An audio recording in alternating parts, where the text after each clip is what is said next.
Hi, welcome back guys. This is your friend, Cabbage Head Fanfics, back with amazing fanfiction. This is the series of What If Deku Had Wing Mutation Quirk. Now before starting, please give this video a like and subscribe to the channel if you want more videos like this. Now let's get into the fanfic. Name, Izuku Midoriya. Nickname, Deku, Brat. Alias, Yami. Age, 4-14. Height, 167.64 centimeters. Appearance, a short lean male with unruly green hair, resembling that of a bush. Toxic green eyes that always hold a cold look, bringing fear upon those who looked into them. He has freckles dotting his face as well as small green feathers following in a line on his cheeks. Under his shoulder blades emerge large wings, 2 larger ones at the top and 2 smaller ones at a lower portion. These wings often brush the ground, even when folded against his back. Personality. As a child he was loving and happy, excited even. He had everything he wanted, except a quirk. After he was deemed to be useless by his mother after his father died, he was physically and mentally abused. This caused his bubbly nature to disappear as he grew cold to people around him, fearful of getting close. He doesn't know basic things to do in friendships or relationships as he never experienced actual love after his father died.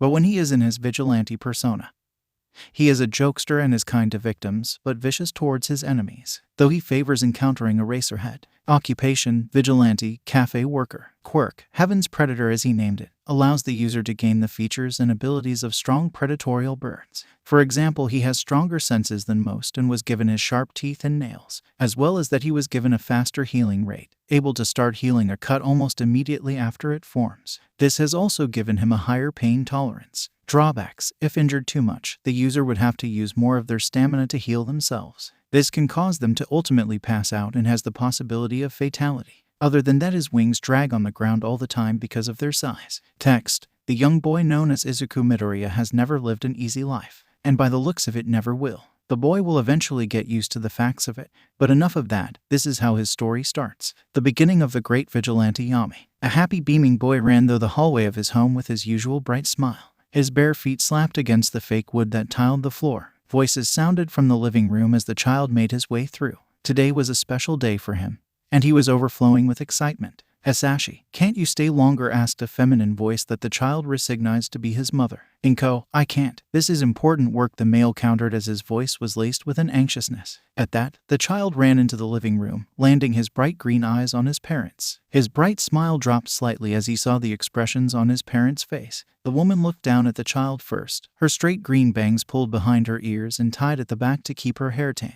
Her expression shifted from a slight look of anger to pity on the small boy. The boy, seeing this before, knew where this was going. His smile dropped into a thin line as his eyes trailed to meet with his father's matching eyes. Izuku, I'm sorry, I can't celebrate your birthday with you. The boy, Izuku, deflated at his father's words and his shoulders slouched. This was the same as all the years prior. Izuku was now 4 that day, and his father would leave again without the ability to celebrate. And this year was the most important. It was to check what quirk the child had. Every child got one at the age of 4 years, most at least. The 20% of the world that aren't blessed with that gift are deemed useless. Given the title quirkless, most die before they are adults anyway, with their suicide rates higher than normal quirk children. I'm sorry, Izuku. Hasashi drew out his words in a long sentence, as if he was dreading to leave his child once again on a birthday. It's okay, Adasan, the small boy answered with a sad tone in his voice before brightening up. Can we go get ice cream before you go? Exclaimed the child with a bright smile adorning his features. Said male glanced to his wife before nodding and smiling softly at his child. Of course, we can all go. His words made the small boy run happily to the door to slip on his favorite red sneakers, grabbing his All Might action figure that lay on a table. The boy and his parents arrived at an ice cream parlor in due time and got a variety of flavors for each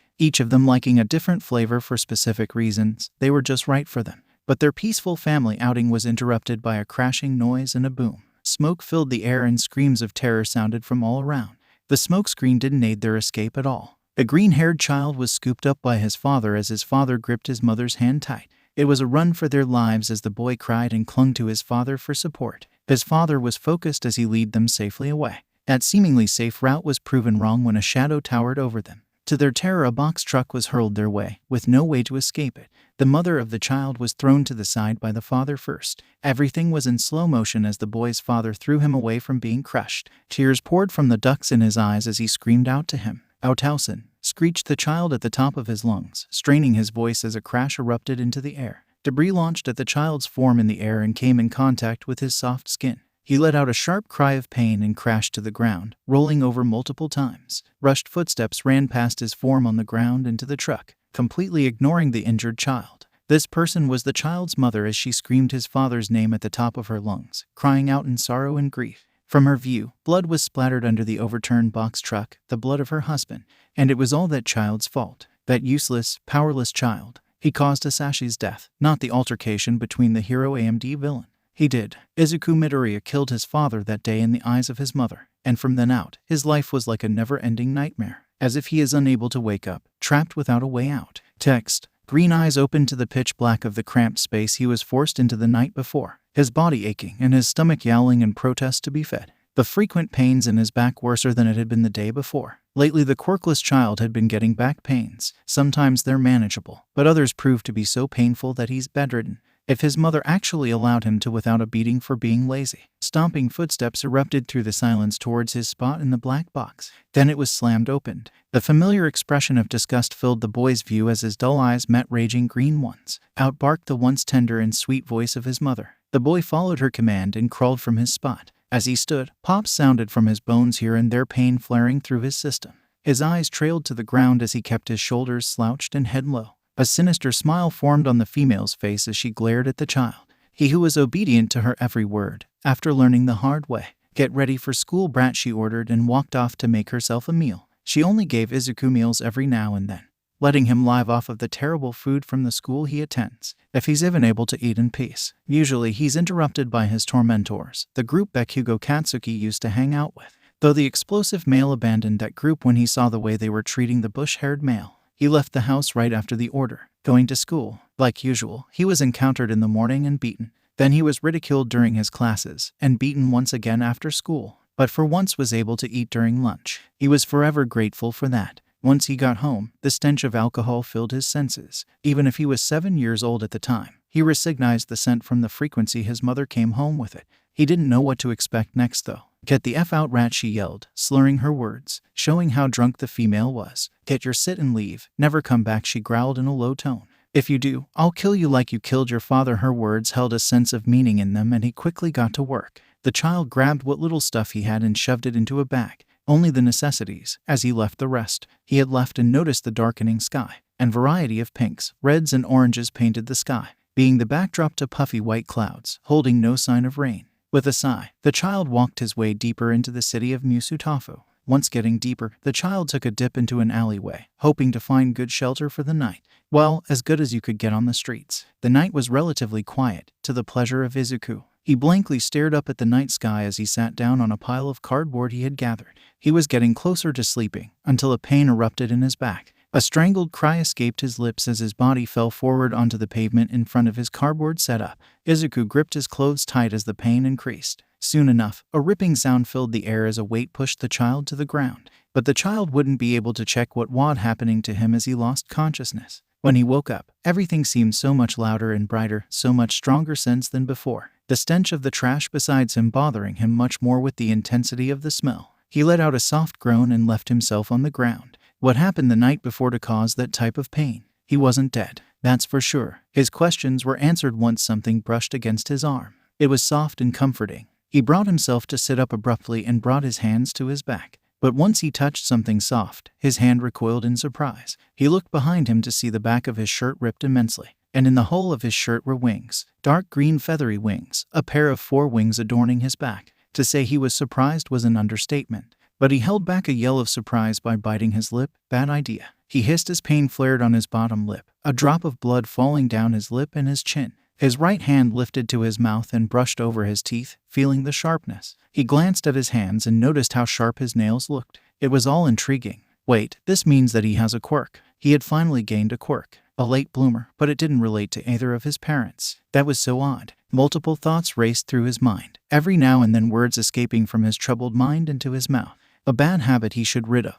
But what would he do now that he had a quirk? He couldn't really go to school now that he was kicked out. He still wanted to be a hero. What was the next best option? It clicked to him as his dull eyes momentarily brightened, the usual green, a toxic color now. He could become a vigilante. He will become Yami. Text. For the next years, the boy trained himself, mentally and physically. A little over 2 years of being on his own, he started vigilante work. They had named him Yami for the dark clothing he wears all the time. He grew to bring fear to villains as they catch a glimpse of his large green wings. It didn't take long before heroes and police were on his case. One detective, known as Naomasa Tsukachi, was the leading officer of trying to practically learn more about Izuku. No specifics are given for things such as age or name. Everything like that is a complete mystery to the police. All they know about his quirk is his 4 giant green wings on his back, but no one in the database has that quirk. This brings them to a roadblock of finding out the person. A brunette male walked through the door of the cafe, the ding of the door signifying his arrival as he made his way towards a table. At this table sat a male with messy black hair. The hair reached down to his shoulders as he slumped in the booth, wishing to be asleep. Aizawa greets the brown-haired male with a small smile as he takes off his hat. A grunt in return was his only response. It was obvious the black-haired male Aizawa was not in the mood. "Tsukachi," he murmurs in a monotone-esque voice. The male let out a quiet chuckle as he set his hat down on the table and took a seat. This caused Aizawa to grumble at him, muttering something along the lines of "Shut it." "Aizawa, how's your class?" he asks half-heartedly, knowing full well that most have been expelled by now. "No one is hardworking enough to be a pro," he let out his response in an annoyed tone. That seemed to be one of the problems for his foul mood, it seemed. But did he expel the whole class already? "Well, you were never wrong." Tsukachi paused and glanced at the waiters, his eyes landing on a short male with unruly green hair and a pair of green wings. "Let's just get a coffee. Then we can talk," he finishes, trailing off at the end as his eyes locked on the thin frame of the male. The male, who seemed to feel the eyes, slowly turned to meet the eyes with the brown-haired male. His eyes were a toxic green, holding a cold feeling to them, sending a shiver down his spine.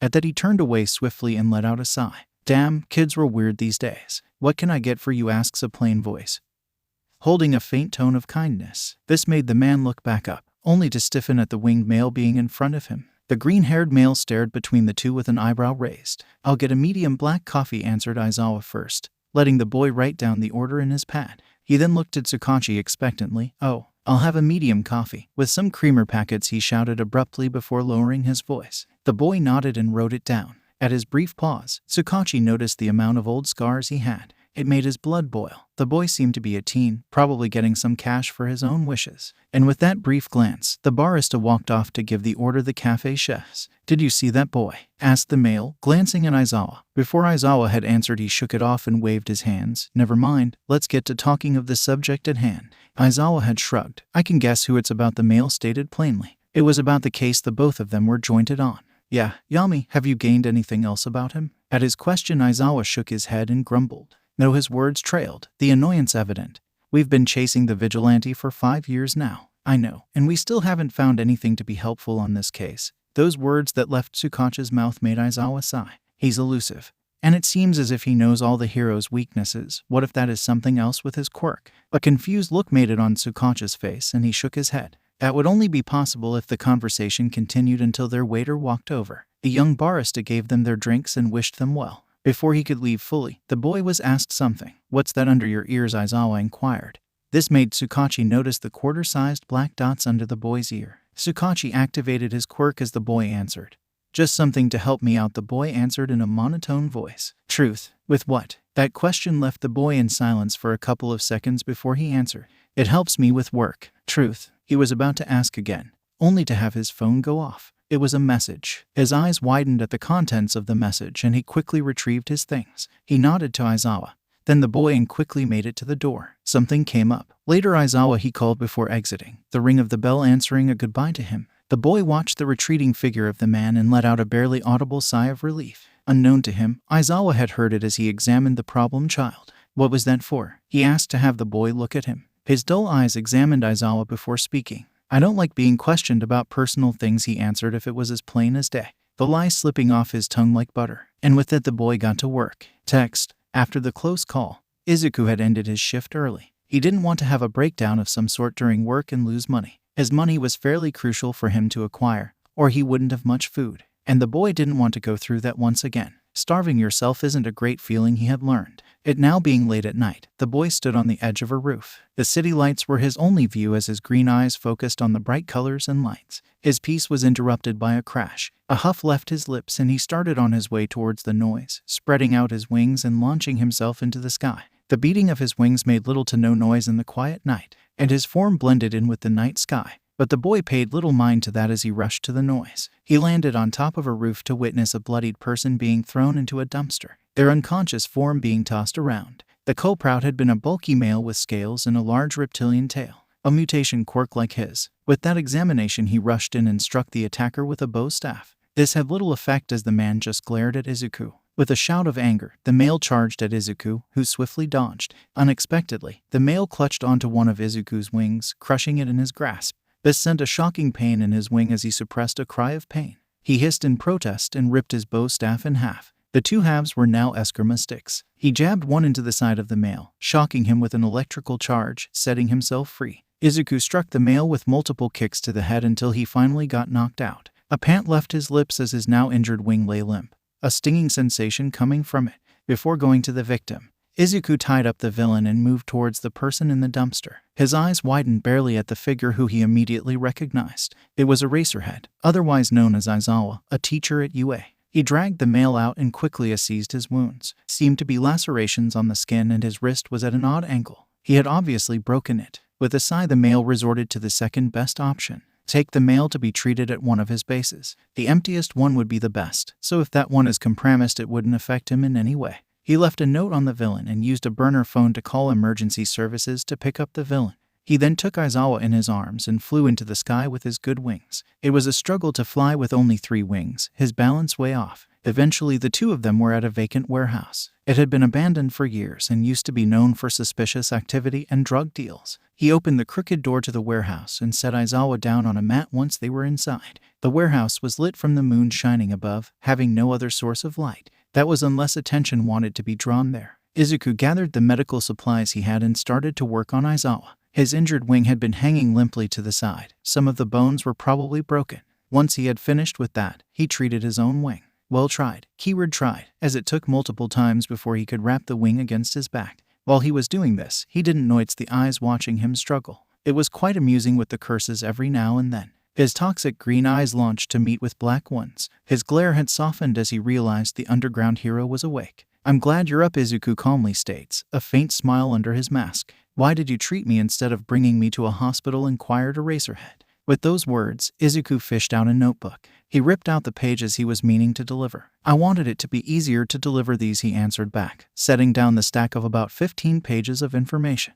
There's a new group running around and trying to cause havoc. All the information I've got on them is there, he stated with a plain tone. Another thing Yami was known for was giving away information. Important information on villains or vigilantes he didn't favor with, as well as some corrupt heroes who get thrown in jail after the information he gives usually. Though Yami was wishing to give info on the infamous endeavor, but he has no proof. I can trust you with this more. You'll give it to the detective or Nezu. Aizawa sighed as he rubbed his face with his uninjured hand and sat up slowly, with a small wince. I guess I could say thank you for the information, grumbled out the hero as he stared at the papers before picking them up. Once he looked back up, Yami was gone, without a trace. The warehouse held no echo of other sounds, and this caused Aizawa to sigh. That was an often thing with Yami.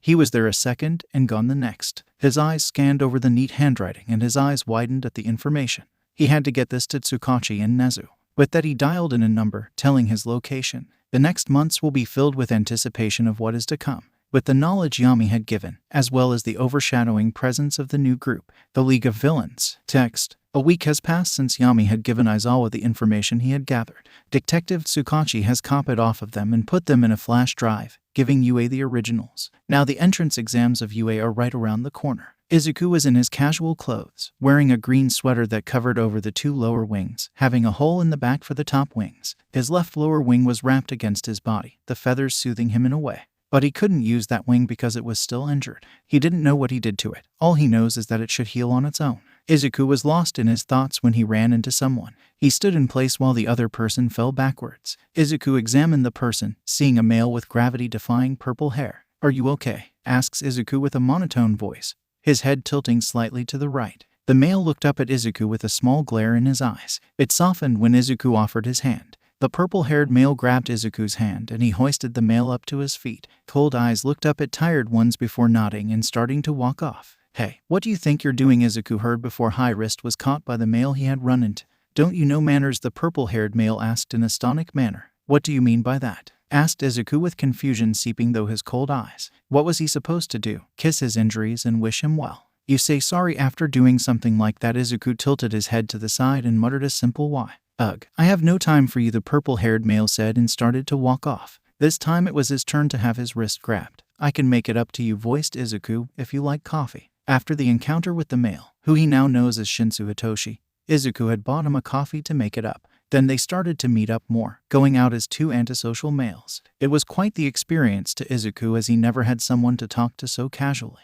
He considered the male a friend, his first legitimate friend. It was another shift for Izuku, a late-night shift. Only him and another person was running the store. It was not occupied, only a few people. One of those individuals was Shinsu. Not only him but the detective Tsukachi and Aizawa. Someone barged through the glass door, breaking it off its hinges and sending it flying. It went towards Izuku and the glass cut into his skin. Before it could hit the wall he was next to, he jumped out of the way and behind the counter. A bellowing voice filled his sensitive words as he stayed crouched down. Don't move a muscle or this kid gets shot. At those words, Izuku had snuck out the back. He slipped his vigilante outfit on and activated his mask before rushing to the front. Slowly Izuku crouched down and inched closer to the front door to get a better view. With calculating toxic green eyes, Izuku scanned the situation. Aizawa and Tsukachi were forced on their knees, otherwise the hostage would get shot. Izuku's eye widened when he noticed the hostage. It was Shinsu. He sucked in a breath and got ready to strike. It seemed like Shinsu thought to act first.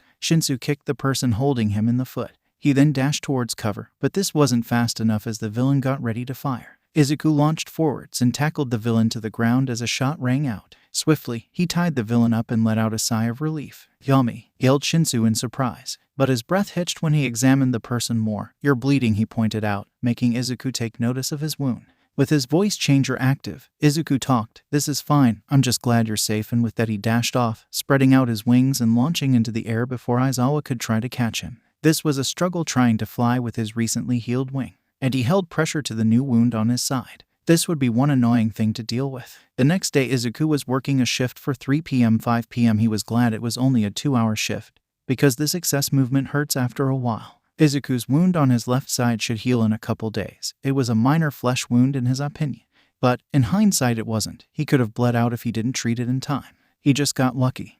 Like usual, Shinsu had been eyeing Izuku in suspicion for the whole time. It annoyed the winged male, but it wasn't like he was going to confront him about it. He was a customer, and his boss would get pissed if he was harassing a customer. A sigh left the male's lip as he wiped his brow. It was difficult to not just sit down and take a break right then and there. He was definitely getting exhausted by now. He shook his head. He needed to focus. Toxic green eyes glanced towards the clock, relief washing over him as he saw it was almost time for him to go. With that he looked away from the clock and walked to the back. Izuku got changed out of his uniform and into a black sweater and gray pants. He tucked his lower wings inside the sweater and adjusted the top 2 wings so they were comfortable. His left hand grabbed his bag and draped it over his right shoulder. Then he left the room and exited through the staff door to the front. Izuku held in a wince as his wound stung. He just hoped the stitches won't open. Shinsu walked up to Izuku and was met with a small wave from the winged boy. Are you doing something after this? Asked the male, earning a shake of the head from Izuku. A small smile formed on Shinsu's face and he nodded.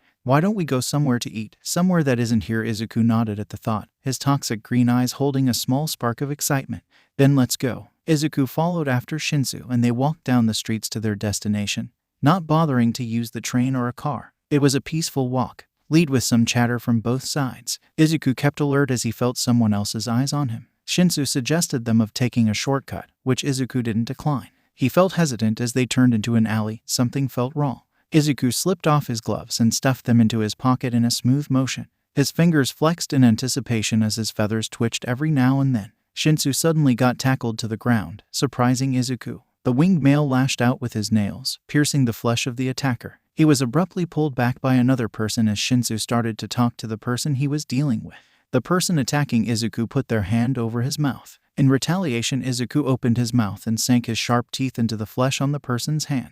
Blood pooled from the wound and into Izuku's mouth, making him gag from the salty taste. The attacker recoiled and stumbled backwards. Shinsu, go get authorities or heroes. I can handle them for now, yelled Izuku to the purple-haired male. The male looked hesitant before running off in a flash. The initial attacker, who had a bulky build and dark brown hair, tried to charge after Shinsu. He was intercepted by Izuku as he slashed them across their hazel eyes. The male yelled in pain as his hands flew to his face. With his right hand, he blindly swung towards Izuku, missing. The other attacker, a male with black hair and red eyes, grabbed a hold of Izuku once again. Izuku tried to claw at them or bite, but it didn't work. He chose his next option, and with difficulty, he started to flap his wings. Wildly, Izuku shook with all his might, his cold expression planted on his face as he lifted off from the ground. The black-haired male then tried to mess up Izuku's fly. He gripped onto Izuku's left wing and abruptly twisted.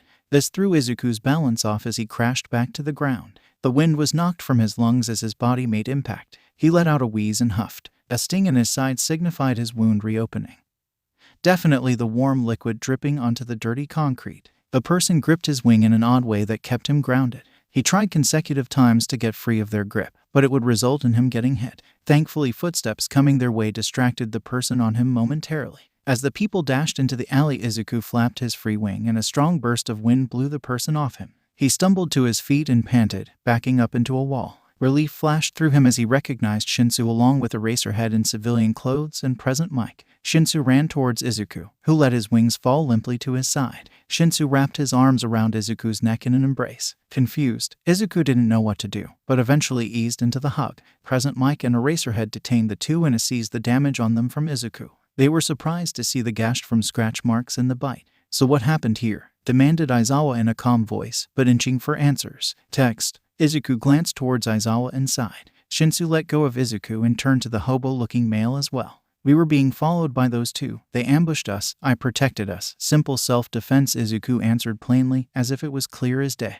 His usually pristine wings were covered in dirt and grime from the fight, which annoyed him. His clothes were also messed up and dirty, and from his side he bled. His right hand moved to his side as he focused his energy and closed his eyes. He let out a slow breath. The bleeding slowly stopped as the wound closed. Izuku pulled his hand from the wound and stared down at the blood. He scrunched up his nose and wiped it on his already dirty sweater. "Are you okay? You're a mess," asked the worried voice of Yamada. "I've been through worse," answered Izuku, worrying the two pros who taught students. Aizawa had seen all the scars he bore at work. Just what had this child been through? The feathers on Izuku's cheeks twitched in a cute way as he flexed his wings in and out, making sure they weren't injured. Shinsu turned to Izuku and noticed the feathers on his face twitching. He chuckled softly, making Izuku turn to him confused. Izuku tilted his head to the side as his wings folded behind his back. Ahm left his mouth as his toxic green eyes met purple ones. The two heroes watched the interaction between the two. Yamada smiled brightly as he watched the interaction. It reminded him of himself and Shota. "Mike, let's take these two to the police and leave these two to themselves." Aizawa paused before glancing at the winged boy. "And we'll start to look into this boy," concluded the male before turning to leave. The villains were dragged by Aizawa's capture weapon and Yamada chuckled at the sight. "Bye, you two. Don't get into any more trouble," he yelled before following after Aizawa. Shinsu and Izuku turned to them. Izuku waved slightly with his left hand before turning to Shinsu. "I think we'll have to get food later. I don't want to go walk around with these dirty clothes," Izuku started. "How about you come to my house and wash up there? I want to talk to you about something," inquired Shinsu, hoping the male would agree. Izuku hesitated a second before nodding slowly. "Okay." He trailed and followed after the male to his house. Eventually, the two came upon a small apartment. They walked in and Shinsu closed the door behind them. "The shower is down the hall and the first door to the right," informed Shinsu as he walked towards the couch and sat down. "My parents shouldn't be home for another day, so we won't need to worry about them." Izuku nodded at his words and walked into the bathroom. He set his retrieved bag to the side and started to undress. After 30 minutes or so, Izuku was done and redressed. He walked from the bathroom and took a seat on the couch near Shinsu. Shinsu turned to him as he sat inside before locking eyes with the male. "You're the vigilante Yami, aren't you?" The words that left his mouth shocked Izuku, who instead of denying, he accepted the fact. "Yes, I am. You gonna report me to the police now?" Izuku asked in a plain voice, not really thinking that the male will do such a thing. "Why would I? You're my only friend. I just wondered your reason, and I want you to show me your other two wings," explained Shinsu, his voice brimming with excitement at the end of his statement. Izuku shrugged at the male's words and slipped off the extra sweater he had in his bag. Then he stood up and spread out his wings to their full length, including the bottom wings. Shinsu's eyes widened and he smiled softly, but his eyes trailed to the closed wound on Izuku's side. "Midoriya, is your side bothering you? I noticed when you were working earlier," asked the male with a worried look. Izuku shook his head. "It doesn't bother me at the moment," he informed and grabbed his sweater before slipping it back on. His lower wings tucked closely to his body under the sweater. "And about my reason, I don't want people to go, though what I did," he plainly answered, and his lips curved barely in a small smile to Shinsu. "You want to go to UA, right?" asked Izuku with a raise of his brow. "Yes, I do. I'm planning on signing up for the hero course and general education." His answer was plain and simple, but Izuku could tell there was some hesitance. Izuku thought for a moment. How about I train you? I'll get you on a schedule so you won't have to rely on your quirk, offered Izuku, looking into Shinsu's eyes. Shinsu brightened at the though and nodded his head. I'd like to accept your offer. Then we'll start this Saturday. You have a day to prepare yourself for hell. Meet me at Dagaba Beach, 5 a.m. sharp. With those words, Izuku stood up and walked towards the door. See you later, Shinsu, he called before exiting the door. Text. It was the day after encountering the winged male and purple-haired male. Aizawa was now at the police station once again. He was sat in the waiting area, waiting for when Tsukachi was free. Speak of the devil. The brown-haired male walked from his office and made his way to Aizawa. What was it you needed, Aizawa? Asked the male in a confused tone. It would be better to talk about this in your office, started Aizawa. I need to look up someone. Tsukachi nodded and led Aizawa into his office. The brown-haired male took a seat at his desk, Aizawa standing beside him and leaning against the wall. A bored expression lay on the black-haired male's face as Tsukachi brought up the system. Who are you looking for? Asked the male as he clicked and typed into the computer. A male named Midoriya with a wing quirk. Aizawa paused before talking again. He has green hair and green eyes and freckles, I believe. Tsukachi typed down the information. The male's eyes widened slightly as nothing showed up to a Midoriya with a wing quirk. He removed the option of a wing quirk and one name popped up. Izuku Midoriya, a child of 7 years, curly green hair, pale skin, freckled cheeks, forest green eyes, pronounced dead 7 years ago. Tsukachi read out loud. The information confused Aizawa. Was the kid using a fake name? Search just the description without the name, suggested Aizawa. Tsukachi did so but came up with another blank. I think we're dealing with something urgent, concluded Tsukachi as his worried eyes met Aizawa. What are his intenti? He's a child. Looks to be close to the awe of my own students, interrupts Aizawa with a stern voice. His eyes held anger for Tsukachi mentioning the child to be a possible villain.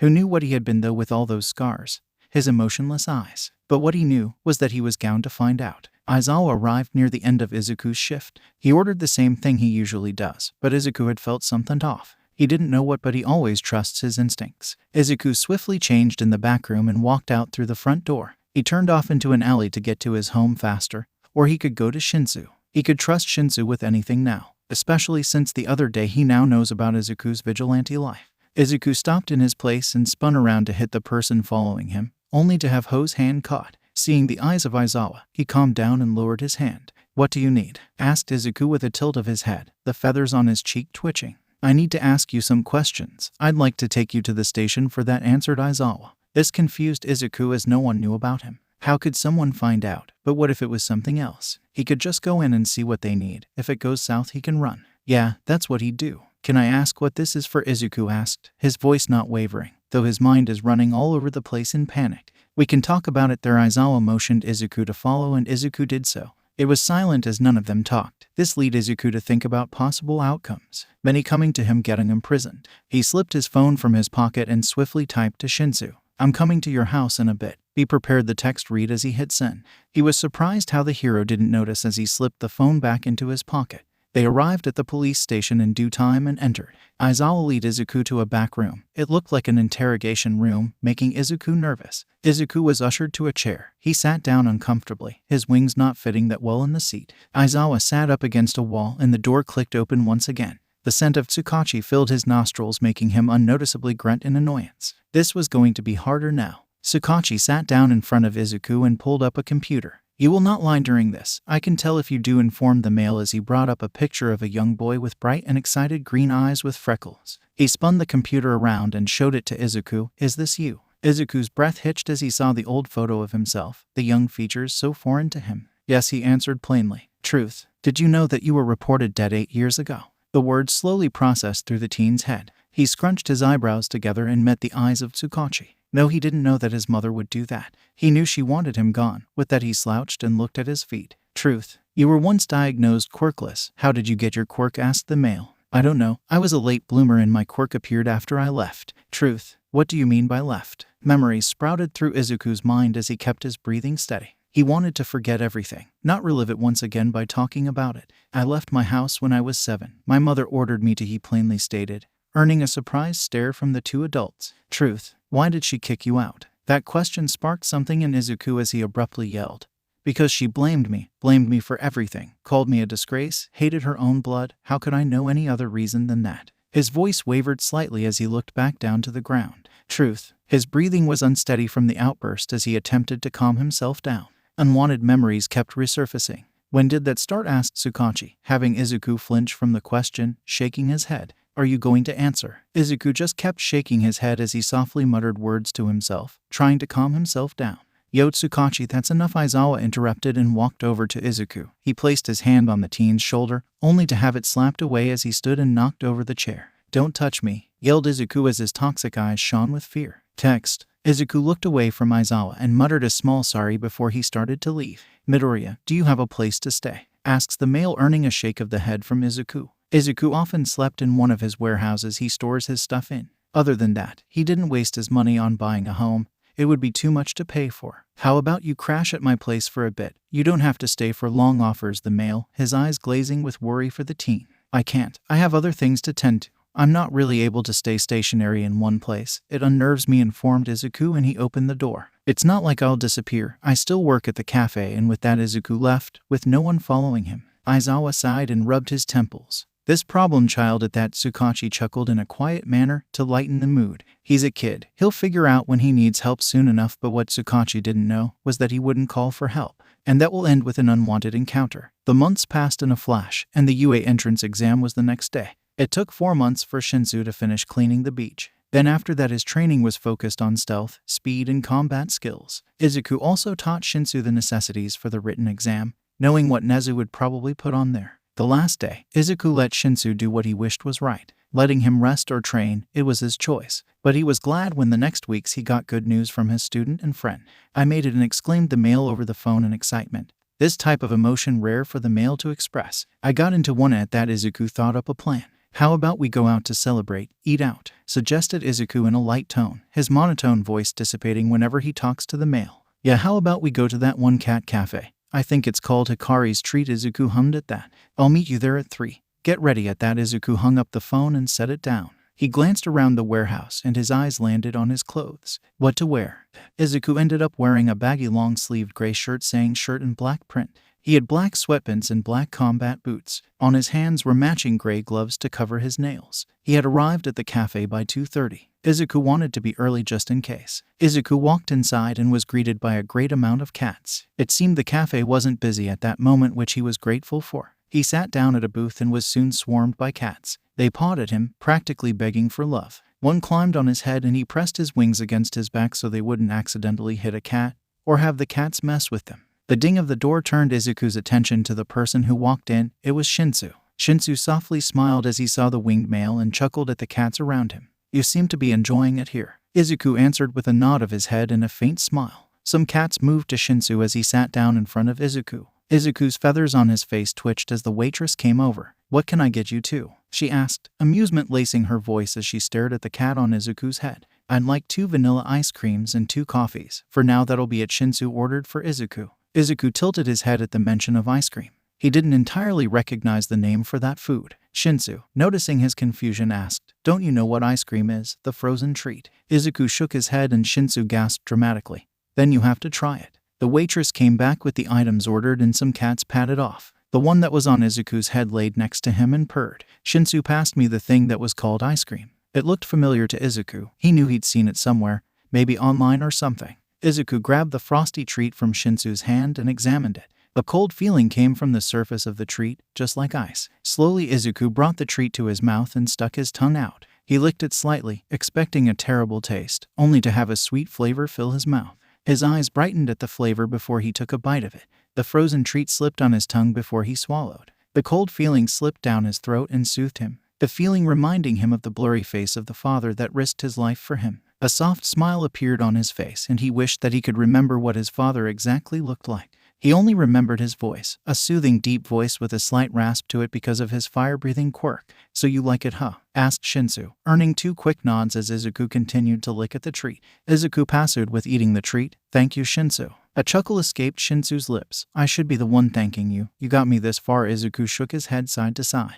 That's not true. It was your determination. You just needed a push in the right direction. Their chatter continued until they were finished with their treat and coffee. After that, the two of them hung out while Shinsu's parents were away. Izuku's thoughts briefly went to Shinsu's parents. He never met them, but he knows not to mention them around the purple-haired male. Something was probably happening, and Izuku was going to get to the bottom of it. Text. It was a bored day for Izuku as his friend was in school. He himself had to work a 3-hour shift, but after that, he had nothing to do. So instead, he decided to try and see if he could meet Shinsu's parents. Izuku journeyed to Shinsu's small apartment and knocked twice, knowing the male won't be back for another 2 or so hours. A male with major bags and dark purple hair like Shinsu's answered the door. He glared down into Izuku's dull, toxic green eyes. "What do you want?" snapped the seemingly tired male as he looked down at Izuku. Izuku slipped his phone in his pocket and turned on his recording device. "I'd like to speak with you about your son. He's not here, right?" He acted nervous as his feathers ruffled up and the ones on his cheeks twitched. He scoffed and offered Izuku entry.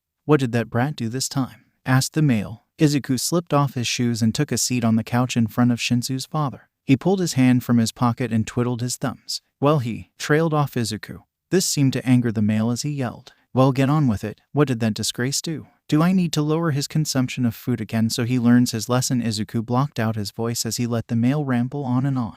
This was just what he needed. He internally smirked and fowed fear. "It's nothing. I'm going to leave." "Sorry, sir." Izuku rushed to the door and slipped his shoes back on. "Where do you think you're going, brat? You don't just leave like that," yelled the male as he stomped over to Izuku. "Do you need a punishment too?" His heart dropped at those words and Izuku backed up as he advanced on me. "Sir, don't do this. You'll regret it," he spoke in his dull tone. "Regret it? You do need a lesson." His voice rose to a higher level, hurting Izuku's ears. Izuku's back hit the wall and the male got in his face, the familiar smell of alcohol filling his nostrils. "You're drunk, sir," he mentioned, making sure his recording device got this. "I'm not anything, brat," he screamed and brought his fist up in the air. He then slammed it on my head before Izuku could react and he crashed to the floor with a grunt. Izuku laid on the ground as the male kicked at his stomach. He endured the pain, knowing it was for Shinsu. Putting on this defenseless getting beaten act can get this man in jail and away from Shinsu. Soon enough he stopped and ordered Izuku to go. Izuku faked a limp and exited the door, having it slammed behind him. He then pulled his phone from his pocket and smirked, stopping the recording.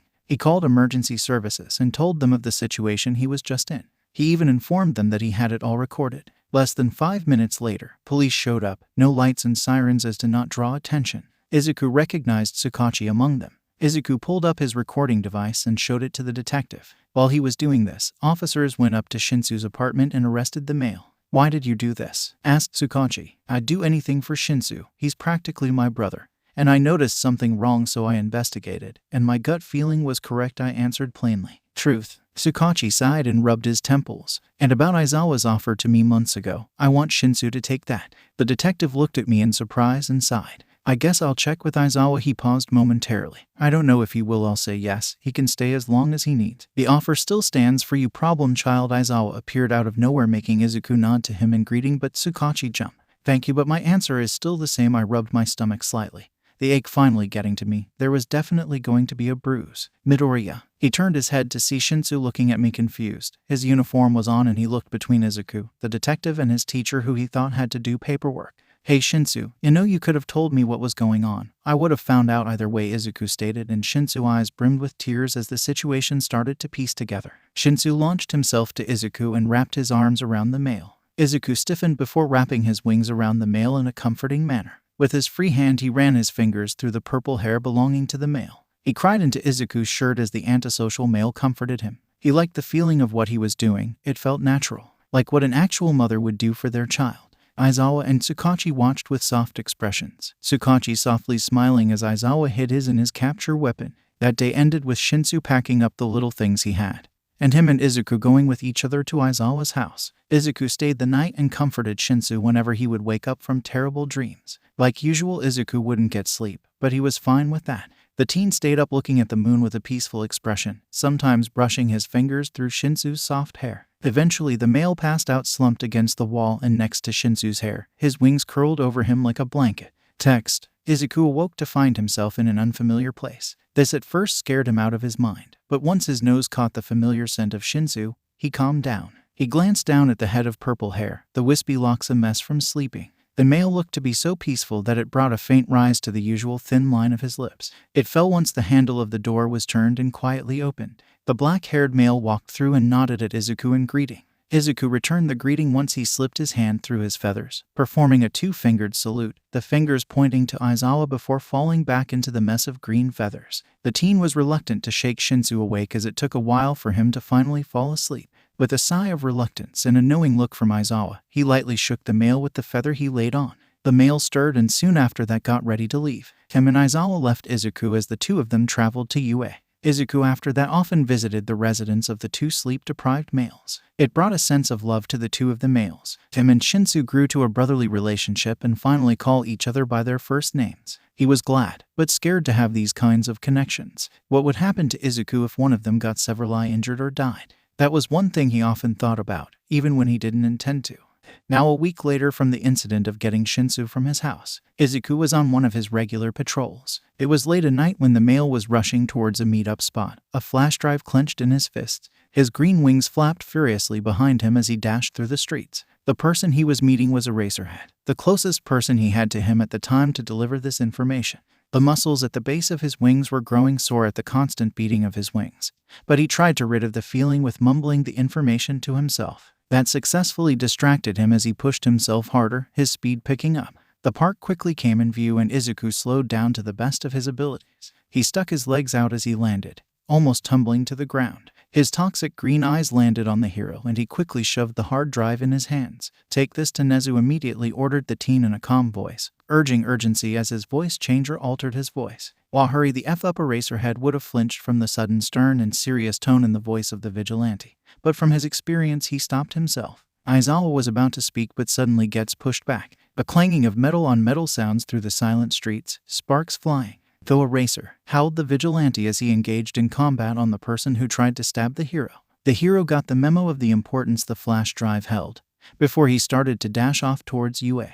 Even if it was 12 a.m., the vigilante quickly gets outnumbered by 10 burly males as they hold him down and drag him into a purple mist. It appeared that the mist was a portal. In mere seconds the whole group that caught him and himself had been transported to a bar setting. Izuku is tied down by the males and dragged into a chair. A blue-haired male walks calmly over to the teen. Of course he would be calm when Izuku couldn't attack him. His teeth clenched and he glared at the male with toxic green eyes. This caused the male to let out a low chuckle. The raspy rumble of his throat unsettled the teen as he glared into those crimson eyes. The eyes were laced with amusement and insanity. There was a childish demeanor to the male. "Definitely isn't sane. That's an obvious fact to Izuku. You will tell me all your information on heroes and join me," the male spoke, his voice low and raspy, the noise tickling Izuku's sensitive ears. When he didn't answer, the male started to furiously scratch at his neck. Flakes of skin fluttered to the ground as blood dripped from reopened wounds. The iron smell lingered in the air, and only got stronger when the male walked closer. "You will, and if you don't, I get to play with you." Shivers were sent down the teen's spine at those words, keeping his glare present. "Try me, scum," threatened Izuku, knowing full well what will happen next. He was prepared for everything. He would never betray those he cares about. "Sorry, Shinsu. I don't think I'll make it back to you in one piece." That though trailed through Izuku's mind and he prepared for the pain to come. "You brat," howled the male, his voice bouncing off the walls of the bar, filling the eardrums of the young vigilante. He brought his right hand closer to Izuku and with 5 fingers, gripped his neck for a moment. A stinging sensation rushed through his neck and traveled down his spine. He squirmed in his spot as the male pulled back. His own blood filled his senses as he let out an inaudible hiss. The iron-smelling liquid dripped down his neck and stained his outfit. "I'm surprised you didn't scream." "Well, let's have some fun before we present you to the heroes." Izuku attempted to get out of his binds, but nothing worked. Then the pain ensued, endless hours of pain with little breaks. Gladly they didn't take off his mask, and Izuku endured it, fighting back screams like how he did with his mother. The pain finally ended 2 or so hours later. The male with blue hair left him in a black room, reminding him of the broken freezer he was kept in with his mom. The dark box that had little room to sit up, only allowing him to lay in a fetal position. Izuku passed out with nightmares of the awful woman before he was dragged from the room the next day. Text: Izuku was painfully dragged from the chair he was tied to. Many untreated wounds littered his body, clotted over by his fast healing, but he was unable to heal them fully with his little amount of stamina. They tied his wings to his back, tight enough that the rope dug into his green wings. His hands were tied together separately as they gloved his hands and tied his feet together as well. He was dazed as a thug dragged him through the same purple mist of a portal. The bright lights blinded him at the new place they arrived at. Izuku was thrown to the ground and kicked forward, not letting out a sound of pain as the disintegration of his flesh was worse pain than that, adding on slashes from a knife. Panicked voices clouded the air as Izuku tried to focus on staying awake. Who knew what would happen if he passed out? A hand grabbed him, resulting in him squirming under the touch. He tried to move as he was lifted in the air, his tied-up feet hovering over the ground. Some thug was presenting him as a prize,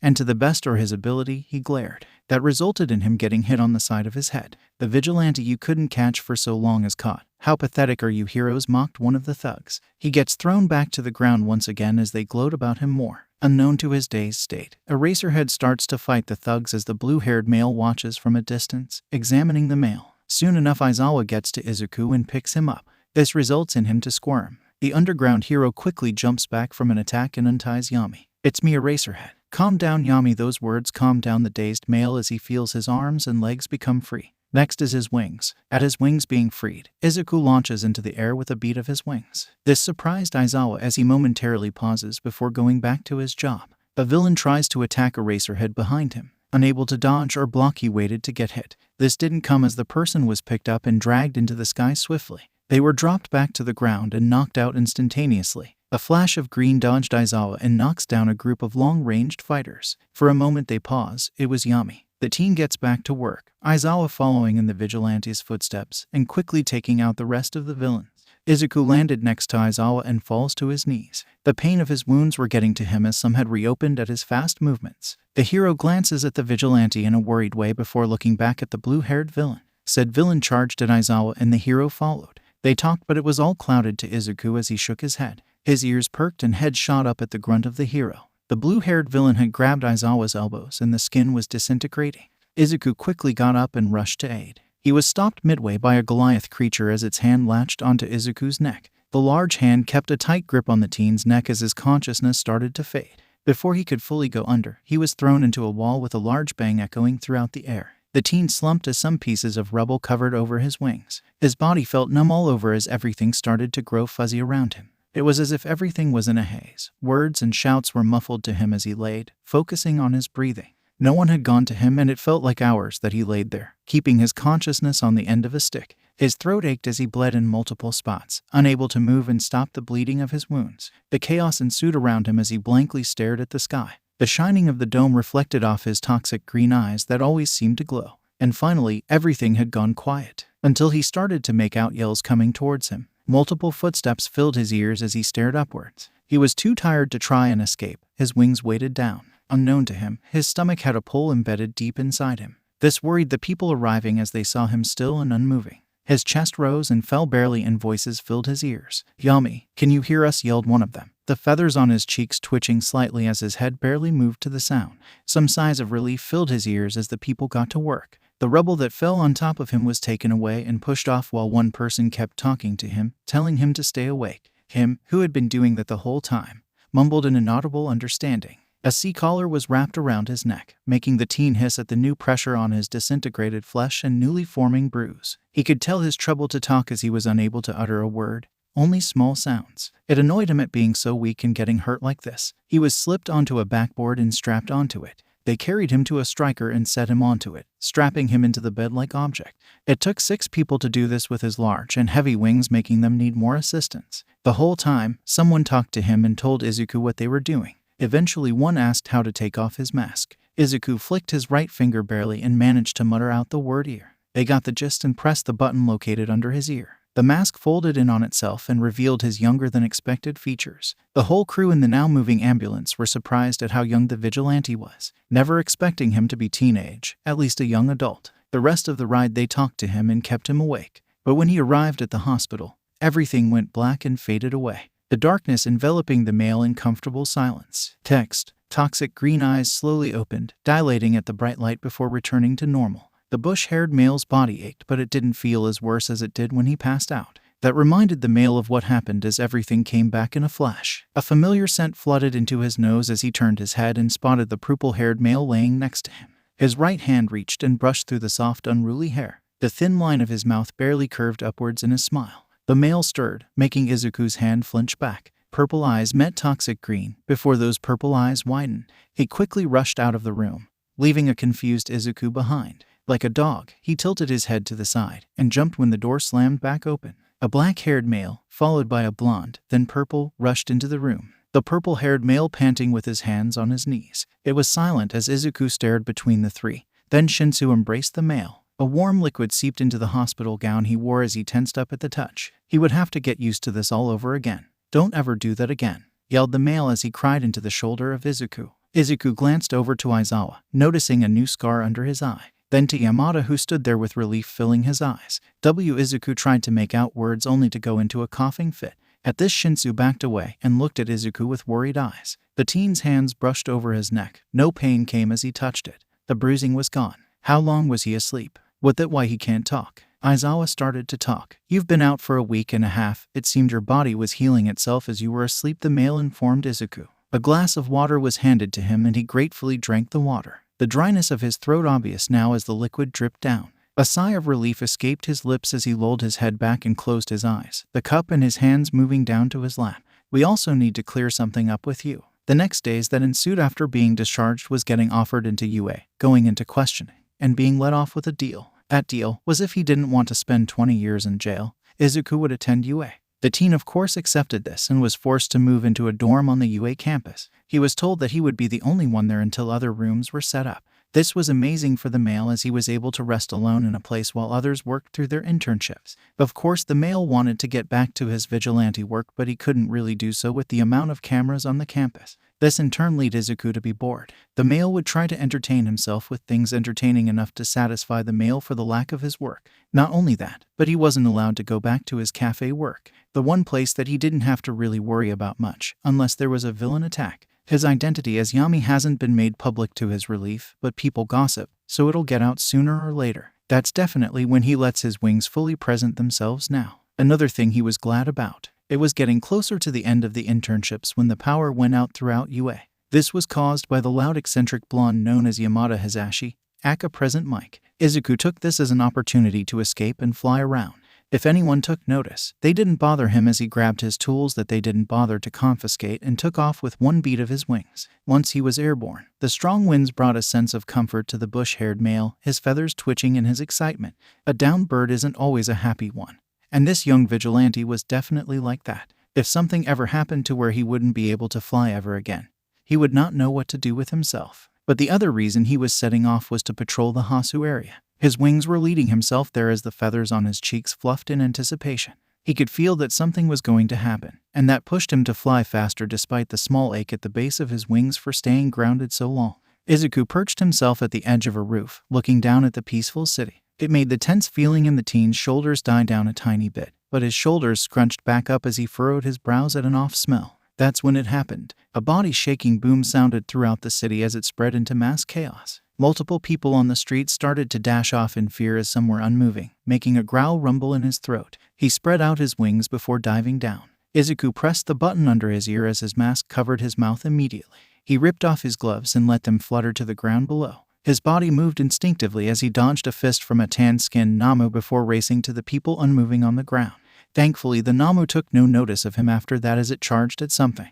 Izuku crouched down to a woman who looked to be protectively curled around something. He touched his fingers to her neck and noticed no reaction before feeling for a pulse. There was none. At feeling the vacant pulse, the teen's breath hitched. He could have stopped this, but he was too slow. Damn it. He rolled the woman over to see what she was protecting. He didn't expect it to be a small animal. He expected a child. Izuku assessed the animal. It looked to be a young avian. The young animal had a pulse, making Izuku sigh in relief. At least he was able to save someone. The teen tucked the avian in his sweater, making sure it was safely and securely wrapped against his body. And he closed his sweater before lifting the woman and flying off to a more peaceful area, where she could rest peacefully. Gently, Izuku laid the deceased woman on the grassy ground. His thoughts were plagued on how he could have helped her like many others he was unable to save in his line of work. He wouldn't admit that he often had his mind on his failures. He knew that it's not healthy, but he can't stop himself. Those thoughts can never be suppressed, much to his annoyance. The young avian soundly slept inside Izuku's sweater as the male took off once again, deeper into the chaos-ridden city. Soon enough, he stopped to assist the heroes, keeping the avian hidden and safe. If anything happened to the small bird, he would kill whoever touched it. He was in the middle of a fight with a beige Namu when he felt an increase in heat. A hiss left his lips as he launched up in the air. The tip of his feathers get singed by the searing heat of orange flames. He shook his wings out to stop the fire from spreading. An agitated sound left the mouth of his attacker. Of course, Endeavor would try to stop him in the middle of a battle with a Namu. There's no time for that, Endeavor, he growled out, his voice ringing out, deeper because of the voice changer implemented in his self-made mask. Don't talk like that to me, villain, howled the large hero who had no common sense. This made Izuku's toxic eyes bore into the Todoroki's. Then I'll leave you to the Namu, the male cooed out in an annoyed tone before taking off. He wasn't up for being cooked chicken, and the longer he stayed, he would have. Not only that, but he has the sleeping avian in his sweater. As Izuku took off, Endeavor tried to attack again, only to have the fire dispersed by the flapping of the teen's wings. He would have laughed at the frustration coming from the male, but laughing always felt odd to him as he never seen the right moment to do. The teen was about to continue when he picked up a distress sound inside the dwellings of a dark alley. He dived down and glared at the scene. A hero he recognized as native was slumped against the wall of an alley, the metallic stench of blood filling his nose. He wasn't the only one bleeding, as a teen his age was on the ground with a revenge-craved face, as he was in a similar hero outfit to Ingenium. This was Tenya. Before the figure, identity hidden by a cloth around his eyes, could strike the navy-haired teen. Izuku continued his nose dive and swiftly shifted in the air, his wings trailing behind him as his legs were extended in front of him. His position was like what a predatorial bird would do to snatch fish out of lakes or small grounded animals. With the force of him diving and shifting midair, the teen slammed his feet into the chest of the figure. This effectively knocked them back as they stumbled. Once he got a good look at the person, his toxic green eyes widened a smidge. It was the hero killer, Stain. He knew the name of the vigilant hero killer, but he wouldn't give away his name. Izuku had a history with this killer, as this vigilante was a figure in his life that saved him off the streets, helping him back to his feet and assisting him with his new assets. Stain trained the teen, and now it would be teacher against student. The teen grit his teeth under his mask as he gnawed at his cheek, making sure not to draw blood, and inner turmoil was rushing through his being. And at the stunned Stain, he could see the same. Yami the hero killer curtly greeted, with a tenseness in his shoulders as he prepared for a strike. Stain the teen answered with the same tone of his old teacher and caretaker. This was going to be one hell of a fight, Izuku noted. The adult before him paused, choosing his words in his head before talking. "Move out of my way or I will hurt you to get to these fake heroes," ordered the adult, expecting his student to move and be obedient like he used to. He shook his head and crouched down in a low stance, his left arm positioned off as he kept it in place to protect the small avian he saved. "Stain, I can't allow you to do that. I'm not your student anymore. I would never allow you to kill so freely," huffed the teen as Stain got in his position. Ada helplessly watched as Native faded in and out of consciousness. The navy-haired teen didn't expect the greatly talked about Yami to originally be a student to Stain.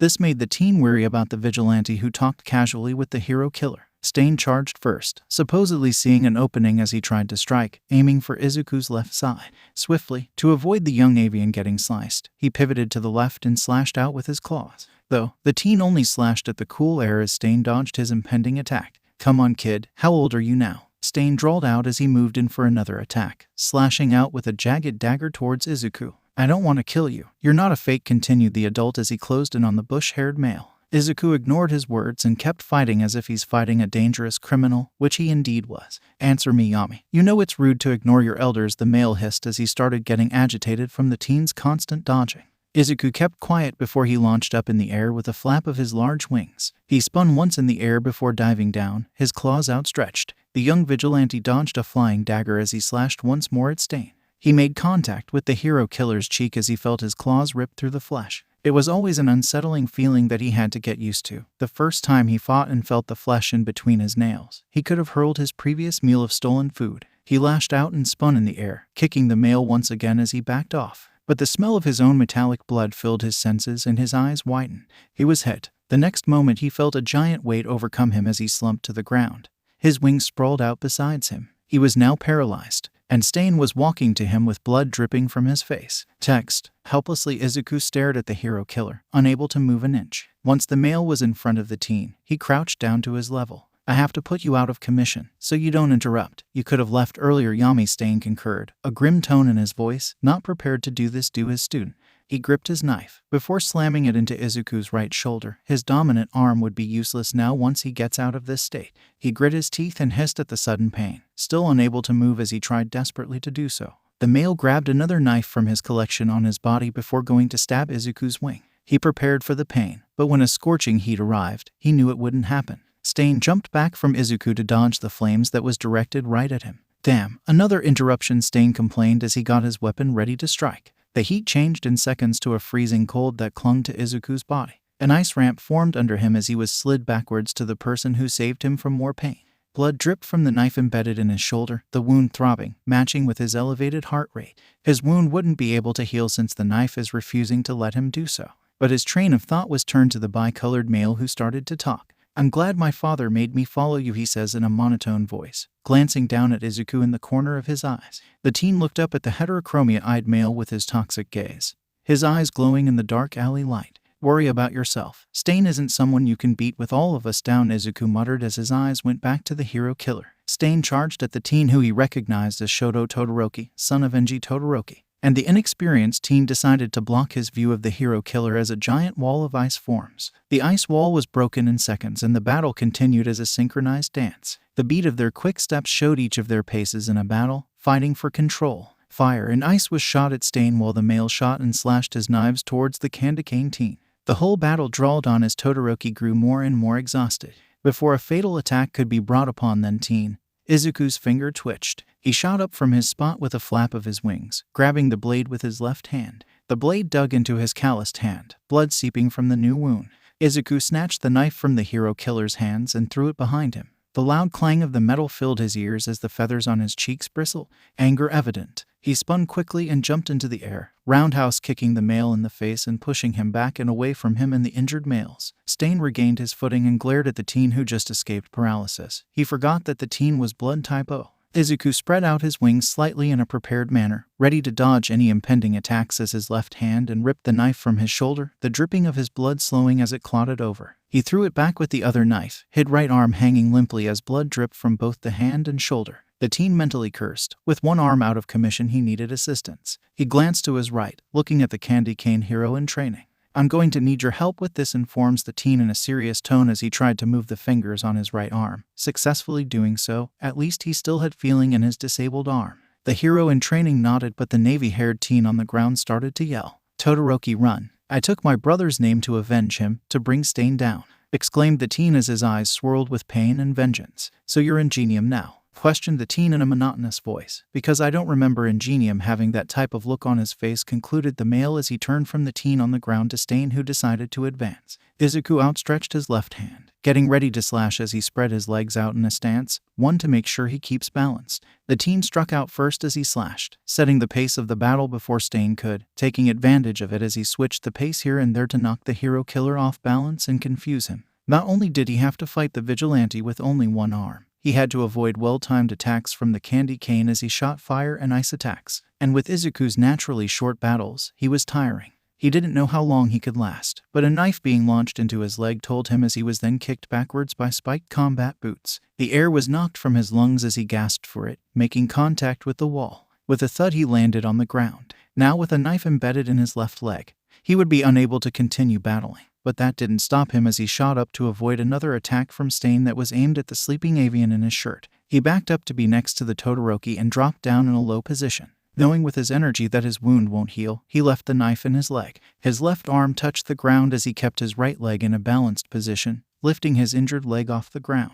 Under his mask, his teeth were bared as he scrunched his eyebrows together, his wings spread out behind him and his feathers bristling with anger. A low rumble left his throat in a menacing way as his eyes glowed. Stain had almost injured the sleeping avian. He would pay for that. Text. In a vicious manner, Izuku launched himself at Stain, launching himself up into the air with a flap of his wings. He hissed in pain at the throbbing of his leg as he twisted in the air and dived down, ready to strike with his uninjured arm. Todoroki froze Stain's feet and kept him in place for Izuku to slash at the hero killer's arm. He made sure to make it a deep wound, avoiding any arteries, but slashing into the muscles to put that arm out of commission. Stain reeled back in pain as his arm fell limp and tried to strike at Izuku, only to be attacked by fire. Izuku hopped backwards with his right leg and balancing in place once he got next to the candy cane male. The young vigilante knew he couldn't last long in his state. He may pass out from blood loss, as he is starting to feel dizzy. He stumbled and put pressure on his injured leg to balance himself, wincing as his leg shot a shocking pain through his body. Izuku huffed and almost missed dodging Stain, who charged at the two teens. The teen stumbled backwards and flapped his wings to launch himself back into the air. His wings didn't have free room in this alley. "You're getting tired. Give it up, Yami," scolded the vigilante in a dark tone, his voice echoing in the alley. A huff left the teen's lips as he hovered above the group. In a last attempt he dived down, not taking notice to the starting up of engines. He extended his arm and slashed at his old mentor and caretaker while he was kicked in the gut. A snapping sound entered his ears, making him wince in a worried way. Izuku's nails made contact with the side of Stain's face, clawing his ear and tearing it. But he didn't land as gracefully as planned. His injured leg made contact with the ground first and he stumbled to the floor, his leg throbbing. He fell off to the right as intended and grunted as he made contact. Though he knew he had to go as quick as possible, he was grounded with his pain. Pants escaped his lips from exhaustion and he wearily glanced where Stain was. He was getting disarmed by the heroes in training while Native stayed in place. Still paralyzed, with his uninjured arm, Izuku weakly pushed himself up, huffing with exhaustion as he felt on the verge of passing out. Running footsteps dashed to him and he was slammed back into the ground with a kick. That in turn made him let out a cry of pain. Though quiet, thankfully he was kicked on his right side, making the young avian in his sweater safe. The teen blinked his eyes open to see the bane of his existence, Endeavor. Fire radiated off him, blinding the already exhausted teen as he awaited the pain. Curling his wings proactively over the area of the bird, he tucked his head in only to feel nothing. This made him peek out, seeing the hero look down at him with a scowl. "You saved my son. You get to survive a few burns," grumbled the male in annoyance, obviously forced by his son to not hurt the young vigilante. This caused the cold teen to tilt his head, toxic eyes shining with confusion. Why would someone do that? He asked himself, not entirely sure why people would do that for a technical criminal. He was also surprised when he was helped up by two people, that being the ones he helped. Izuku allowed the weird gesture as he folded his large green wings behind him. His hobbling became weaker as black dots surrounded his vision. But he was too stubborn to pass out in the care of strangers. He was too scared to do that. Wait, scared? He was scared of a couple heroes. That was strange. It was probably because of wanting to protect the young avian. Puffs left his mouth as his toxic green eyes were calm and collected, contrasting his mind dashing, trying to think of a plan to escape this if things went south. They had stopped at the end of the alley and both heroes in training were about to place the male down. But everything happened too fast for them to process. Izuku had shoved them both to the ground, yelling for everyone to duck. He wasn't lucky. The teen cried out in both surprise and pain as he was snatched up by large claws. The beast dug into his skin, having blood pour out. Izuku frantically glanced around. The exposed brain gave away what it was. Inamu. The teen tried to claw out of the grasp, but the feeling in his injured arm quickly left him, his other starting to join it. He thought he was done for, but the beast suddenly started to fall as a startled yowl left its beak mouth. With the thing now paralyzed midair, the teen escaped its grasp and spread his wings out. He glided down and landed gracefully. Note the sarcasm as he tumbled to the ground exhausted. Someone rushed to him as voices filled his ears, drowned out by his exhaustion. The arm that has feeling is placed where the young avian is, who is peacefully sleeping in the warmth of his sweater. He stared blankly past a figure in front of him. His eyes felt so heavy and he wanted sleep, but he refused as he struggled to stay awake. The figure in front of him was saying something, their lips flapping as they talked. Izuku turned his stare to the person's lips as he tried his best to read them. The thing he could make out was, "Don't and close." The teen slowly nodded, it barely noticeable as he could guess what they were saying. The person didn't want him to close his eyes, and that's what he did. He kept his eyes open the whole ride in the ambulance. Everything around him was a blur as he focused on the roof of the emergency vehicle. Once he got to the hospital, everything faded around him as he was wheeled in. Text. Toxic green eyes open only to be blinded by a bright white light. The teen, who was groggy with sleep, groaned and moved his right arm to cover his face. The pain shocked through his arm, surprising the male as he lets out a cry. He wasn't expecting it and the beeping that filled the room grew faster. He realized it to be his heart monitor and calmed down his breathing, pain starting to spread throughout his body. How many times has he gotten injured now? Only because of heroes in training and the damned league of villains. How annoying this was. The teen huffed and glanced around the room, his eyes landing on a mound of feathers huddled into his wings. A soft look flashed through his eyes as he smiled softly. The little avian had made it out alive. He was just surprised they allowed it in here. The door opened with a soft click, having his head snap in that direction, the feathers on his cheek ruffled. This caused the person to jump at the sudden movement and cautiously walk over. It was a female with burgundy hair and blue eyes. She seemed American as she looked to be from the place that was supposedly the land of the free. Since All Might had left America, it became hell to many as crime rate increased by 20%. Not only that, but 90% of the quirkless population didn't make it to 18. Not very good statistics. Hello young man, I'm glad to see you're awake, she stuttered in an accented voice. Her Japanese was well, but the small things here and there in her words told him she was not from Japan. The teen nodded to her. What are my injuries? I want to leave as soon as possible. The female's eyes widened as Izuku spoke fluent English, making his toxic green eyes flash with amusement. Well, drawled the female in English as she explained the extent of his injuries. He had puncture wounds in both of his shoulders. His right shoulder was stabbed, but that had seemed to heal. Not only that, but he was stabbed in his left leg. The knife nicked a vein and he was smart to keep the blade in. Then she told him about the little avian he saved. The avian was a female, young, and a brown in color geofalcon. The teen nodded in understanding before she spoke once more. You have visitors. Do you want them? And she questioned in English. Izuku thought for a moment before shrugging softly. To avoid pain. Why not? He plainly put as he could guess who it is. His guess was right as Shinsu slammed into the room, purple eyes swirling with worry. The teen ran to Izuku and quickly took a seat next to his bed before grabbing onto his right hand.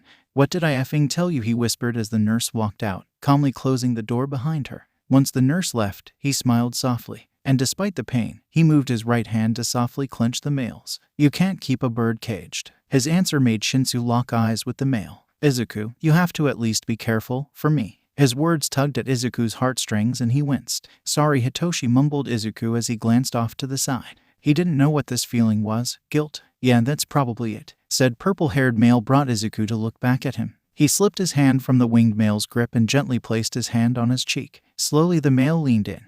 Izuku himself inching forward like some unknown forces pulling him. As they were inches away from each other's lips, the door opened. Both teens jumped and the purple-haired male's face flushed bright red, while Izuku averted his gaze. Oh, was I interrupting something? Questioned the person who walked in. His scent told Izuku that it was Hisashi, the loud blonde. How annoying. No, I was just leaving, muttered Shinsu as he got up slowly from the seat. Once the male quietly left the room, Izuku glared menacingly at the pro-hero. The temperature of the room went ice cold as he let out a soft huff before averting his gaze once more. The hero stood stunned and frightened at the devil that is Izuku. Now he was feeling some regret for interrupting something that seemed to be important. Izuku knew what had just happened. He had seen his mother and father do it sometimes. Shinsu tried to kiss him, and he was accepting of it.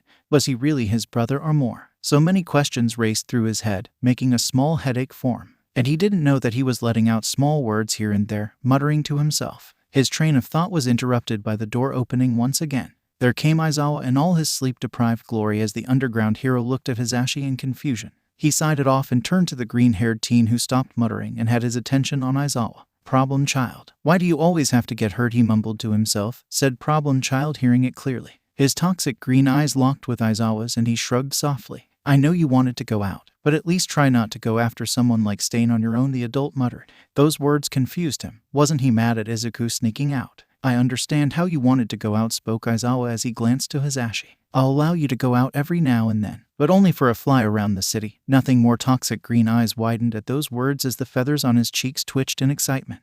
Problem child, huffed the adult as he dragged Hisashi from the room, walking off into the hall and leaving Izuku alone. Was this how it felt to be loved? It was a nice feeling. Text. Izuku had laid in that hospital bed for 2 more days before he was released. In those 2 days, the young avian had grown acquainted with the winged teen. He decided to name her Heishi. Heishi was a falcon bird with brown feathers. She seemed intelligent and was very energetic. Some specialist that visited him to check on the bird said she should mellow down. Izuku wasn't bothered by the bird's personality though, as she only spoke when needed. She didn't make much sounds unless she was hungry or thirsty, or cooing at Izuku. This makes him believe he could take her on missions in the future. Whenever the bird grows in her flight feathers, that's when Izuku will allow her to come. But, from what he could make out, she was already growing them in. He'll just need to teach her how to fly. Now, he is shakily getting from his bed. His wounds have healed, but it's still hard putting pressure on his left leg. His shoulders still ache, but they're better than not being able to move them. Shinsu, who was in the room, walked over to Izuku and helped him. After the awkward situation, he had been hesitant to talk to Izuku, who tried to talk as much as he could to the male. Gratefully, the winged teen took his hand and nodded in thanks to him. An unnoticeable smile graced the teen's lips as Hitoshi's face started to heat up. It was adorable to the bush-haired teen how the other blushed. He was helped to his feet and off the bed. Izuku was just glad to get out of the hospital finally. Heishi hopped onto his shoulder and dug her claws into his clothes to hold on. The blue hospital gown was finally off as he was in a comfortable hoodie that let his wings free. His legs were covered in soft pants and his favorite red shoes were on his feet. He neatly folded his wings behind his back and followed after Shinsu with a limp. The limp itself annoyed him as pain shot from his leg every now and then. But it wasn't like he was used to the pain already. The 2 teens and avian entered an elevator and the purple-haired male pressed the button for ground floor. It was quiet in the elevator as the only sound present was the boring elevator music. But it wasn't an awkward type silence. The silence felt peaceful and brought comfort to the bush-haired teen. With a ding, the elevator opened and revealed a pure white hallway. Shinsu led the way as his steps echoed in the empty hall, its noise bringing a beat to his ears. His soft smile faded as they walked into the lobby, the figure of Aizawa falling into view. He huffed softly as the adult walked over, looking down at the teen who liked to keep pressure on his right leg. His left leg kept lifted from the ground, barely noticeable at a first glance. The UA teacher let out a sigh and started to talk. I got you signed out. We're going to the dorms. Izuku nodded in understanding and followed behind Aizawa as he started to walk. They made it to his car and entered. He wasn't expecting this surprise as they exited the car. Shinsu walked to the back of the car and opened the trunk. He pulled out 2 suitcases with a grunt, setting them down beside himself. Green feathers twitched in confusion as Izuku tilted his head to the left like a dog. Honestly, an adorable sight if you asked me. Why do you have bags? He asked in a blank tone, still not trusting around Aizawa to let his actual personality free. Shinsu didn't answer for a second before he smiled softly. I'm moving, and he revealed and shut his eyes for a closed-eyed smile. This surprise indeed caught Izuku off guard as he gaped slightly. He shut his mouth and shook the shock from himself, his wings twitching in excitement. He was happy to not be alone in the building. I'm glad to not be alone, he paused before glancing to Aizawa. But I can guess that he's to keep an eye on me, he inquired with a raise of his eyebrows. A huff sounded from Aizawa in confirmation. I can't just leave you unsupervised now, he answered the winged teen's question with an annoyed tone. His tone and words amused the teen as they finally grew smart. It was dumb in the first place to leave him alone in a building all by himself, seeing as he wasn't used to such a big place to live in that was basically his own. All to himself. It was still a foreign feeling. To help the purple-haired male, the winged teen grabbed one bag. It seemed pretty light to him, but it was understandable since he had to lift people off the ground in most attacks. A small thank you came from the male as Izuku grabbed one bag. He walked up to the dorm doors with a small wave to Aizawa, ready to bask in the presence of Shinsu. He would never be prepared for going to school the next day. It's been years since he even went to a school. It spiked his nerves, but he ignored it. He'll have to enjoy the one presence of the fluffy-haired teen as long as he can. The next day will have him being thrown into a group of students who he only knows from the USJ attack, and that is little information as is. He likes to go into things with information, but he'll be going in with almost none, making him a nervous wreck when he tries to sleep. But his insomnia wanted to F him over and forced him to stay up the whole night, to his own thoughts. Oh, how it's going to be one hell of a day tomorrow. With only his thoughts to accompany him, he tries to fall asleep with the small avian cuddling into him. Shinsu was already asleep. He could hear the soft breathing of the male from the room over. At least he got some sleep. Text. If you said that Izuku was calm, you would be entirely wrong. He paced the ground in his room, fully clothed in his new uniform. His thoughts wandered into many unwanted situations and possibilities, trying to prepare himself for anything. Of course, this causes him to be muttering endlessly. The green feathers on his cheeks twitched and were fluffed in anticipation. The same going for his wings. She fluttered her wings on his bed, trying to fly to him, only getting some air before she crashed back into the soft bed. That brought Izuku's attention to the avian as he calmly walked to her and helped her onto his shoulder. She stuck her claws into his clothes for a good grip, not wanting to prick his skin. The winged teen thought it would be best not to pace with the young avian on him, so he chose to tough it up and leave the room. He sighed softly and walked to his door, opening it slowly. His posture held a look of wanting to go back into the shelter of his room, but he couldn't do that. Slowly, he shook his head side to side and made it to the main room of the dorms. The vast space always annoyed him, making his shoulders tense as a habit. If you couldn't tell, he'd rather be in a smaller room than this. Yes, he likes space for flying. It's just he expects an attack at every hidden corner and crevice. Being a vigilante for years made him cautious of everything and everyone. Footsteps behind him made Izuku turn towards the sound. The familiar scent of coffee made him smile softly as the sleep-deprived teen entered the vast space. You ready? Asked Shinsu, curiosity lacing his voice as his purple eyes locked with green. The bush-haired teen nodded and his feathers twitched once again as he shifted their position on his back. As I'll ever be. Hitoshi's eyes softened at the small nervous habits he picks up from the green-eyed teen, letting a soft smile grace his lips. He chuckled softly, getting a playful glare from Izuku for laughing at his nerves. Once Hitoshi calmed, he looked back up at Izuku. Okay, let's just get it over with. His offer pushed the green-haired male to side and nod. And with that they walked towards the school from the dorms. Their walk was filled with a nice chat from the two, ending with a comfortable silence. Once the two stood in front of the giant door of 1A, Izuku placed back on his cold front. Hitoshi besides him wiped off his smile and opened the door, letting Izuku follow in behind.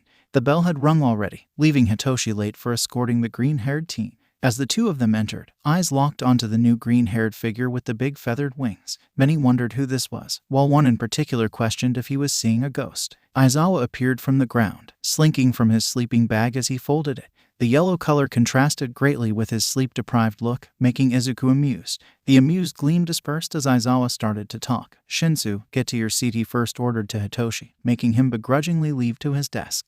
His pillar of support left him, making his wings shift slightly, the only thing showing his nerves. Aizawa turned to him, making Toxic Green look into his. "Introduce yourself, problem child." Those words brought dread to Izuku as he didn't feel like talking to the whole class. He sighed and Heiichi pecked his cheek. His hand waved slightly in a motion for her to stop as he got to his introduction. "I'm Midoriya." Izuku. His words held a chilling sense to them, and his toxic green eyes added to his intimidating effect.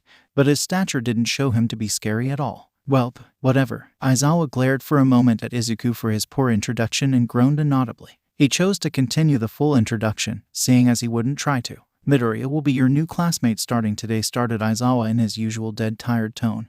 "He's here for rehabilitation." He stopped for a moment before speaking once again. He was a vigilante, but after he helped in the USJ and was captured, he was offered a spot here. Most of the class erupted in chatter, annoying the two who stood at the front. A dual-haired male, an ash blonde, a frog girl, a bird head, and Shinsu didn't put in any input. A soft whisper questioned through the other voices, catching Izuku off guard as the familiar name echoed through his ears. His eyes widened, going unnoticed by the chatting students. The ones who didn't bother to talk kept their eyes on the winged teen. Noticing the change in behavior, Aizawa watched his sudden change in demeanor with a concerned gaze. Memories and locked-away images flashed through his brain, making his heartbeat flare in his chest. His wings fluffed up and the feathers on his cheeks twitched as a look of horror flashed in his eyes. His toxic green eyes locked with blood-red ones, not believing it was true. No, it couldn't be. Never would they be here. He wanted to lock those memories away. The word echoed in his head, followed with yells of profanities and him being berated by voices, his brain yelling at him to leave. Leave and run, fly away, don't return, go away, disappear. Take a swan dive off a roof. He took a step back as his whole body tensed in preparation, prepared for a hit or strike, for something bad, for the abuse to come back. "Deku," the deep voice called, resonating in his being as he wished to flee. There in the class was his childhood tormentor. The one who berated him and suicide baited him for being quirkless when he was younger, for being a late bloomer. The one who added more pain to the one stacked up with the monster that raised him. The constant darkness at his home and the tight space that locked him in the spare room that his old home held. There in a seat of Class 1 was no other than Bakugo Katsuki.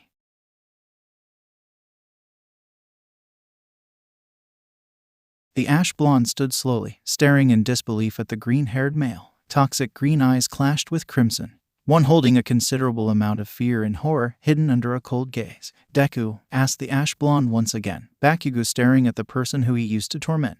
Bakugo couldn't believe what he was seeing. His childhood friend was alive, with what looked to be a mutation quirk with him now. The whole class grew silent at the interaction occurring as Aizawa moved to touch Izuku's shoulder. In a swift motion, his hand was smacked back and a fierce gaze ordered him to not do anything. Heiichi once again pecked at his cheek, trying to make sure her owner was okay. "Don't call me that," growled the teen vigilante, forcing his glare upon his childhood tormentor. His feathers fluffed in a threatening manner, showing more of a threat, trying to make Bakugo back off. Said ash blonde took a step forwards towards Izuku, a look of surprise and regret adorning his features. "We thought you were dead." Auntie was devastated, he whispered, though his voice traveled out the room. "Don't talk about that monster," he shot back, not caring about him being pronounced dead. He expected it. Confusion flashed through Bakugo's eyes, showing how blind the male was to the abuse he had to go through. It was laughable. A bully who thought his victim was dead. And he felt bad for it, not even knowing what else happened at the home of his victim. How many beatings and torture he went through for doing one thing wrong. A low chuckle left the mouth of Izuku as he once again locked eyes with Bakugo. "You were too naive to even notice what happened after your little quirk sessions," do you tease the teen in a dark manner, not mentioning how he was the target to the quirk training. "What do you mean?" asked Bakugo, confused on what his old friend meant. Instead of answering, Izuku turned to Aizawa and urged to leave. "I don't want to be here anymore," voiced the teen, angry that an old bully had gotten into the hero course. It took Aizawa a second to process what happened, and he shook his head slowly to Izuku. "It's that or jail, you know this," warned the adult. Izuku in turn hissed under his breath and clutched his fists. Heiichi pecked his cheek again, making him calm down. "Where do I sit?" he asks, ignoring the curious gazes of the people who he doesn't know. Aizawa motioned to the only open seat, behind Bakugo. His whole mood depleted once again, and he huffed, turning to Aizawa with an "Are you serious?" look. The adult softly glared, telling him to go.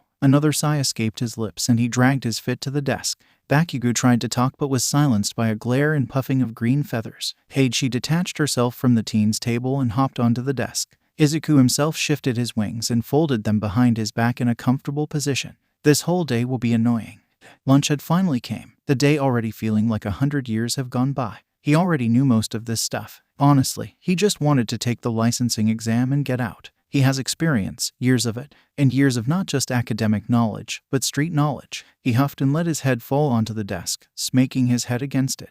Heiichi hobbled over and poked his head, wondering if he was dead. A groan of annoyance told the bird that he was fine, just done with everything. Footsteps trailed over to him, one pair of them that he recognized. The trained quiet footsteps made it to his table as the scent of Shinsu filled his system, calming him. He turned his head towards the male and looked up at him with a quirked eyebrow, keeping an emotionless look on his face. "Hurry up, I'm getting food," Shinsu ordered in a cold tone. Izuku yawned softly, not used to being at school and having to learn something you already know. "I'm not hungry," the teen countered, wanting to lay his head down on the desk and sleep. A grunt left Shinsu's mouth and he kicked Izuku's shoe. "You're going to eat or I'm going to drag you there," he threatened in a stern tone. But Izuku didn't budge. The teen closed his toxic green eyes and tried to fall asleep, failing at it. Shinsu then tried his attempt at dragging the teen. He was successful with knocking him to the ground, but his wings were too much of extra weight to drag him. He gave up with that method and got food, going back to the class to find Izuku in the same spot, still awake. He set the food down and stared down at the winged teen, not noticing the Aizawa in the corner, bundled up by his yellow sleeping bag. "Get up, you lazy F," he ordered, bending down as he tried to get the winged teen off the ground. "Swear jar," joked the winged teen in a blank tone. Knowing of the wild Aizawa in the corner of the room, he still didn't trust the male enough to let out his actual emotions. And who knows if someone is eavesdropping? Shinsu conjured up a different idea and picked up the spoon position next to a bowl of rice. He dug it into the food and pulled out a spoonful of rice. Then, he shoved the spoon into the male's mouth, earning a cough of surprise from the winged teen. But that didn't stop the winged teen from eating the spoonful, and he is practically forced to swallow it whole. He coughed and sputtered, abruptly sitting up and pounding his hand against his chest. He then positioned a toxic glare at Shinsu, yelling, "What the hell was that for?" Shinsu looked scared out of his wits for the genuine anger radiating off the winged teen as his wings twitched and fluffed out. Shinsu then chose his only option. "Run." "Sorry," he yelped and forced himself into a run, spoon still in hand. And Izuku gave chase, catching up to the male swiftly and tackling him to the ground. I'd have to say the rest of the day was uneventful. Other than that, Shinsu was dragged to the infirmary with a large bump on his head from impact on the ground.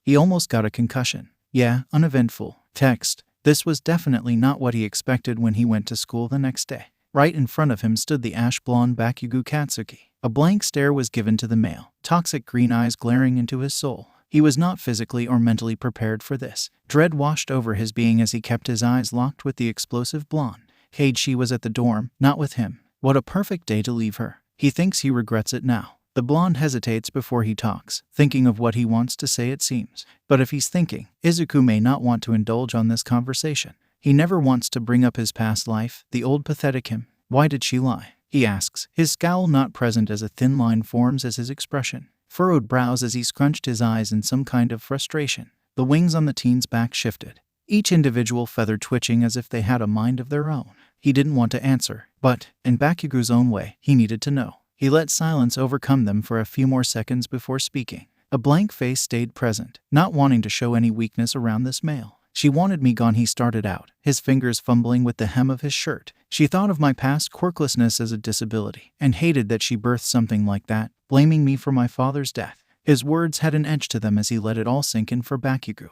"It wasn't just you that would hurt me," he stated and glanced off to the left, hoping he'd get what he was trying to say. It was so hard for the words to leave his mouth. Something was holding him back from saying the word. The thing that happened to him after his father died. As she starts, Bakugo with wide crimson eyes, mouth agape. Realization strikes the teen, then regret and anguish. "Abused you?" His question rang out in the quiet air, a nod being his answer. The blonde teen trembled as he clutched his hands together in front of him, clenching his teeth. From the pressure of his teeth pushing against each other, his head started to hurt. Add on to the fact that he bullied a kid who was being abused as well. Izuku could tell how Bakugo feels, just by the expressions he's giving. He could tell that he regretted his decision. He could tell when he walked in the class the other day and locked eyes with him. But the words that came next still surprised him. "I'm sorry," the blonde choked out, eyes glistening as he forces back the tears that want to drip from his eyes. He was even more surprised at what he says next. "You didn't know? No one did. You just followed everyone else's thoughts on quirkless and people with weak quirks." His words came out slow and awfully calm. It unnerved Bakugo and himself as he said it like it was second nature. He never knew he himself thought that, but it made sense to say it after the words left his mouth. The male started to protest, but Izuku put his hand in front of his face to stop him. He sighed. He knew he was going to regret this somehow in the future. "We started off on the wrong foot," he began saying, and let his hand that was in front of Bakugo's face fall down to his side before he outstretched it again. "I'm Midoriya Izuku. I'm here at UA for the rehabilitation program. You may also know me as Yami." His introduction was short and simple, holding his usual mask up as a hint of kindness went through from offering a hand. Hesitantly, Bakugo took his hand and gripped, shaking lightly. Awkwardly, he started to speak. "My name is Bakugo Katsuki, and I welcome you to UA." After that, he let go and let relief flash through his toxic eyes. Izuku left Bakugo to catch up with his purple-haired friend, leaving behind a shocked Pomeranian. Text: The buzz around the class was loud, annoying the winged teen. He laid with his head on his desk and tried to drown out the sound with his thoughts. Something was coming up. He could feel the odd energy. His ears perked as the door to the classroom was slid open. Aizawa entered and walked groggily to the front of the room, seemingly exhausted from his night patrol. It wasn't a surprise when the male mentioned the final exams, but it did set the whole class into an even louder chatter than before. A groan escaped his lips and he let his head fall back to the desk with a thump. It goes unnoticed to most as they worried over the upcoming practical and written tests. But Shinsu thought it would be best to see the male's thoughts on the tests. He walked behind the teen and tapped him on the shoulder, making toxic eyes lock with purple. Izuku let his eyebrows raise in a question as Hitoshi started to speak. "Do you think you're ready for the finals?" inquired the male, worried that the winged teen may not be prepared for joining mid-year. Said teen let a soft and unnoticed smile grace his features. "I should be. Just because I haven't been to school in years doesn't mean I slacked on learning," he answered, a casual tone mixed in with the monotone voice. The violet-haired male seemed relieved and nodded in understanding. "What do you think will be the practical?" wondered the male as he leaned against the green-haired male's desk. "Well, because of the activity this year between villains, probably a hero." It was a logical guess from the teen, as he wouldn't expect something like robots or fellow classmates.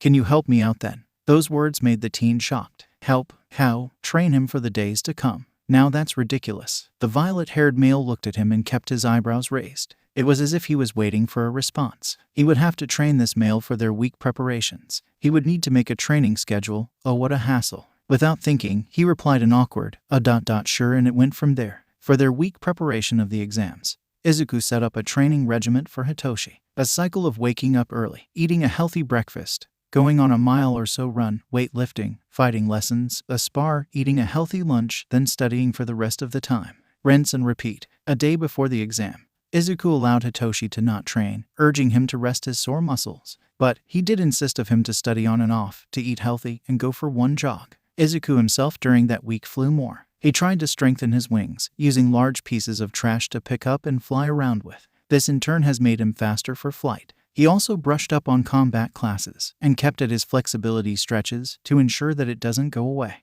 Izuku and Hitoshi met up in the kitchen of the dorms that morning. Izuku was making a quick breakfast for the two of them. The breakfast was a simple herb soup with fish on the side. They both gobbled it up and Izuku was forced to leave Haichi in his room. When they arrived at the school, the two of them were forced to separate to their seats. The test started not long after and Izuku was the first one to finish. If you didn't know, he kinda didn't expect to be going to a school ever again. This led him to reading many books on his free time and teaching himself things. He passed college-level materials swiftly, going into more extravagant lessons until he got bored of learning.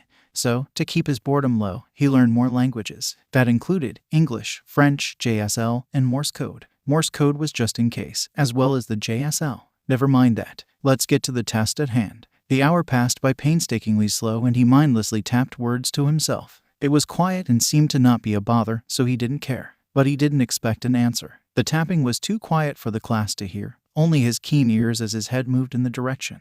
There on the ground, Aizawa was tapping on the floor beside him, bundled in his sleeping bag in the corner of the classroom. The words intrigued him and his eyes sparked with a gleam of interest. How he would love to partake in this. Now things are going to get fun. Text. Amusement buzzed in his system as he was held back by Aizawa, the rest of the class streaming out the door. Hitoshi gave him a confused look, shown by the raise of his eyebrow, before leaving, striking more amusement in the male. His sensei looked down at him, before smirking creepily. "So you agreed to help twist up their test?" inquired the black-haired male. His black eyes gleamed before he continued, "Nezu will be entertained, kid." Aizawa handed him 4 small objects in a silver case, labeled with a number. "Thank you for allowing me this opportunity." Now his role was simple, and very fun. A staff member met him halfway on his walk after visiting the locker rooms to change. He now wore a black tight-fitting outfit. It was made from a protective cloth that made sure it wouldn't gleam in light. He had no actual shoes, being a pair of black protective socks over his feet. His hands were covered in fingerless gloves, and a green visor laid over his eyes to aid him with his vision. Not only that, he had weights on his wrists and ankles to slow him down. An explanation was going on outside the door he and the staff member resided. It was clear that the class wasn't happy about facing the teachers. But that wasn't just what they were facing. "That's not all, students," cried the voice of Principal Nezu, the white rat bear thing that owned the school. It was obvious to tell that he has a wide smile on his face. "There is a trump card that the teachers or students can pull. That is if you find them." The class went into a full rumble as they guessed who the trump card would be. Izuku himself got prepared and blew a tuft of hair out of his visor's way. Then the door opened. A blank look kept on his face as he walked out, and a shocked frenzy occurred. He calmly walked to stand next to Aizawa, silently flexing his wings and shifting them to a comfortable position on his back. "Wait, doesn't that mean one team will be uneven?" calmly asks Momo Yaoyorozu. "Why is he the trump card?" shouts a Pomeranian. "He's just a vigilante that broke the law. He's in rehabilitation here, he shouldn't be the trump card," shouts the infamous Tenye as he follows it with 2 chops of his arm. It was expected, his violet-haired friend countered. It was all silenced with a pointed look from their local underground hero, activating his quirk to add to the intimidation. Not all questions can be answered at once. The monotone voice of their sensei broke the silence, and Nezu was urged to continue. "There will be one group of 3. Given that the class is uneven," he paused and raised his paw in the air. "And discrimination against a classmate is answered with expulsion," he warned eerily. Izuku's feathers on his cheeks twitching at the mention of discrimination, memories spiking. He shook his head clear of those thoughts and listened. Now, in an alternate universe, All Might would have been there, but in this one, he wasn't needed. The groups were swiftly made, consisting of Todoroki, Bakugo, and Shinsu versus Eraserhead, Sato and Kirishima versus Cementos, Ada and Ajiro versus Power Loader, Asui and Takoyami versus Ectoplasm, Uraraka and Aoyama versus 13, Zero and Yaoyorozu versus Midnight, Takegura and Shoji versus Snipe, Ashido and Kaminari versus Nezu, Koda and Gyro versus Present Mike. Instead of doing them all at once, to help the trump card not have to fly all over the place, the first ones to go was Hakegura and Shoji. They were successful and passed, and Izuku wasn't needed. Uraraka and Aoyama went next, neither them or 13 finding the winged team. They passed. Most teams didn't need him at all, but there was one that made him do all the work after being the first to find him. That was Nezu, and he kinda decimated the 2 idiots of the class. So far, the ones that passed went as shown, and the ones that didn't. Sato and Kirishima versus Cementos, failed. Ida and Ajiro versus Power Loader, passed. Asui and Takoyami versus Ectoplasm, passed. Uraraka and Aoyama versus 13, passed. Zero and Yaoyorozu versus Midnight, Yaoyorozu passed. Zero failed. Hakegura and Shoji versus Snipe, passed. Ashido and Kaminari versus Nezu, failed. Koda and Gyro versus Present Mike, passed. That left the group of 3. This would be quite an interesting battle, the last being filled with only one compliant person, being Hitoshi. The other 2 would be likely to fight the whole time as they try to take charge, and they are more reliant on their quirks, except Hitoshi, who got some lessons from Izuku. Let's see who gets the trump card first. Let the fun begin. Text. Izuku laid in wait, hidden in a building as he waited for the first person to get him. He had to move spots soon. He can't just stay in hiding this whole time. He was just surprised that nothing has happened yet. His ears perked at a sound off towards the entrance of the building. Someone was close to finding him. It smelt like Aizawa. Trying to even the playing fields? Izuku stood up and waited, his sensei coming into view as a smirk played on his lips. The male walked over and lapped the teen's shoulder. "Cause a distraction. I'll pick them off," ordered his teacher, not answering him. "Get Hitoshi first. He's the one that actually has decent combat experience without a quirk," informed Izuku as he opened the window that he stood next to, before giving his teacher an amused look and flying out. He was forced to follow orders of the one who finds him, leaving him to also give tips to help them out, a pawn for their use. He was just glad that he didn't have to be ordered around by another hero.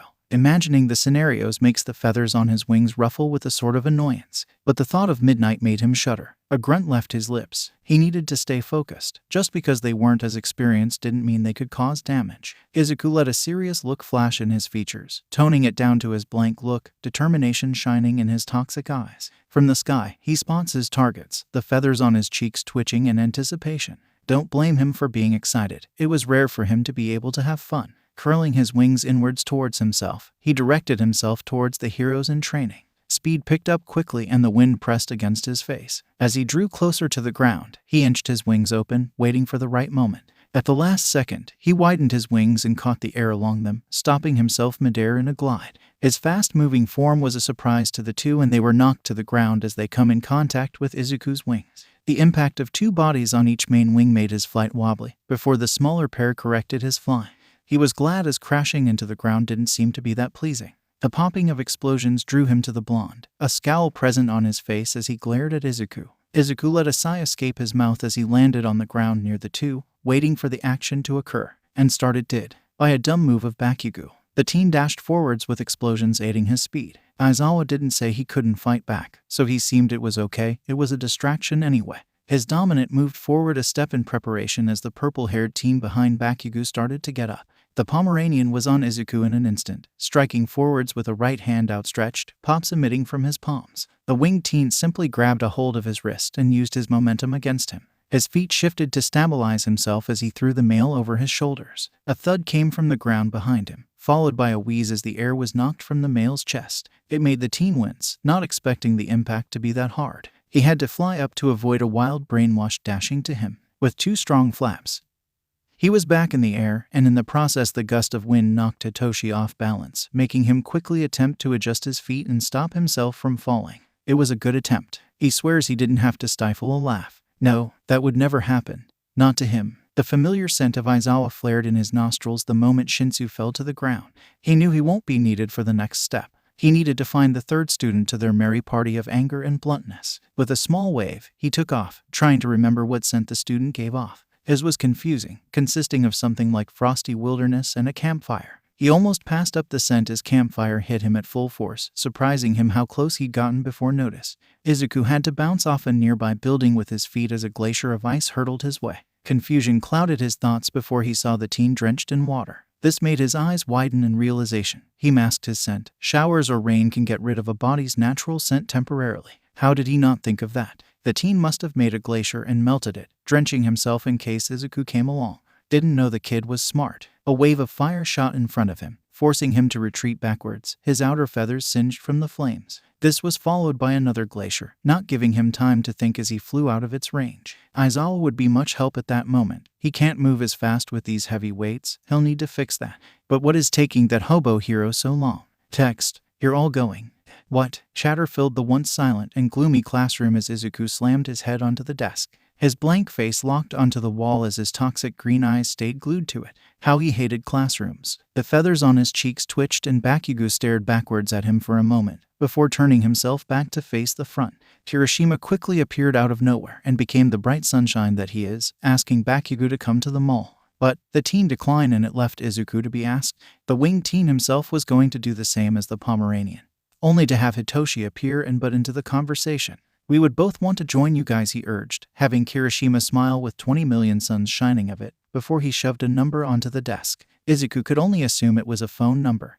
He didn't have. A phone was placed on his desk and he abruptly turned to the sleep-deprived male. It seemed as though a question mark appeared over his head as he tilted his head in confusion. About to leave his mouth. Aizawa got you a phone. Actually use it, the purple-haired teen informed with the added order in the end.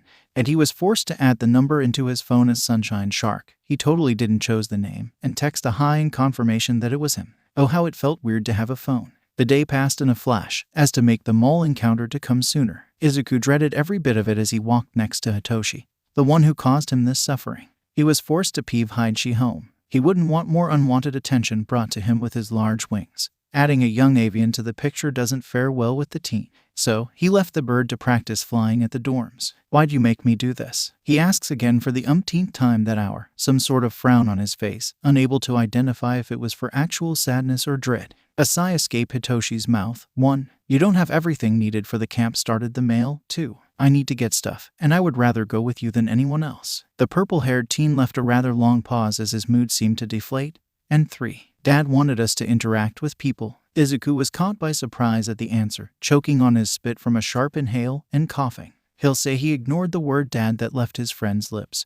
Wouldn't want to embarrass him for having a rightful parent finally. Is that so? The winged teen countered with amusement coating his tone, eyes sparkling in that same emotion. A nod was his answer, concluding his questions. Oh, how interesting that turned out to be. Shinsu. The teen perked at the shout. Midoriya. That name added more interest to the voice. The scent of Old Spice cologne told him it would be their resident sunshine smile of Class 1A. If you couldn't already tell, it was the person obsessed with being manly, Kirishima Ijiro.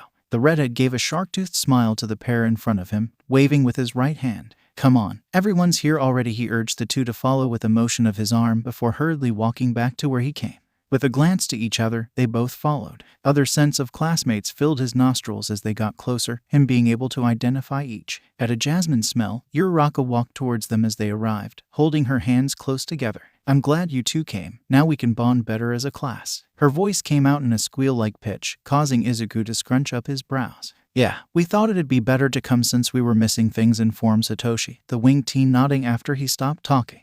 "Then let's get along," she says before skipping back to the group. She seemed way too bright and peppy. It confused Izuku. He guessed that she had a fairly normal situation then if she could act so optimistic. It seemed that way with most people at the school. He wouldn't deny that he feels a twinge of jealousy at that. He needed to warm up to the unnecessary kindness then. The chatter around him made him want to leave, but he gets reassured by a tug on his sleeve. This makes him turn to Hitoshi, uncertainty filling in his toxic eyes. He moves the gloved hand closest to Hitoshi to lightly grip his shirt. Hitoshi lets a calming look adorn his features. "It's okay, Izuku." His voice is soft and comforting, urging the teen to move closer to the purple-haired male. He gulps and nods before being led by Hitoshi towards the group. Everyone turned towards them, most smiling brightly or shouting greetings filled to the brim with kidness. It felt so odd and made the teen inch closer to his friend. His feathers twitched on his cheeks and he felt his wings shift on his back. How odd this felt for him. At least he gets to warm up to them somewhat. Then, he would try his best to get used to the brightness in the air. Text: "Where should we go first?" asks the resident pink cheeks. "We should split up to get everything finished in a timely manner," suggests the class president with a chop of his hand.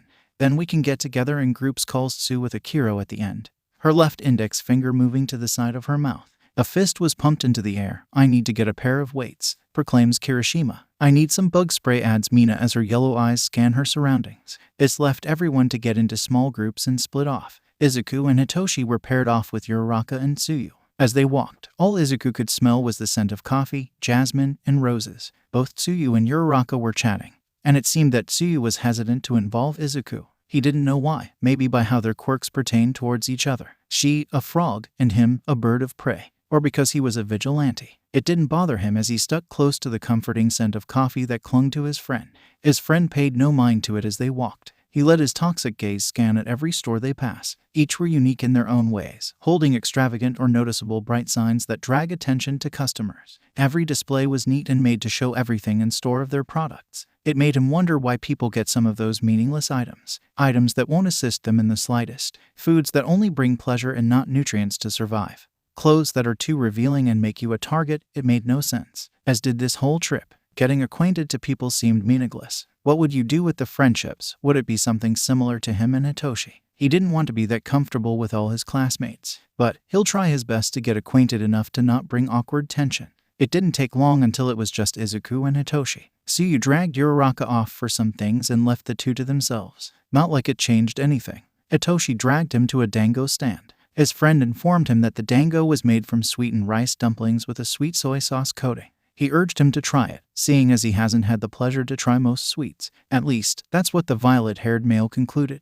The teen paid for 2 sets of 3 bamboo stick dango. Its sweet smell filled Izuku's nostrils, him able to recognize most of the ingredients listed off by the male who bought them. He was handed a plate filled with dango and grabbed the stick, picking it up towards his mouth. His mouth opens and he bites down on the sweet treat. The taste was filled with sugar, but it was decent. It made a small spark of pleasure light up in his toxic eyes. His reaction itself seemed to lighten the mood between the two teens.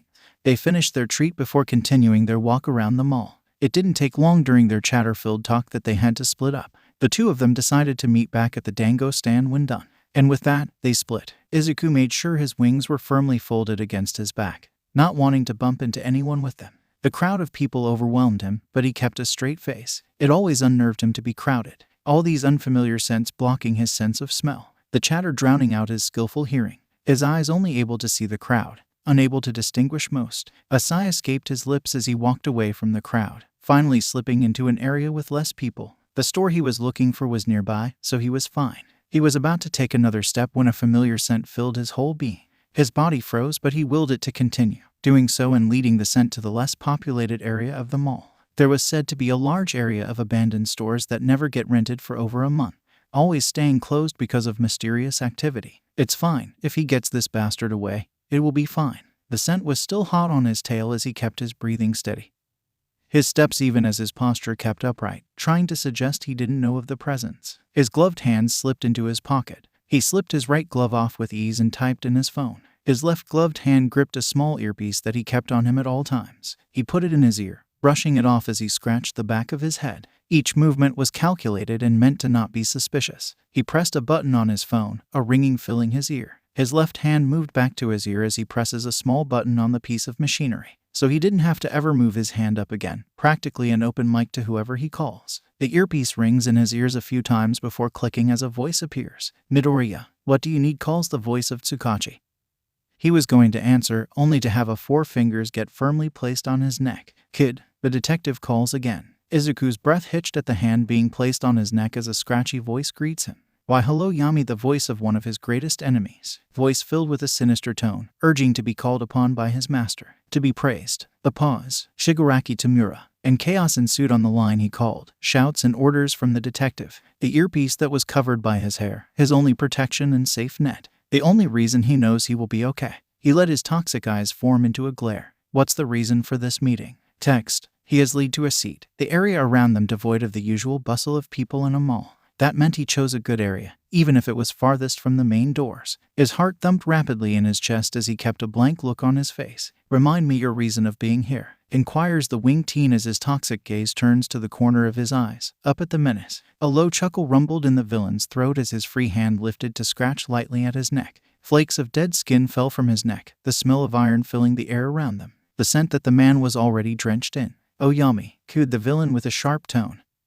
"Who knew you were just a child all along?" he mocked. His grip tightened on Izuku's neck for a moment, cutting off the breath of air he was trying to suck in before the grip was loosened again. "You were foolish to drag yourself where no one else is around. You're useless on your own." That's what he thought. Izuku wanted to voice, but let the villain continue to talk as Tsukachi's voice filled his ears, needing to know his location. "I just wanted to come to the Kiyashi Ward shopping mall in peace, and I needed some quiet. That's my reason for going towards the abandoned stores." He spoke in a tone void of emotion as he kept his calm facade up. A growl left Shigaraki's lips. "You're so frustrating," he murmurs, "but this will lead to your downfall. At least no one is around to witness this," he voiced to himself, knowing Tsukachi was listening to the conversation, trying to give him the situation without openly talking to him. That caused more scratching on the side of the blue-haired villain, more flakes of skin falling onto the dark clothes that coated the villain's being. "This is so annoying," he grumbled. "Answer me this," drawled out the handyman.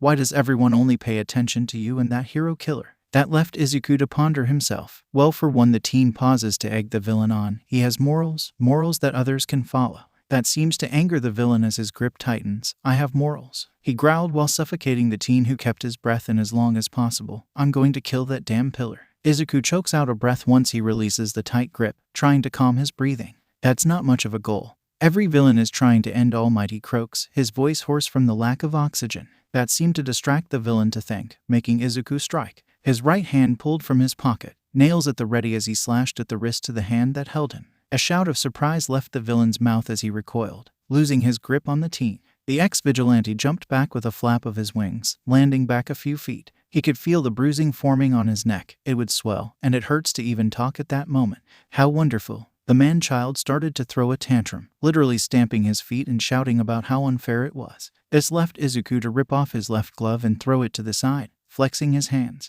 Once the villain finished his tantrum, he charged towards Izuku with his own hands outstretched. The teen dodged a hand that wanted to grip at his arm and flapped up into the air. He landed back on the ground behind Shigaraki and had to swiftly dodge another hand directed at him. It was hard to breathe normally, the swelling of his neck protesting from the elevated breaths he let out. The place around wasn't big enough for him to fly freely, objects jutting out from the ground in every few feet's distance. It annoyed him, having to be mindful of the hands reaching towards him and the objects. Unfamiliar laughter filled his ears, 2 new scents filling his nose, the smell of spray paint and cigarettes. It caught both the villain and ex-vigilante's attention. The villain charged at them with malice forming in layers around his figure. The girl only just noticed and screamed because of the male approaching. Izuku's eyes widened and he moved before he could comprehend a plan, shouting a run with his hoarse voice. They wouldn't be able to move out of the way.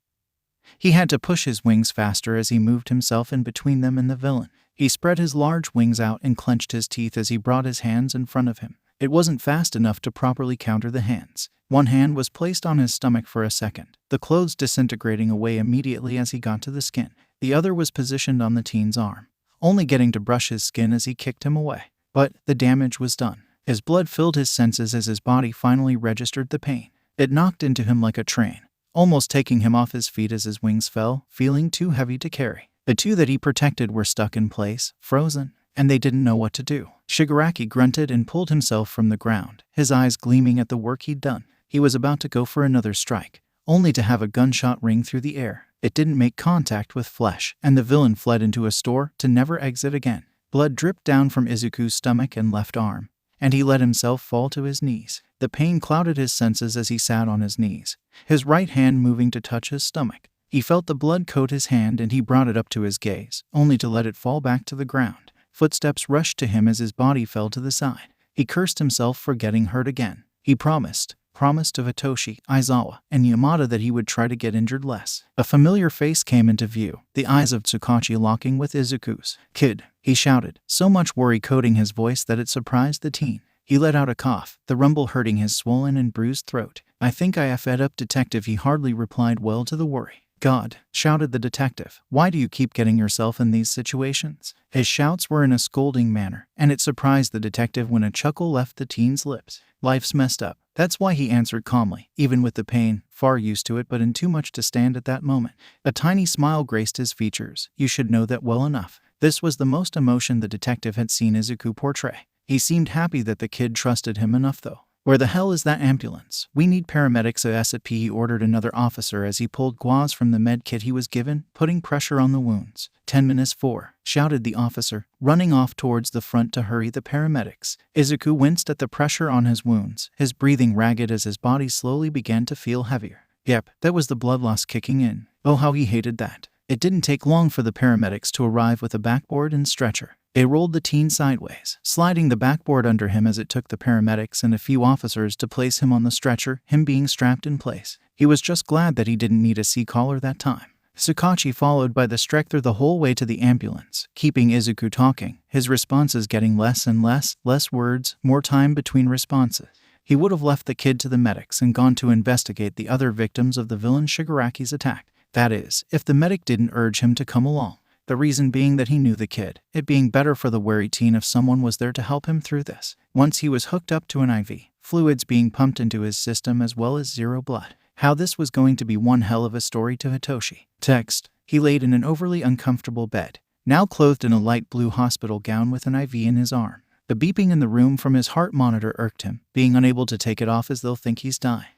Boredom was quick to overcome him as he stared blankly at the ceiling. From rest, once he got to the hospital he passed out. He was able to heal the swelling on his throat. The bruising was still there but not as bad. No one had visited him yet, making him assume they were getting questioned for something they couldn't control. That made him want to strangle anyone that accused his classmates of anything. Well, seems like he's warming up enough to kill someone for them. Totally a normal thing. Tsukachi had left not long after he was brought into the emergency ward of the hospital. He had other things to do, which he believed was questioning any witness he could to get some sort of clue where Shigaraki went.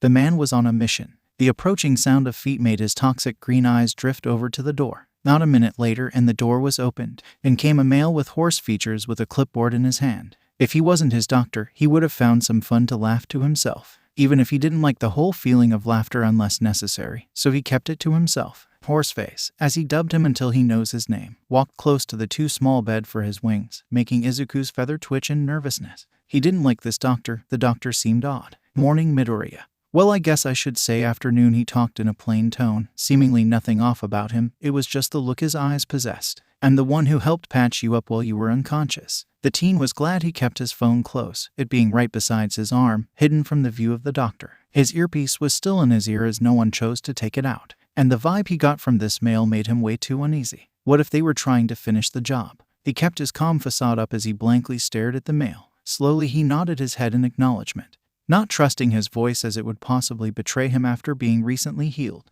His mind focused on slowly patching up his wounds enough, more so than the paramedics had, to give him a chance to run but not injure himself further. The doctor moved closer, moving over to the IV drip connected to his arm. It had a small dosage of morphine running to dull the pain, but if amped, can kill him. He knew what the doctor needed to do to higher the dosage, turn something that was closest to him. He has to observe everything to survive. To not be killed, he has to make it to Hitoshi. It posed the question as why he hadn't gotten any visitors. They wouldn't question his friends. That's not the holdup. They wouldn't be allowed if he was said to be in surgery or intensive care. Only relatives or his guardian.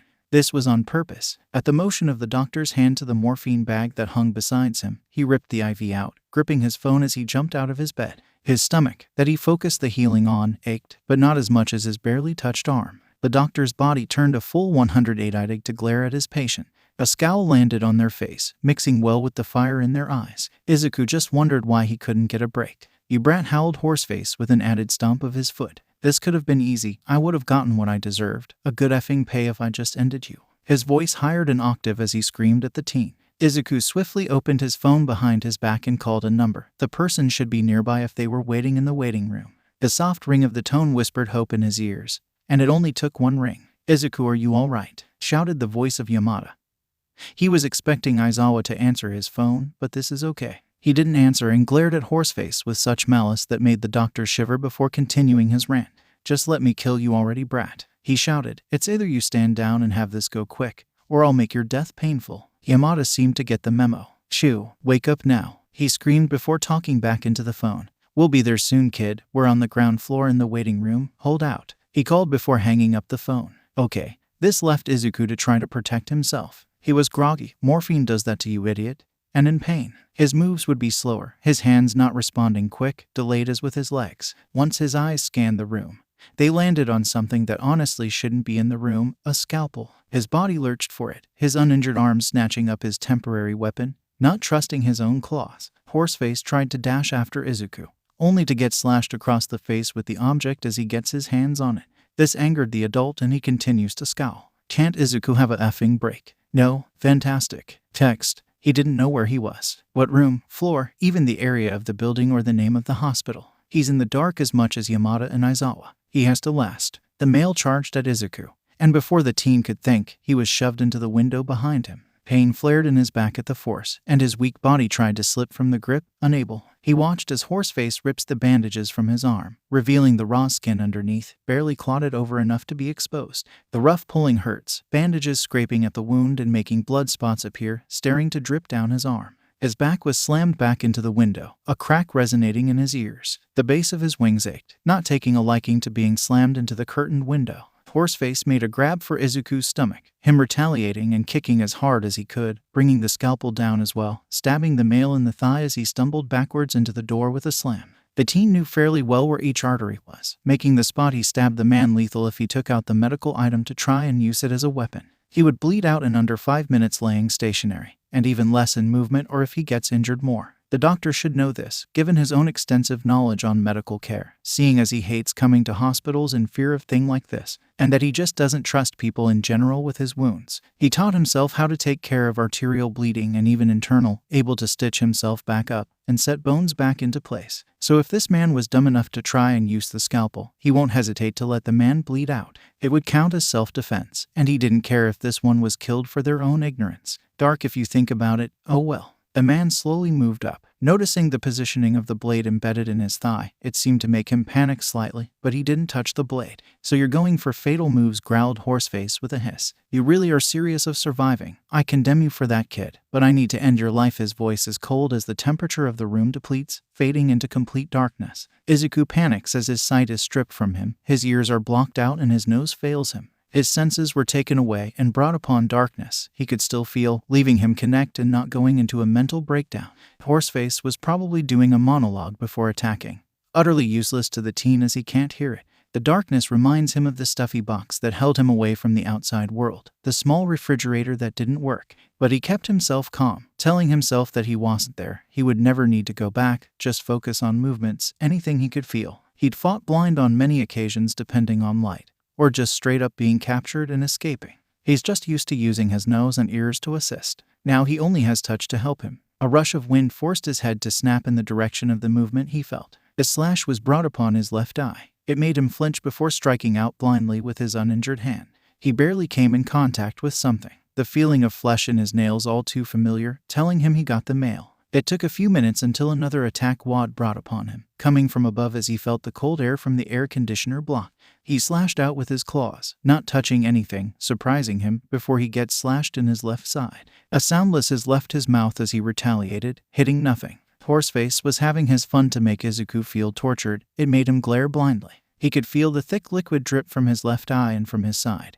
It wasn't pouring fast, no arterial bleed, as the doctor was avoiding it to keep playing longer. Before he could react, another slash was brought upon the right of his neck. He couldn't counter, slashing his claws through the air as he backed up a step. He could feel his heart pounding in his chest as he felt more and more like a cornered animal. Being stripped of most of your senses can send you into one hell of a scared frenzy. It was taking all his strength not to break down from the similarity with what the one that birthed him did. He tensed his body as his instincts screamed at him to protect himself. His hands brought up in front of him in a protective manner, and his injured arm moved swiftly as he gripped something in his hand. It was sharp, and liquid dripped from his fingers and palm as he guessed where the wrist of Horseface was. He slammed his uninured hand into the unprotected wrist. This forced the male to let go. Izuku lashed out with his left leg, keeping the blade of the knife firmly gripped in his hand as he kicked, only to have his leg caught. He can't do a thing when he is shoved backwards in a swift motion, his back coming in contact with something solid as the object falls from his hand.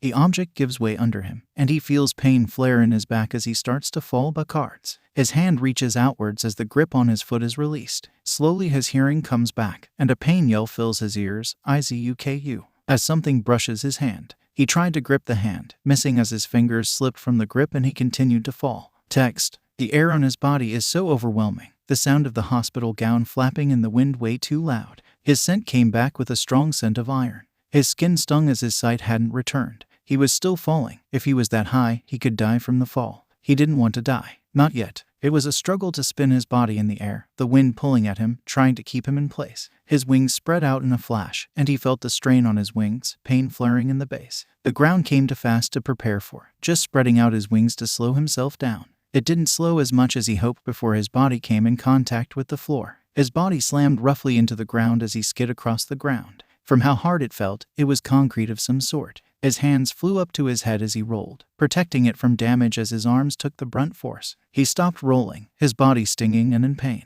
He laid still for a moment, panicked voices sparking around him as he wasn't moving. His eyes were screwed shut, tight and not revealing the toxic green eyes underneath. Quite briefly, his wings shifted, signifying that he was alive. His hand twitched and he slowly opened his eyes. The light surprised him, way too bright, brighter than he was used to. His sight was blurry from his left eye, and he assumed that it was just the blood, hoping it wouldn't stay like that. A hiss left his lips as he tried to move, but stayed grounded. Every part of his body stung as he laid there. Everything too loud, too potent in smell, or too bright. It felt so quick to have someone next to him. At first, he didn't recognize them, the sensory overload messing with him as he flinched at the touch and tried to move away. The voice came to his ears before the smell or image. Izuku, it was soothing and soft, seemingly meant to be a whisper, but to Izuku it felt like he was talking in his ear. Did that quirk do this to him, give him the sensory overload? Or was it his body trying to adjust to the blockages of each sense, making them unnecessarily stronger than they already were? A hand was placed on him, it feeling so weird as his nerves flared in that area. He was so used to not being able to feel if something touched him well, the cause of what his mother had done to him. The hand felt so comforting, letting the teen relax as his body tried to adjust to the sudden enhancement of his senses. His eyes focused finally, still sensitive to the blinding light that flowed into them, his left eye still giving a blurry effect. Why does this always happen? He questioned the adult he trusted, voice quiet, but so loud in his own ears. Aizawa didn't urge him to speak louder, giving a soft smile to him, comforting the teen even more to calm down. From Aizawa's eyes, he looked like a mess. His left eye was sliced into, dragging from the top left corner of his forehead, down across towards his nose. It split his eyebrow and looked to have cut into his pupil. To say it looked painful was an understatement. Not only that, but there was more. A small gash to the teen's left side near his waist. The wounds on the teen's left hand were bad. The skin was dug underneath the fingers of that hand, matching marks filling his palm. The previous wound on that arm was cut into, bandages vacant as the blood had clotted. Dots of blood were on his stomach area, signifying that the wound reopened.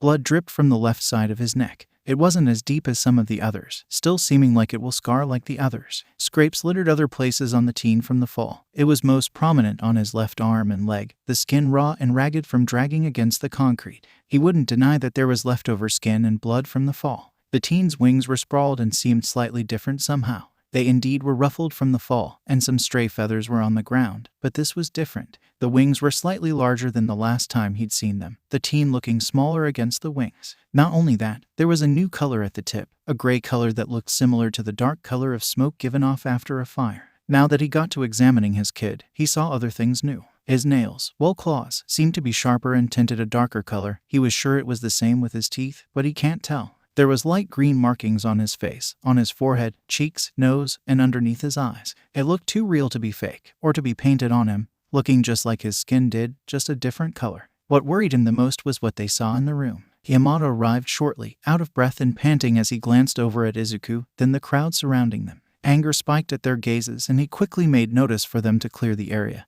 "This isn't just something entertaining for you to watch. Clear out," he shouted, his voice carrying through the yard. The volume of his voice made an almost inaudible whimper leave Izuku's lips as he curled in on himself, hands urging to move to cover his ears. It was all too loud. He didn't like it. Instead of being taken back to the hospital, he was transferred to UAS infirmary. This left him grateful as he let himself relax in the presence of Yamada and Aizawa, though he wished Shinsu was there, probably at the dorm. On the ride there, his ears picked up every sound they went around, his nose picking up the scents even with the windows closed, and his eyes were forced to stay shut or the fluctuating light would aggravate them. He just wanted his body to go back to normal. Text. Arriving at UA had relief wash over the teen. He was escorted by Yamada and Aizawa to the nurse's office, helping him walk properly. A headache had surfaced way before he was brought into the nurse's office, but the smell of antiseptic made it worse. He honestly just wanted to sleep right then and there. But he couldn't. He needed to be checked up by recovery girl, asked questions and such. His body was laid down in a comfy bed,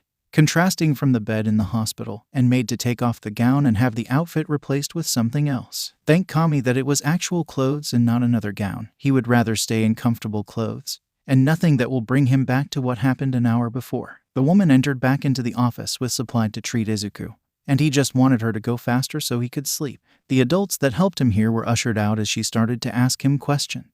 "Can you explain to me what happened?" she asked softly, trying not to aggravate his head more as she dimmed the light. It took a few seconds for the teen to process what she said before he talked. "I had woken up in the hospital, in an overly uncomfortable bed. It was odd, but I paid no mind to it," he started, talking slow as he tried to put his thoughts to words. The doctor came into the room not long after, and he felt odd. He paused, his mind drifting to the eyes he held. His eyes reminded me of someone he wouldn't just say his mother outright, and it unnerved me. He moved to the IV drip where a small dosage of morphine was being given to me. He had gone to try and hire the dosage to kill me silently, only for me to rip out the IV and jump from the bed. The creaking of the bed filled his ears, the feathers on his cheeks twitching in an uncomfortable manner. I called Aizawa a second later. He paused before continuing once again, not wanting to mention how he stabbed the man with a scalpel. That wasn't very hero-like. I think it was his quirk that he used on me. A pause and shaky exhale. But when he activated it, every sense was stripped from me, except touch. His uninjured hand twitched and he carefully moved it to his chest. He attacked me, playing with me, like I was a damn toy. Both anger and fear fell into his voice, surprising the woman as she was used to seeing him showing nothing except a blank, monotone look. His teeth clenched together, the force not helping with his headache. "It reminded me too much of her," he mumbled, not knowing it reached her ears. A soft breath left his lips as he calmed himself, letting the shaking of his left hand subside. "Next thing I know, my senses are back tenfold and I'm dropping from what I can guess was a window." The woman was silent for a moment before moving towards Izuku, noticing the small flinch he gave at her movement, but not commenting on it. "Let's get you healed up," she called in a calm voice, seeming to soothe his nerves as his eyes stayed locked on her figure. As soft as she could, she placed a small kiss on his forehead, seeing as his body almost instantaneously slumped as his eyes fluttered to a close. Most wounds healed, leaving scars in their wake. The only wound that was bad was the one on his hand. It seemed that his hand would sustain damage, a delay when he will try to use it. His left hand would have nerve damage, at least it wasn't his dominant hand. Not only that, but his left eye. A sigh left the woman's lips as she padded over to the door that entered the infirmary. The two hurriedly entered the room and sat in seats beside the teen's bed. "Is he going to be okay?" leaves his ashy's mouth as his eyes scan over to the kid, his eyes lingering on the new scars he bore in the bandaged left hand. A soft smile made its way to her face. "Yes, he's going to be okay. He'll just need some rest." She paused as her smile fell, but the two snapped to attention at that conjunction. "Midoriya's left eye is damaged. His eyesight in that eye will be blurry, and it might deteriorate over time. Losing full sight in that eye, her voice was soft as she spoke. Before the two of them could put any words in, she continued, and his left hand has nerve damage. There will be a delay in reaction on that hand, and it will be difficult to properly move with the tough skin he will bear when it heals fully. The damage on Izuku surprised the two adults that brought him. Shouta silently blamed himself for not being fast enough, while Hisashi stayed quiet. Knowing him, he'll make a full recovery with everything else and bounce back, she said, lightening the mood. But can you now explain what you saw there? And tell Tsukachi to hurry his sorry ass, she demanded, seemingly now very protective of the problem child. Aizawa paused as his eyes glanced over to the teen. Well, he started, it's hard to explain what I saw. A huff left the woman's mouth as she slammed her syringe cane onto Shouta's head, earning a groan from him. You can explain fine. Now hurry the hell up, or you'll have to deal with Nezu instead of me. That seemed to hurry up the male as he spoke. Izuku Burr. Sorry I'm late. I brought Shinsu with, panted the voice of Tsukachi, who had a mad Chiyo glare at him the second he slammed the door open. And this time you will get punished for interrupting. You can't just go barging in anywhere you want, she hissed out in a deadly tone, the dimly lit infirmary dropping 10 degrees. Oh sit. Thwack. Text. He was walking down the halls of UA with Hitoshi next to him. Both of them had bags with them for the trip they will go to that day. Izuku wouldn't say that the news of his injury shocked him. He was just disappointed in himself for not being able to prevent it.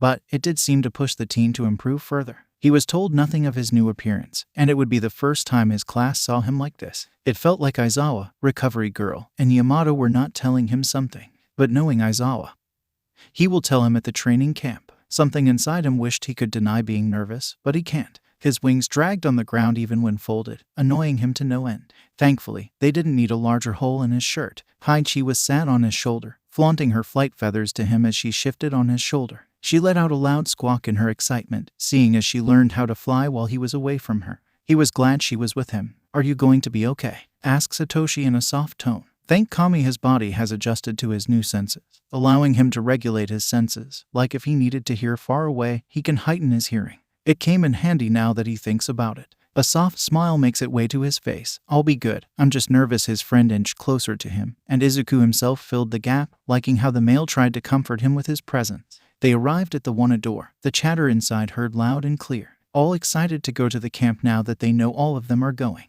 It would go well. Hitoshi opened the door and multiple pairs of eyes landed on them, but most strayed on Izuku the longest. Kirishima seemed to brighten at the presence of the male. Midabro. I'm so glad you're okay, shouted the male before his eyes landed on his new appearance. You look so cool. Is that face paint? The bright male surprised Izuku as he didn't answer, scared of his own voice. Hitoshi was about to talk for him, only to have the class erupt in sound. The words were either, we saw you wheeled out and were terrified, or, we're so glad you're okay, even a couple, what happened to you? Panic was starting to overwhelm him, feeling like a cornered animal as he backed up, feathers raising as they fluffed. His wings opened partly, ready to fly away. Aizawa, who was on the floor, stood up swiftly when he sees the light glow that enters Izuku's toxic green hues. Aizawa's eyes sift for red swiftly as his hair lifts up. Stop crowding him and get back to your seat or you're not going to the training camp, ordered the male, adding the threat for good measure. Once the class hushed, it was clear that Izuku was panicking. The fast breaths, raised and fluffed up wings, and the wide fearful eyes.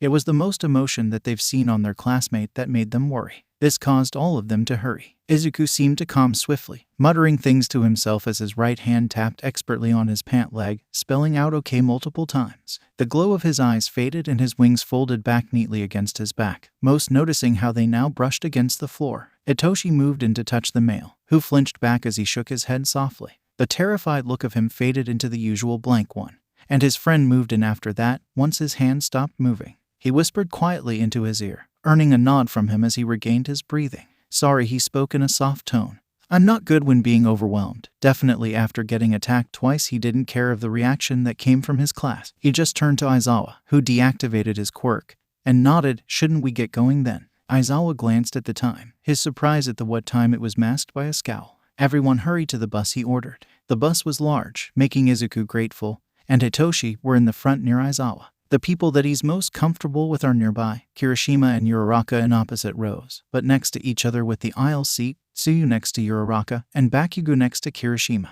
The rest, he honestly didn't care much, none of them seeming to want to get close or just seemed to be oblivious to being acquainted. The ride was peaceful, mind the constant swearing and the jokes that lead to laughter most of the time, until they arrived at a pit stop.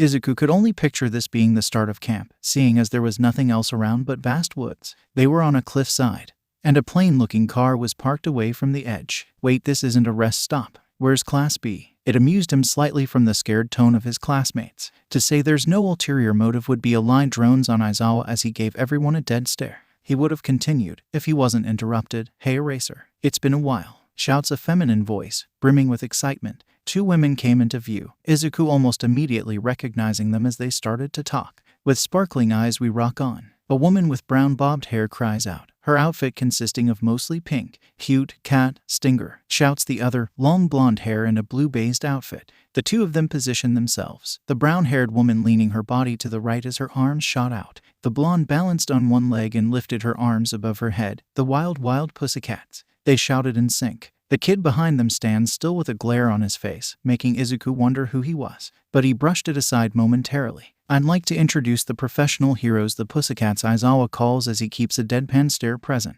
The brown-haired woman went to speak next. This entire area is more or less our domain, she spoke in a calm voice before pointing her arm in the direction of a mountain. The place you'll be staying is at the base of that mountain.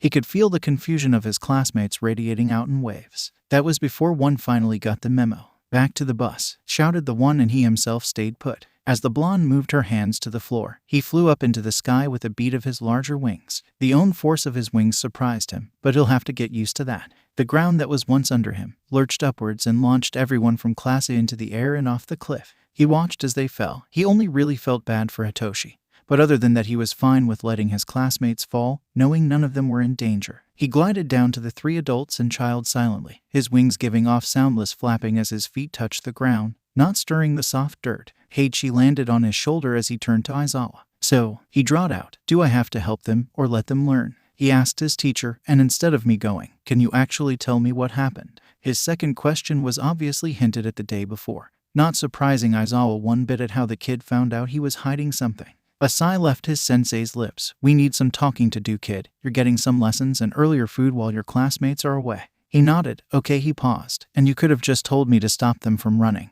You should already know the capability of my wings. That earned and amused him from Aizawa. Okay, problem child. Text. Izuku was surprised at what Aizawa had told him. So that was part of the reason of his new features? It was interesting, but also brought upon feelings he would have never thought to resurface. For once in his life, his mind drifted to his deceased father. And while his sensei made him a schedule to practice this new aspect in a secluded area, away from everyone so they are surprised for if he ever needs it, he was dragged from what he was doing at the arrival of his classmates. They looked exhausted, bodies covered in dirt and some had sticks sticking from their hair. Was it really that difficult? Glares and betrayed looks were directed at him, but he wasn't affected and kept standing beside Aizawa. He spaced off, his gaze directing itself upwards at the clouds as he felt Heiichi snuggle into the crook of his neck. A pain groan enters his ears, startling him from his daze as his head snaps over towards a grounded Kirishima. He laid in a fetal position, his hands over his precious jewels. Toda, the nephew of Mandalay, scowled at Kirishima as Ida rushed over to him. I'm not going to F around with a bunch of losers who want to grow up to be corny-ass heroes, growled out the child, stomping away.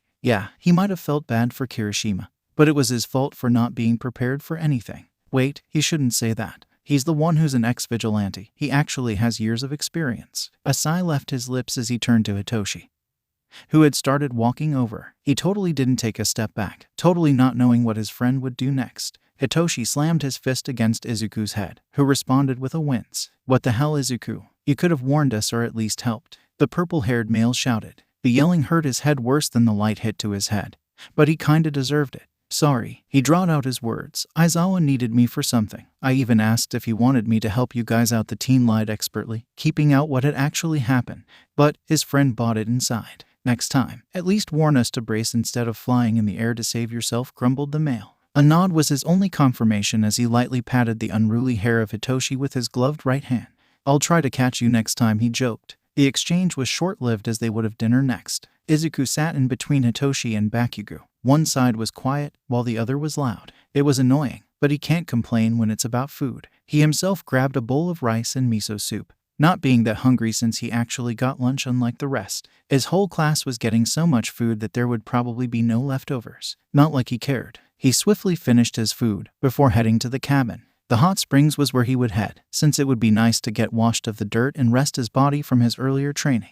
It didn't take long for others to follow after him. He was self-conscious of all his scars, but it was fine. Going in there can help him become more acquainted with the class, build up trust in them. Slow and steady, he guesses. He stripped his clothes off and set them down in an area he claimed for himself in the changing room. After he finished with that, he entered into the hot springs, most of the other guys of the class there. It made him wonder how they can change out of their clothes so fast. Izuku slipped into the steaming water, keeping his still bandaged hand out of the water. Everyone was chatting animatedly. The most animated would always be Ida with his hand motions. Kirishima, who was one of the closest to him, asked, "Hey Midoriya, how are your wings able to go into the water?" It was a good question. He himself didn't know how his wings don't get affected by water. Most birds have to preen themselves and spread an oil their body secretes on themselves, making their feathers waterproof. But he himself doesn't know. I don't really know. It may be the fact that my wings are entirely like a bird's. Mine might be naturally waterproof, he answered as a puzzled look was prominent on his face for a couple seconds. Kirishima smiled brightly.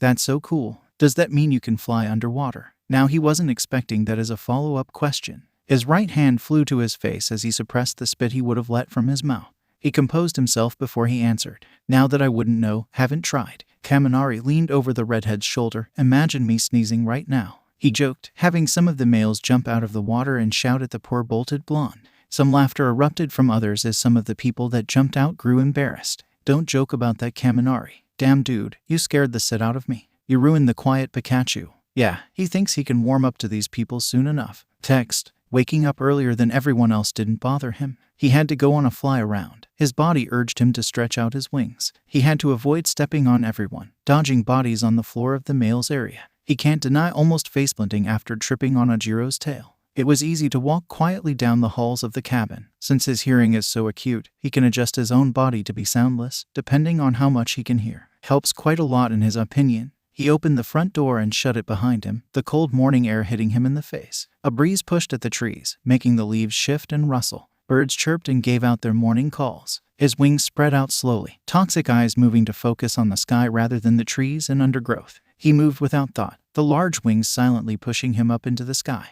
Each flap was known with the sound of the wind resisting against the feathered appendages. He felt so free in the sky, eyes shining and brimming with excitement. A smile was slapped onto his face as he made it above the cabin everyone else resided in. His body spun in a 180, his wings tucked into his body as he fell towards the ground.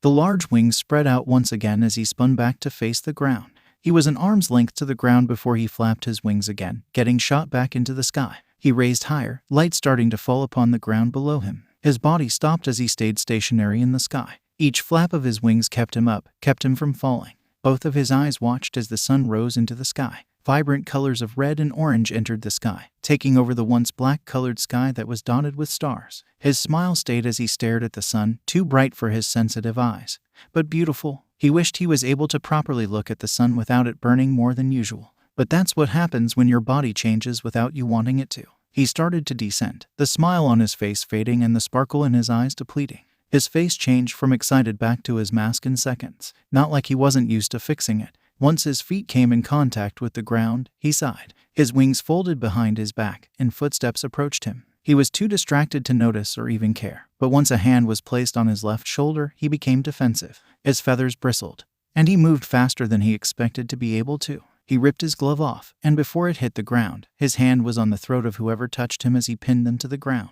His eyes glowed as he growled at the person, before recognizing who it was. He calmed down instantaneously, hand loosening and face relaxing as he picked himself off the male. The redhead stayed on the ground, and Izuku just wanted to fly back into the sky. Sorry, he muttered, feathers on his cheeks twitching nervously as his right hand scratched at his left arm. Even when he scratched lightly, white marks in his skin were made. He wasn't up for injuring himself, no matter how bad he felt. It was a surprise when the male jumped up and smiled brightly. It's no problem. He beamed, voice loud in his sensitive ears. I should have known not to touch you yet. Is it because of your eye? Those words caused a flinch from the winged teen. He wasn't expecting any questions of his eye to arrive. It took him a second to respond. Yes, he hesitated. My eye will slowly lose sight over time. It's already pretty hard to see from it. Surprisingly, Kirishima stayed silent for a few moments, other students around not paying attention to the conversation. Though, Izuku didn't expect the male to not voice his thoughts. The redhead usually was so bright, it confused him.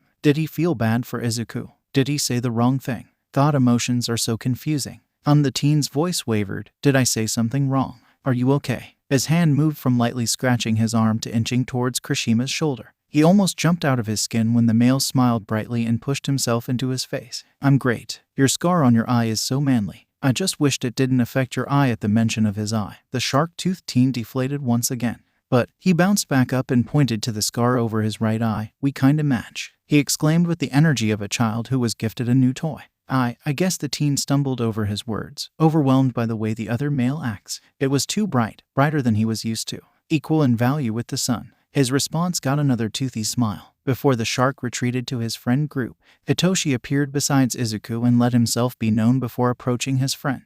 "You good?" he asks the stunned Izuku, who was still in a trance of confusion. He snapped out of it from the voice of the purple-haired male, a small nod showing his status. "Bright, isn't it?" Another nod from Izuku. "Get used to it." Izuku practically deflated at that sentence. Text. After the scare with Kirishima, the rest of the class poured out from the cabin. It was clear how exhausted each individual was, given how they walked or their squinted eyes under the risen sun.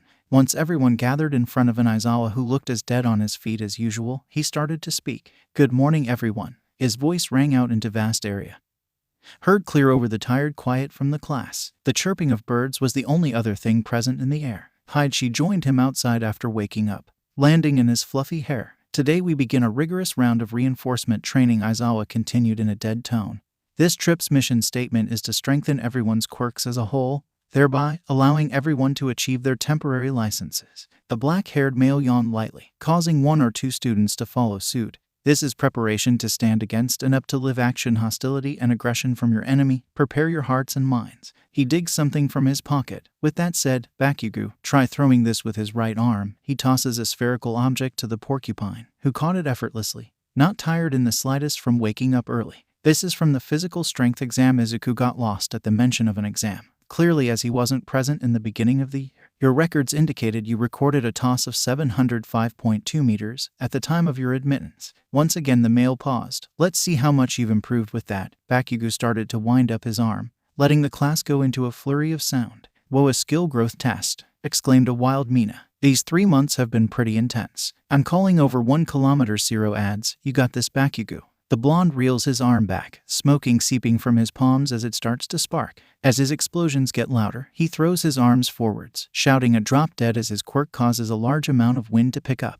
The initial sound of the explosion rings in Izuku's ears, forcing him to rub them lightly before letting his hands fall back to his side. In the next second, the device in Aizawa's hand pings, a beep sounding from it. He then held the device up to show the class, it reading 709.6 meters. A ripple of surprise surged through the whole class, excluding Izuku as he expected the results. "No one just improves by not pushing their quirk further. It's unnatural." "Huh," drawled out a disappointed Zero. "That wasn't even close to what we expected." In his opinion, it's an odd reason to feel bummed out. "In 3 months, you have all gained a lot of experience." Bakugo scowled at Aizawa's words, obviously expecting his record to be higher, "and of course, you have certainly improved. But that growth has been primarily emotional and practical. Now the time has come to concentrate on the physical advancement as well." His words were well said in Izuku's opinion. "As you can see, your quirks themselves have only improved, at best by a marginal amount." The male shifted on his feet, eyes scanning the whole crowd. "So starting today we will be focusing on upgrading your quirks." The whole demeanor of Aizawa changed drastically at his next words. "I'll be pushing you beyond your limits." A dramatic pause along with his manic smile sent chills down the spines of most, "so try not to kick the bucket on me." For the next 30 minutes, breakfast was prepared and Izuku was dragged into helping set up each task for students. To say it wasn't a pain would be lying. It was a pain in his ass, but at least the breakfast was good. For a few hours he was tasked to train on his own accord, separated from the rest of his class to give him space and bring an element of surprise at the new trick up his sleeve. Once Class 1B arrived, he had to fly without stopping until lunch. Flying nonstop did a number on his wings. He even had to carry things during some of his flying. He just yearned for sleep once he got to rest. The day passed quickly, helping aid with cooking dinner, working on preparing the food as he let everyone else do their own thing. He can't deny the fact that he was decent at cooking, given that he lived on his own for a while, needing it to fend for himself. The third day arrived quickly, and his body got used to being sore, not aching at every second. Better to have some soreness than a whole load of it. At the mention of a test of courage, Izuku decided upon himself to instead go on a small flight around. There would just have to be a group of 3. Just hope not to have Todoroki, Bakugo, and Hitoshi in a group. But when would Kami be on their side? The dark sky surrounded him as he flew, carefree and relaxed. Some shouts and cries alert him whenever a student gets scared in the test of courage, and he tries to ignore it temporarily. Up in the air, he can relax and let his senses go wild. Nothing except the sound of the wind present in his ears. You can never expect any peaceful times though, can you? His body tensed up in the sky as unfamiliar scents filled his nose from above. Heavier footsteps than he's used to hearing, or too light, even being too sloppy. He let his wings curl over his body as he dived back downwards towards the direction of the pussycats. His left hand yanked the glove off of his right hand in preparation. Before Pixabob could be struck by a villain with chin-length brown hair and big lips, he opened his wings and kicked them backwards. The villain stumbled back towards their partner, a scaled male resembling a lizard. A glare appeared on his face, and he pulled the blonde back as another attack came her way, taking flight with her in his arms as a quicker way to go back to the other members of the Pussycats. Now right next to them, he landed and let go of Pixie Bob, staring straight into the eyes of the Stain lookalike. He raised his right arm in preparation, clawed fingers spreading out, though he wasn't allowed to go further as a hand gripped his right wrist. It took all he could to not flinch at the contact, his eyes shooting to Mandalay. "Midoriya, you have to find Koda," she shouted, desperation clear in her tone as her eyes shone with fear for her nephew. Her words made him disengage and nod slowly before taking off again. Text. No matter how hard he tried to force Haichi to return to camp, he couldn't. The bird found her way to him and didn't leave, so he pulled her into his hands as he picked up speed. He knew Koda went off on his own frequently, and that gave him trouble as he hadn't known the boy's scent too well. Thank Kami that he spotted the faint scent of Mandalay as well as a lightly familiar smell. It took a couple seconds to arrive, shooting from the trees and touching down on a cliffside. The kid came into view, and at the off smell in the air, filling with an unfamiliar scent, he dashed towards him. A hand whipped past his body as he crashed into the child and rolled, making sure to let Haichi from his grip so she could fly into the air. He rolled over once before jumping back to his feet, Koda now in his arms instead of his avian. Izuku's head snapped to the villain, who was going to kill Koda if he hadn't arrived fast enough, and glared harshly. From under the cloak the hulking figure wore, he could see a mask clinging to his face. That mask didn't last long. He tore it off and tossed it to the side of him before charging once again. The winged teen took flight to avoid a hit to his skull, backing away from the villain as fast as he could. At the movements of the villain, the hood over his head fell, revealing short blonde hair and a deep scar along his left eye, what looked to be a mechanical eye in place of a real one. He could feel Koda tense into his body, a warm liquid seeping into his clothes, signifying the child crying. Recognition flared in his eyes at the person standing before him. It was Muscular, the villain that took down the Water Horse heroes. A feral grin landed on the villain's face as he looked down upon Izuku. Here on Shigaraki's list, his voice was filled with a sinister feeling towards it, right eye looking crazed. How Izuku hated villains like these. The villain let out a bellowing laugh and moved his feet lightly. "You're yummy. He wants you alive ... but ... His voice trailed as his eyes took in the whole image of himself. "That doesn't mean you have to be in one piece." Izuku swiftly placed Koda down and moved out of the way of an impending attack. "Koda, run back to camp," he ordered, voice void of emotion as he got ready to fight the villain. The kid didn't react, and Haichi, who was still nearby, flew to the child. She pecked his cheek to get him to move, do something at least. He saw Muscular move before he could react. The mass of muscle charged over towards Koda and swung his hand through the air, making contact with the still flying Haichi. Izuku's whole body froze as the avian was smacked from the sky, falling towards the ground. The sound of a snap made rage bubble into his toxic green eyes. His eyes started to glow lightly and he forced his body to move towards Koda. Grabbing Koda, he flew up towards the sky, out of reach from Muscular. He looked down to the kid with a sharp stare. "You're going to effing run out of here and go back to camp. I don't care how you do it. You're going to run," he ordered Koda with a demanding tone, not wanting him to see what would happen. He didn't wait for an answer, diving down with the child in his arms, dropping him away from the villain before he himself touched down on the ground. His eyes locked with the villain's, a menacing glare forming in his glowing toxic green eyes. The wings on his back spread out and he stretched out his arms in front of him. He wanted a battle so badly, called Izuku towards Muscular, anger so clear in his tone as his emotions were let free from the cages he hidden them inside.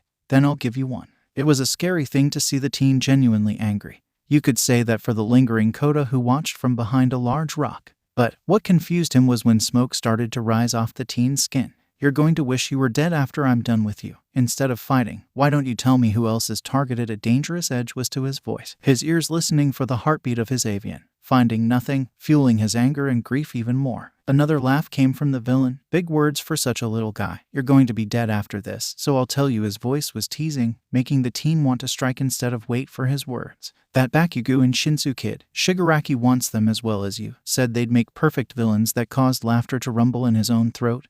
What a terrible plan they had. His laughter didn't help the situation at hand, making the villain grow angry. What the hell are you laughing at? He shouted, rage pulling into his voice. The teen ceased his laughter. Oh, sorry, he mocked, his eyes gleaming with mirth. The underlying emotion of anger and grief still present. I just never knew you people had such terrible planning.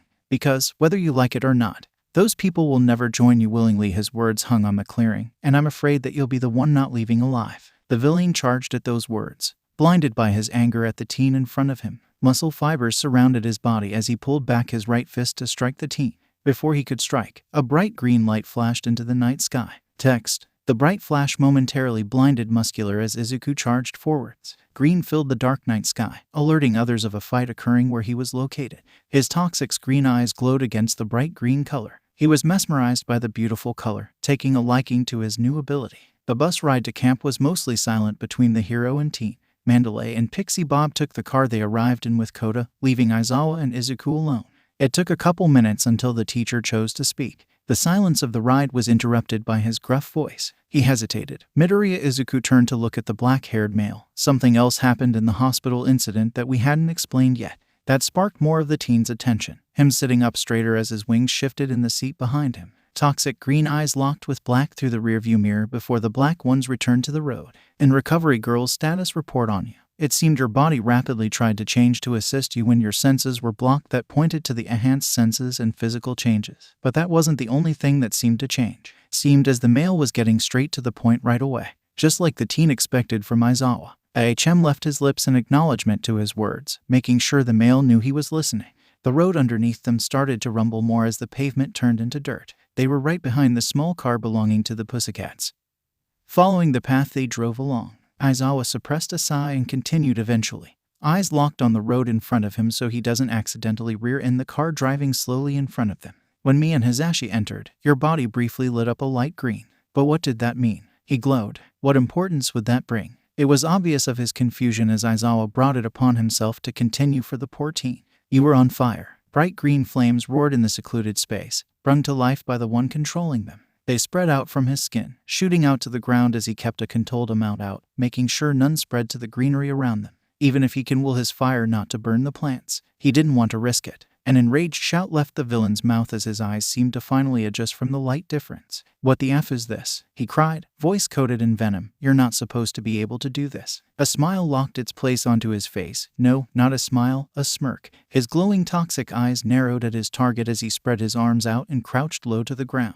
His wings followed suit, spreading wide in a prepared manner. Flame-covered clothes singed under the power of his flames, recently bought as fireproof. Though, the remaining bandages on his left hand burnt up and disappeared in thin air. His hand had remaining scabs that seemed to vanish in the fire, only showing the scars left over, reminding him of his close death experience with a doctor. How it would take a while until he willingly went to a hospital. He would rather have the school nurse take care of his wounds from now on. The sharp grin on his face could be intimidating to most, but not the killer in front of him. This situation seemed to be kill or be killed, and he had to get back to Hitoshi. Not only that, but give a proper funeral to the deceased bird out of his reach. Rage bubbled under his skin, itching to tear apart Muscular for what he'd done, to avenge those who he killed, and the animal's life he ended. With those thoughts in mind, he charged forwards. He was aided with a flap of his wings, propelling himself towards the blonde. At his fast movements, the male activated his quirk, the dark cloak on him flying off from the pressure of his muscles. The fibers tensed in preparation of Izuku's strike. Well, he was acting more like Yami now rather than Izuku.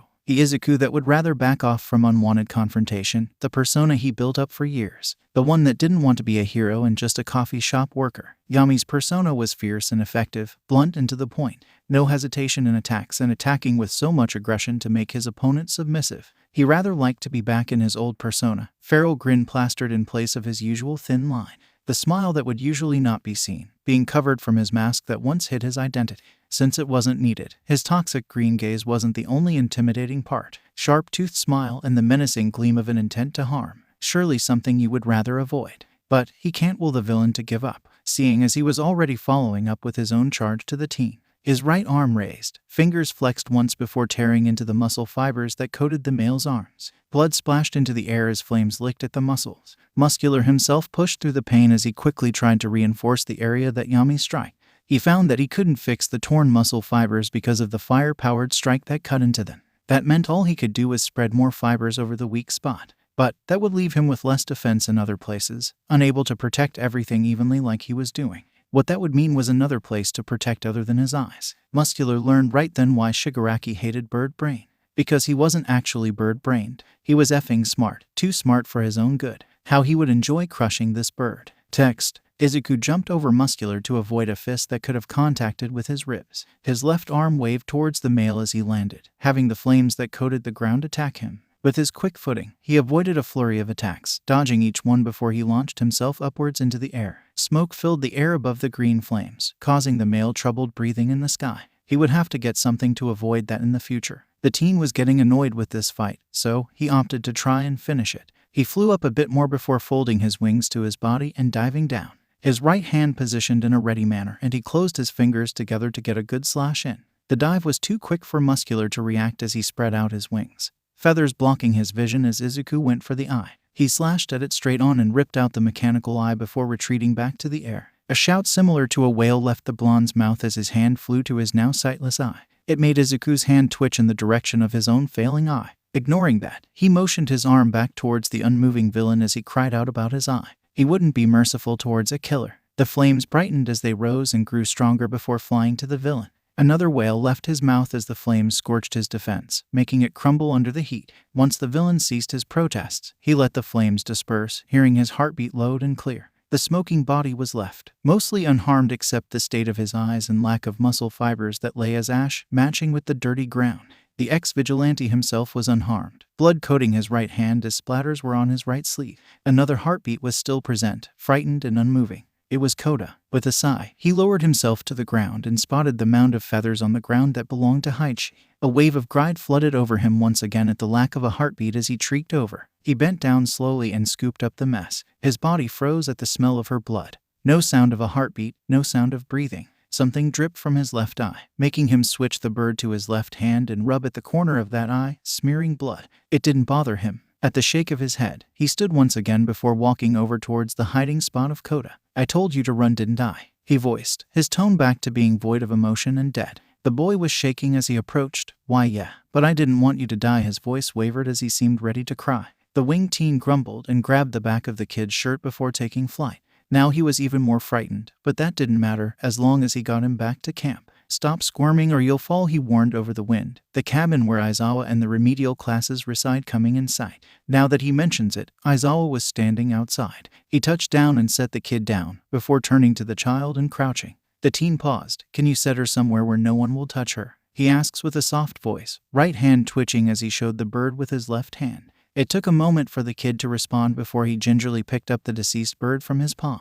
A grateful look flashed on his face before turning to Aizawa, who turned to him when he arrived. Obviously on edge. "Aizawa," he started. "Muscular is further in the woods. Dealt with. Can you maybe get Koda to help put out the fires?" The teacher seemed surprised by the sudden return of the void tone, but one look at the dead bird and he understood. "Okay, problem child." With a nod, Izuku started on his way, but was stopped by Aizawa. "Midoriya, tell Mandalay that I authorize all combat and quirk use," he shouted after the teen. A nod was his only answer as he flew off to find Mandalay. He could only assume they were in the general area where those two villains appeared. The flapping of his wings picked up and he arrived in no time. From the sky, he dove and spun to where his feet are out in front of him. He aimed for the lizard-skinned male's blade, not going to allow Mandalay to be out of commission. He only got noticed when his legs made contact with the weapon of the villain. His legs ached from the contact. Not prepared entirely as he might have messed up his ankle. Lizard staggered back and Izuku flapped his wings again, spinning his body around to kick the male head on. The weapon was dropped and the lizard fell backwards onto the ground. Izuku landed beside Mandalay, assessing the scene before talking. Pixie Bob was unconscious and Ragdoll was nowhere to be found, leaving only Tiger and Mandalay. He huffed. Koda's safe. The relief that flashed on her face made some of his grief dissipate. "I have a message that needs to get out. The League are after both Hitoshi Shinsu and Katsuki Bakugo." His toxic gaze locked with hers, and Aizawa authorized the use of quirks in combat for both Class 1A and 1B. After he finished talking, he waved his hand lightly and flew off, her voice resonating in his ears as he parted way. He wouldn't let anyone lay a finger on his class. Text. At his fast pace flying, he barely noticed the figure that was coming upon him. He had to avoid the hand that tried to touch him, kicking off a tree and being grateful that he came from his right side. His right ankle hurt at the pressure he put on it, and he stayed airborne to avoid another attack. Oh, a teasing voice filled his ears as his gaze locked onto a masked individual with what looked to be a top hat. You're fast now, aren't you? His voice annoyed Izuku, and he just wanted to continue on his way as he tried to rack his brain for who this was. It clicked once he saw the rest of the outfit. Mr. Compress. At the slight recognition in his eyes, the villain seemed to deflate ever so slightly. Oh, you already know me. That means this will be harder to catch you, he grumbled in a light tone, like it was all just a game. Now come here, little birdie, let's play. That totally didn't sound wrong. The winged teen had to flap his wings to avoid the touch of the villain. He could feel the male staring at him intently, wanting to catch his prize. Izuku kept his mouth shut, not entirely wanting to talk to this villain. If he gets to the others, he could easily catch them. Something was thrown at the teen and he was forced to dodge out of the way. The tiny object exploded into a large pile of rocks, some striking him as he shielded his good eye. Unable to move fast enough, 2 hands touched him before everything faded to black. He hated the darkness he was subjected to, reminding him too much of her. Not just her, but weak, defenseless Deku, and nobody trapped in the broken mini-fridge, back aching and him wishing to be free, to fly away, to prove his worth. When he seemed to be released again, his body urged him to struggle. He answered and did as such with no hesitation, not noticing the different atmosphere. His mind was still clouded with the old memories, but he pushed and pushed. He let out a feral sound, similar to a growl of sorts, and swung his right arm, coming in contact with flesh. Someone slammed into the wooden ground from the force of his hit and another tackled into him. Shouts filled his ears as he resisted, toxic green eyes glowing brightly, but something told him not to use his flames. It didn't feel like a long time until he was on the ground, and even when he was on the ground did he struggle. A person's hand got close enough to his face where he lunged under the grip of the other on top of him, clenching his sharp teeth onto the hand and biting down hard. Something hard was slammed against his head and forced him to cease his movements as his vision spun. Everything became clearer as his pants made its way to his ears and the glowing of his eyes faded, something dripping from his parted mouth to which he guessed was blood. Effing hell, an annoying voice shouted, reminding him of the lizard villain as he focused his eyes on the wooden floor. This made him realize he wasn't in the woods anymore. A giggle erupted into the enclosed space. That was adorable. I want him to have more blood on him, squealed a high-pitched voice, ringing in his ears and making him want to wince. Furious scratching filled his ears. How the hell could you not deal with an NPC now? That voice he recognized, belonging to none other than Mr. Hand Kink himself, Shigaraki. He effing bit me, shouted a masculine voice that sounded to be trying its hardest to be more feminine sounding. That sounded like the voice of the big-lipped villain that took out Pixie Bob. I didn't know his nails were that sharp, or he had that much strength to him, trailed off the voice of Mr. Compress. But that led him to being on the ground now. He concluded what was obvious. Why did you leave me to tackling him? I should have just burnt him, grumbled the villain that dug his knee into the center of his back, pinning both arms to the floor. He was obviously the villain that caused the blue flames. His hands were pulled behind his back by the same villain, and they were tied together and had gloves be put on them. He's our leeway with the recruits, hissed Shigaraki, obviously not wanting to have him here. Probably wished he'd be dead rather than alive. His wings were next as the villain roughly binded them, the ropes digging into his feathers. To prevent him from kicking, his feet were tied together, and he was tugged upwards from the floor. I guess you want him in the room with the others? Asked the flame user to what he guessed was Shigaraki. Another series of scratches began. Yes, he grumbled. Make sure to secure him well or I'll kill you. His threat didn't faze the male, who began to drag him away from the group. The male didn't speak as he dragged Izuku along the floor, eyes forward as his own toxic ones stayed glued to underneath him. You know I don't want to kill you, said the villain as they were further down what seemed to be a hall. Stain wouldn't want you dead, so I don't know why Handjob is so transfixed on you dying. His tone was bored as he talked slowly. A sigh left his lips. Don't do anything effing stupid, he ordered before stopping and opening a door. The room was brighter than the dark halls or the warm lit area of where he was taken down. This one had what seemed to be a white light, bouncing off the walls and shining into his sensitive eyes. The room was clean, reeking of cleaning products. White walls and what seemed to be a tile floor, entirely different from the outside wooded floors. A gasp made its way to his ear as he was shoved into a wooden chair. His arms were moved from being tied behind his back to being tied to a chair, the same with his legs. Once he was secured, the fire villain left the room without Izuku being able to see him. His body was slumped in the chair, but he forced it to sit upright at the familiar scent of coffee and another of caramel. Izuku, the worried voice of Hitoshi filled his ears as he sat up fully and tried to shake off the groggy feeling he was given from the smack to his head. Toxic green eyes scanned the room to find Hitoshi and Bakugo against the wall opposite to him. Hito. His voice was cut off by a door slamming open. A glare formed in his eyes as Shigaraki entered the room and he clenched his teeth, not bothered by the blood still on his lips. You two are going to join the Lodge no matter what, called the blue-haired villain. Bakugo scowled and added another glare being directed to the man-child. And how the hell will you do that, he growled. As the explosive blonde growled out the question, the blue-haired male calmly walked over to Izuku, his hand raised as the teen's eyes widened a smidge. Both hands held a tight grip on the wooden chair as he tried to pull himself free of the ropes. He clenched his teeth together and eyed the hand, daring it to come close to him. It inched towards his shoulder and he striked. His sharp teeth grabbed a hold of two fingers, the pinky and ring finger, and he pulled. He could feel the bones of those fingers break under his grip as more blood dripped into his mouth. A fist slammed against his cheek, making him let go as the blue-haired villain shouted profanities and backed off, clutching his hand. Izuku's throat rumbled lightly in a soft growl after the hit to his head. He blinked furiously to get rid of the dizzy feeling, able to see as Shigaraki flees from the room. A couple seconds later, another villain enters, the scaled lizard, with something in his hand. He moves forward with no hesitation and shoves something onto the teen's face. His arm pulls against the binds, the rope rubbing harshly against his skin, and he tries to jerk his head away from the lizard. Lizard holds his head in place with one hand, and with the other he straps something to the lower portion of his mouth. The object is placed on his head as the male moves back. He headbutts against his tough skin. Lizard stumbles backwards and rushes from the room. Once the door slams shut, Izuku's pants are the only sound present. He just starts Bakugo, shock and anger clear in his voice. He just effing put a muzzle on you, so that was the object. The teen tests his jaw room, moving it slightly. Seeing as he was able to move it enough, he started to talk. Why the hell do I get into these situations constantly? And that confirms it. He can never have a break.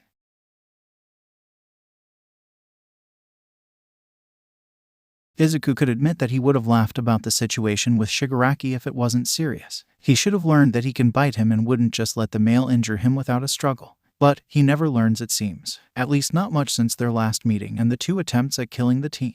Wow, he really had a mortal enemy, didn't he? What the hell are we going to do? Asks Satoshi, obviously not taking kindly to being tied up, or the fact that Izuku was tied up and had a muzzle on.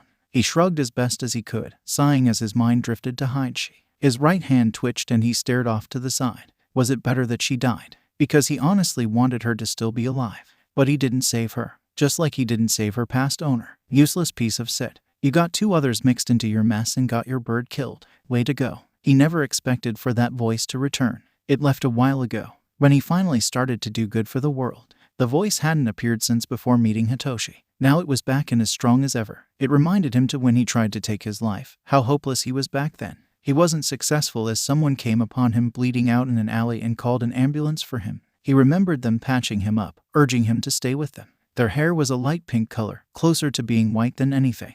They had bandages covering most of their arms and some plasters on their face. And when Izuku didn't want to go to the hospital, they nursed him back to health and disappeared not long after before he could thank them. The scent they had was very distinct and sometimes reminded him of the campfire-like scent that Todoroki sometimes produces. Theirs had the same campfire smell with the earthy scent of ambergris. It was similar to the smell the flame villain gave off. He paid no mind to that as his thoughts played similar words, the same sentences that he was so used to hearing in his head. Hopefully he can ignore them again. It felt like an hour or 2 had passed when the door opened again. Izuku was prepared to fall asleep after the talking between Hitoshi and Bakugo ceased. It seemed those 2 would never get along. It was the female who reeked of blood that entered, followed by Shigaraki, who had his hand wrapped in the 2 fingers in a splint.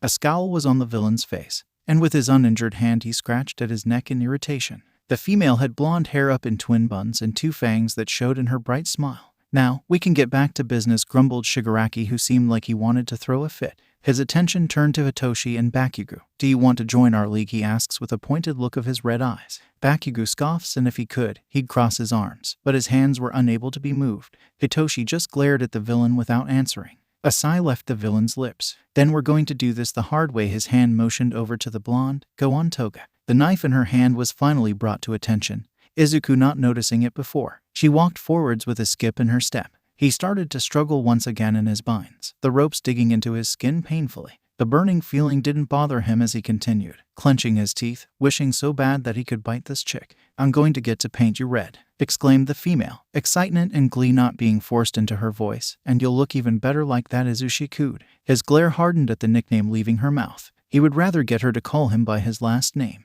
At least be courteous when possibly torturing someone. She slashed the blade swiftly against his chest, a light pain blazing in the area she struck. He kept telling himself that it's okay, it's just like what his mother did. He could handle it. The female continued slashing at his skin until she was told to stop. No whimper or wince left his lips as he endured it, and it seemed to annoy Han Kink. Both Bakugo and Hitoshi obviously seemed to hate this. Blood covered the white wall near Izuku and the floor below him as he slowly stopped the bleeding of each cut that was made on his skin. He just had to endure this until they get tired. Until they go to sleep, wait for the next day. Escape and it'll be fine. No one knows of the new aspect of his quirk. Just wait until they least expect it. It took all he had to stay awake as the words around him became muffled. His hands twitched and his eyes fluttered lightly.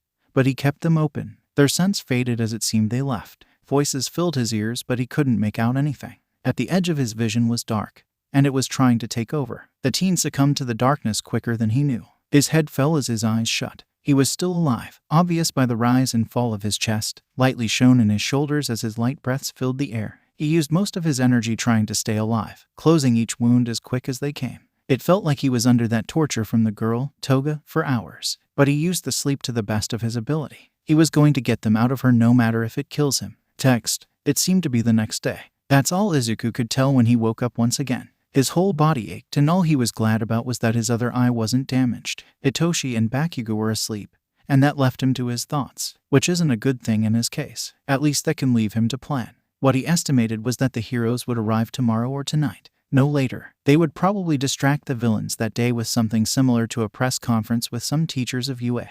Most of the students probably got injured and 3 got kidnapped. Not a good image for the school, so they can use that as their advantage. There was probably a place where the nomas are made, and that isn't here. This is a second base used for a different purpose, so whoever was in charge of Shigaraki would likely be there. Of course, he didn't think Shigaraki was the real leader, and he talked so much of this sensei that it must be who he's referring to. Maybe a mortal enemy of All Might. That didn't explain everything though, like how his train of thought is interrupted by the door opening.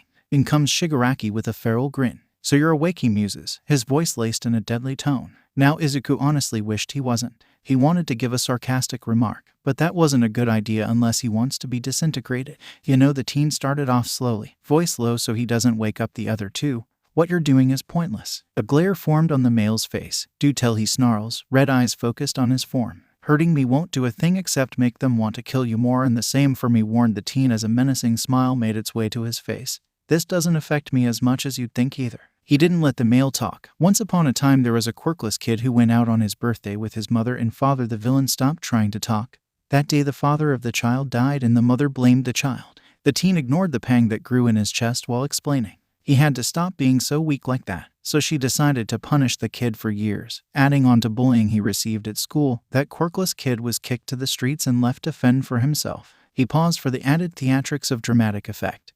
"That kid was me." Of course the villain wouldn't believe him as he obviously had a quirk now. "How the F is that you? You have a quirk?" growled out Shigaraki as his uninjured hand twitched, seemingly wanting to scratch at his neck. "Late bloomers exist, Shigaraki. They aren't as rare as the quirkless." Shigaraki stomped his foot. "And what does this have to do with this conversation? How dumb was this villain?" Izuku deadpanned. "Torture won't work." He emphasized each word. It seemed to set off the male more. "And neither will killing me." "Go ahead and try it. I've been on this world long enough in my opinion."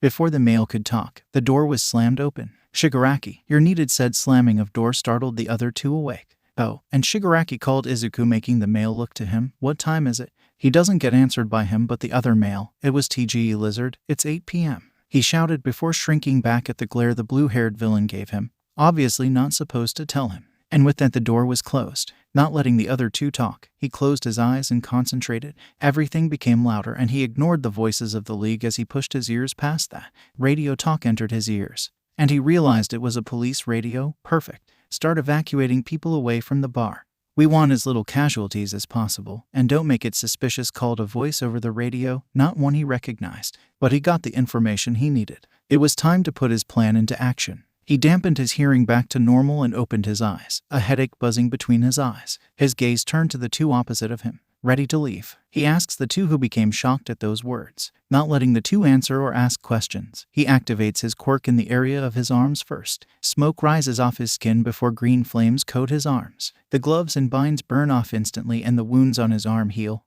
only marks of scars left when the fire disperses. He leans down despite the pain and unties his binds. Slowly, he pushes himself to his feet. No more pain lingering in his arms, but it would stay everywhere else. Now standing up, he lit his wings on fire so the rope that tied them together disappeared. He stretched out his wings, wincing slightly because of the ache in not moving them. 2 shaky steps forward get him used to walking, his legs still covered in clotted over cuts. Eventually he made his way to the 2 of them, ignoring the muzzle temporarily. He clawed at what held Hitoshi, the same situation as Izuku was in, arms and legs tied to a chair, and got him free swiftly. He then moved to Bakugo and ripped apart his restraints, letting his arms free, the only thing that really held him to the chair. Izuku then rips the muzzle from his mouth and tosses it to the ground.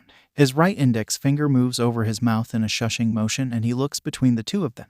We need to wait for a right moment. Heroes will arrive soon, he orders, voice stern and harsh, not allowing any complaints. They will get out of here. Text. So what's the plan? Izuku grunted and lightly glared at the purple-haired teen. Instinctively, his hands moved to sign something out, seeing as both parties knew JSL for whatever reason they possess. Bakugo was probably because of his quirk giving a possibility of going deaf or losing some hearing. Yes, you would expect his body to be used to the pressure and sound. But that isn't that simple. His wrists needing a brace for preparation of the impact for large blasts was a showing that his body wasn't entirely blast-proof. Not the point. Hitoshi, on the other hand, probably used sign because of his situation in primary and secondary school. Being gifted a villainous quirk can cause a fair amount of bullying to spike up, and with his voice being connected to his quirk, he might have needed it when he possibly became selectively mute for a short time.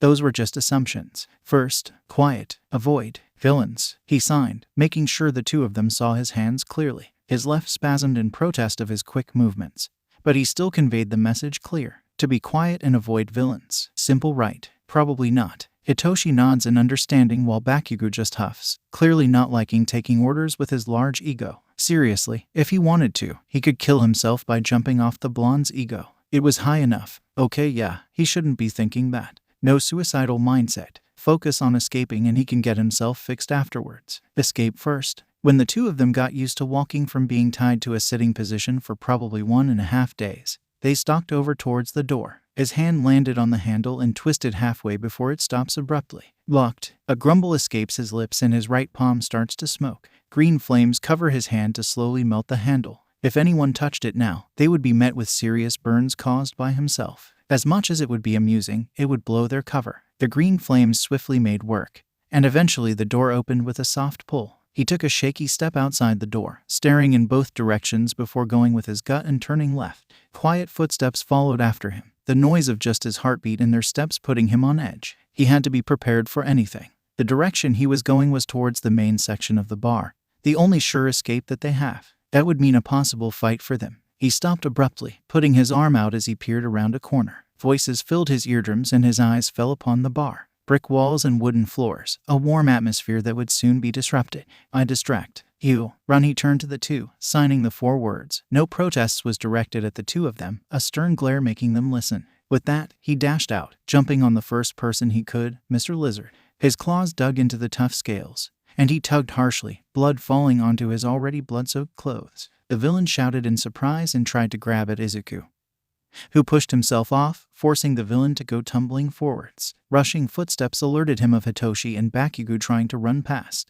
They were attempted to be intercepted, but Toga, who tried to stab them, was knocked to the ground. Mr. Compress tried to attack Izuku, being shot to the other side of the room by a strong kick to the chest. He grabbed a knife on the floor and launched it to Kurogiri, the metal piercing the metal plate and pinning him against the wall. Shigaraki was next, charging forwards as the flame user stayed back. He would have engaged in combat with him if the 2 trying to escape weren't going to be slammed by a door. Swiftly, he backtracked, running to the 2 as a knock rapped against the door. He tackled the 2 of them to the ground, shielding them with his body and wings. Pizza delivery. Shouts of voice, before a smash, echoed through the air as the door was exploded open. The loud noises pierced his eardrums as he kept the 2 on the ground. Another power move was shouted and a prison of wood formed for the villains. Izuku pushed himself up from the ground into a standing position, legs wanting to give out on him as he staggered forwards, arm raising to give him support. Some wounds on his legs had reopened, making him focus on stitching them back closed. Young Bakugo. Young Shinsu shouts the voice of All Might as they also get to their feet.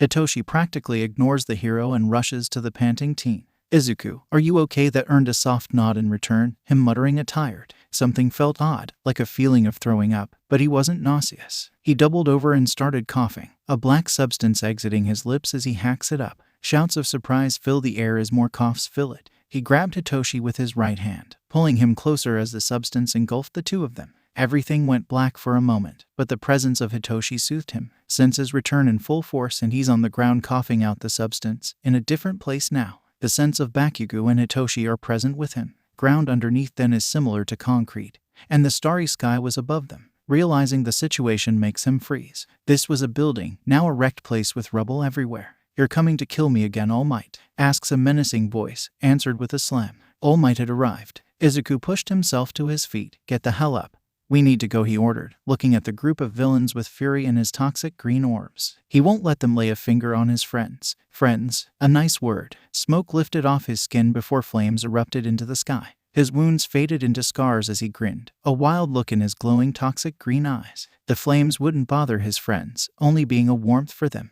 But not for these villains. He was going to have a fun time tearing them a new one. Text. He shot forwards to Shigaraki, low to the ground as flames engulfed his being. His mouth parted and he jumped to avoid a hand directed at him, slashing his claws against the left side of the villain's face. Big Lips tried to attack him while he was occupied with Shigaraki, earning a swift kick. The blue-haired male gripped Izuku's other leg, disintegrating his flesh. At a splash, the male lets go and he launches himself into the sky. He would have gone for another strike if he wasn't pulled back to the ground by the lizard, but he was knocked from the grip at a series of strikes that came from All Might and All for One. Lashing out against the villain and striking his head against the ground to knock him out was the easiest thing he could do. He was knocked unconscious, and his body was pulled back by Toga. The fight kept getting interrupted by the fight between the two powerhouses, and Bakugo as well as Hitoshi tried to help Izuku despite his wish for them to leave. He waved his hand and the flames launched themselves towards the group of villains, only to be countered by blue flames. His skin becomes singed, and he still didn't want to put all his strength into this fight,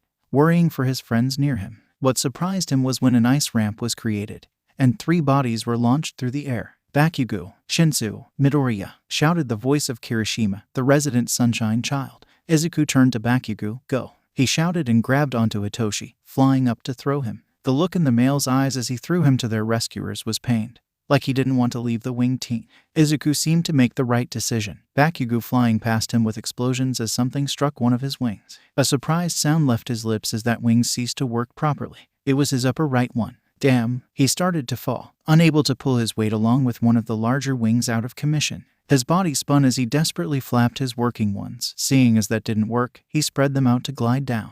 The glide down was wobbly and he landed in a heap of limbs and feathers, tumbling to the ground. Footsteps tried to approach him, and he retaliated with a massive wave of fire. A shout of surprise alerted him that he shot in the right direction. Izuku was called out by a familiar voice, and he made the flames dampen. He might have attacked someone he knew. Great. His head lifted and landed Aizawa. Wasn't he at the meeting? Or was it pre-recorded or something the day before? Slowly, he pushed himself up, wincing at the pain throbbing in his wing. "Sorry, Aizawa." A relieved smile found itself on the underground hero's face, and he inched closer. What he noticed first was the state of Izuku's clothes, bloodied and destroyed. The kid's skin was burnt on his arms and sing marks were everywhere. Then was the new abundance of scars present, much more than the last time he saw him, and the suggestion of why angered the male. He crouched down and helped the teen to his feet. "Let's get out of here and get you to a hospital." At the mention of a hospital, his body tensed. "Can we just go to Recovery Girl?" he asked, gaze falling to the side in some sort of embarrassment. A sigh left the adult's lips. "Whatever is most comfortable for you, problem child." His voice was soft, soothing the teen as he leaned into the male more for some comfort.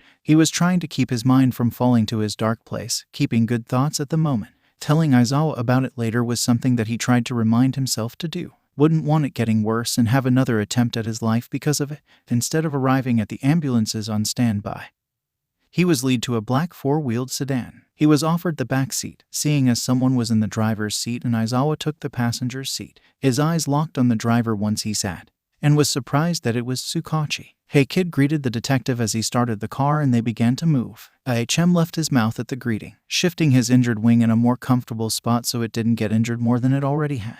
The ride was silent, filled with the sound of radio traffic from the radio. The dispatcher's voice was the most prominent in the dull chatter, directing units in the area of the fight between All Might and All for One to help with rescue operations. They made it to UA in no time, but his treatment would be delayed, seeing as Recovery Girl was still out there and assisting with injured civilians and heroes, so he'd have to wait. He was taken to the nurse's office with Tsukachi leaving them to continue some work. That left only him and Aizawa.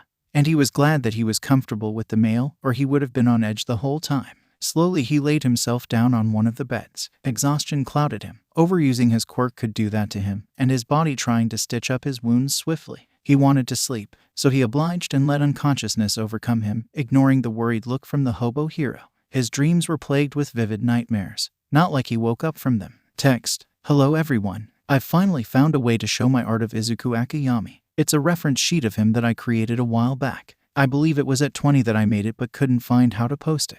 Who knows if I'll do an actual full body look. Wings are hard, okay. So I believe it'd be good for anyone who wants to know what Izuku looks like to see my half-assed ref. Enjoy, I guess. And sorry about this not being an actual. Motivation depleted once again for this book, so I'll be taking a break. I don't know when the next update will happen, but know that I wouldn't abandon this book. This book is my pride and joy, and I wouldn't ever think of discontinuing it. For one, that it put all my hard work down the drain, and I'm too stubborn to lose motivation for too long. Now for the ref. Here you go. Yami reference. Oh yeah, ignore the first image. It's for veering off the path. Text. When he awoke, he found himself hooked up to a heart monitor and IV in his left arm. It was most likely a saline drip. Thankfully, the lights were dimmed, and he reminded himself to thank Recovery Girl for that one. If he woke up to bright lights, he would have been in one hell of a mood, and a good one wouldn't be it. Izuku stayed staring at the ceiling, eyes half opened as he tried to ignore the thrumming of his legs. They pulsed with his heartbeat that sounded on the monitor. Beep, beep, beep. The annoying thing told him he was still alive. Would he be glad about that? Now he can't tell. He is glad that he's alive, only for the reason of not causing grief for Hitoshi. And not just the lavender head. Aizawa and Yamada have been good to him, so they count as a reason to stay. But now Haichi is gone. He failed to save her like so many people, and he hates himself for that, despite his sore body. He pushed himself to roll on his side, facing away from the door. He feels confident that no one will enter unless it was Recovery Girl herself. His body curled lightly in on himself, left hand clutching his wrist tightly. He wanted to ignore the thoughts that plagued his mind, the dull throbbing of his injured wing, the ache of his ribs and legs. Ignore everything around him and be calm. Calm and unbothered. Nothing ever works in his favor. The sound of the door opening made him instinctively close his eyes. He was falling back into habit that he was forced into years ago. Stay quiet, don't talk, don't show that you're awake. Maybe they'll leave you alone. Maybe she won't hurt you. Quiet, quiet, quiet. Though it never worked. Footsteps echoed in his eardrums, but he kept his heartbeat slow. Calm, make it seem like he's sleeping. The scent that came over him reminded him that he wasn't there anymore. It wasn't her, but it wasn't anyone he could recognize easily. The iron smell of blood hung in the air menacingly, and as they drew closer, the smell increased. It reminded him of the same smell that plagued Shigaraki, who constantly scratched at his neck. Flashes of skin flakes fluttering to the floor, followed with the intense smell of iron.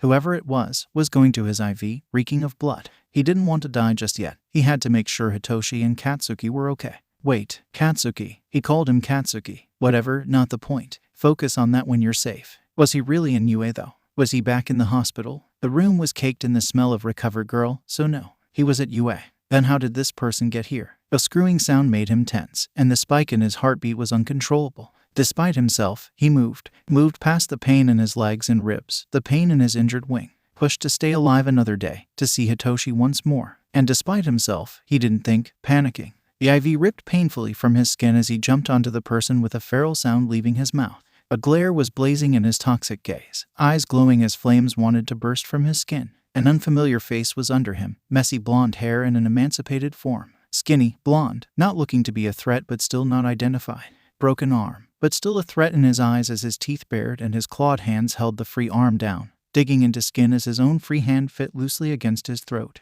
A choked cry of pain left the male as Izuku pinned him down, left knee digging into his left side. The teen blinked, noticing the worst side of his left eye. He never expected the sight to deteriorate that fast. Focus, Izuku. Who are you? He hissed, throat scratchy as his voice sounded hoarse. How long was he sleeping? It was only a day, right? The male answered swiftly, I'm All Might. And the winged teen wanted to laugh at that. All Might. Yeah, right. His grip tightened on the male's arm, more blood dipping from where his claws scored Blondie's skin. The extra pain caused the male to wince, trying to get his arm free. Light smoke lifted from his skin, threatening green fire to blaze, but he contained it, not wanting to cause a fire. Another question was about to slip off his tongue when someone rushed into the room. The sound startled him as his head snapped in the direction, whole body tensed. At the familiar smell that entered his nostrils, he relaxed, loosening his grip on Blondie's arm. Coffee smell and dead tired gaze that flashed red to get rid of the smoke seeping from his pores. "Get off him, problem child," ordered the male, as the teen hesitated before sliding off,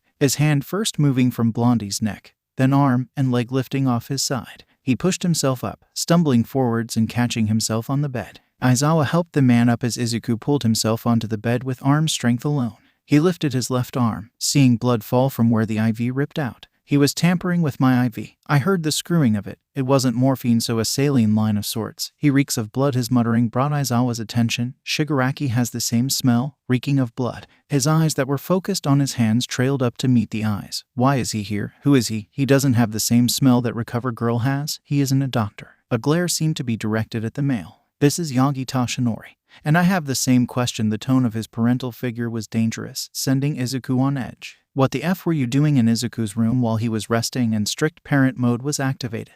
Deadzawa version. Text. It was silent in the room, anticipating the answer from this Yagi Tashinori, who claimed to be All Might. Last he remembered, All Might didn't look emancipated, and he didn't reek of blood. Yes, he always had a faint smell of it, but this man doesn't have that same smell. Well, the man stammered, clearly intimidated by Aizawa's protective nature of Izuku. "Anyone would say it's cute, but right now it's the anger of a father. And that's terrifying. I wanted to pass on my quirk." The answer that finally came out was confusing. "You couldn't transfer a quirk to someone. That can't be possible." Aizawa looked just as confused as Izuku, brows raised and annoyance flaring in his eyes. "And how the F would you do that?" he muses, voice low and holding a threatening edge to it. Yep, he was pissed. Can we speak in private?" "No, are you SH positive?" The emancipated male turned to Izuku, wringing his hands in front of him. He was nervous, greatly. Why was the question? Was it because he was lying? Izuku wouldn't mind showing Yagi out if it meant he could get healed and leave, even if his body would protest with that.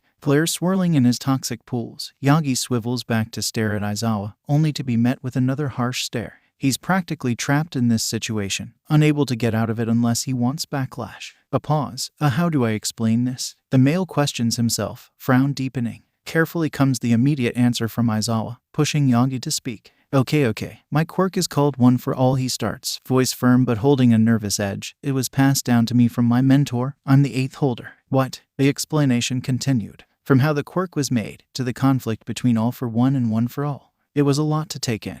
And the fact that the male wanted him to be his successor was beyond him. There are better people for this. He didn't deserve anything, so why would he deserve this? "I'm asking you to be my successor." The serious look on Yaga's face makes him want to laugh, as if he'd agree. "There's better people," he grumbles. "And why would I trust you when you were trying to give it to me when I was asleep?" That caused a reaction, a harsh flinch and regret showing on his face. Yaga's confidence faded immediately. And if it was possible, Aizawa seemed angrier. "So, let me get this straight," starts Aizawa. "You tried to force this quirk upon Izuku to preserve this quirk, when he just faced a traumatic experience." His tone of voice even made Izuku weary. But the words made him avert his gaze. He wasn't useless, he was fine, just needed a little bit of help and he'll be back to normal. Yeah, normal. The door to the room opened once again.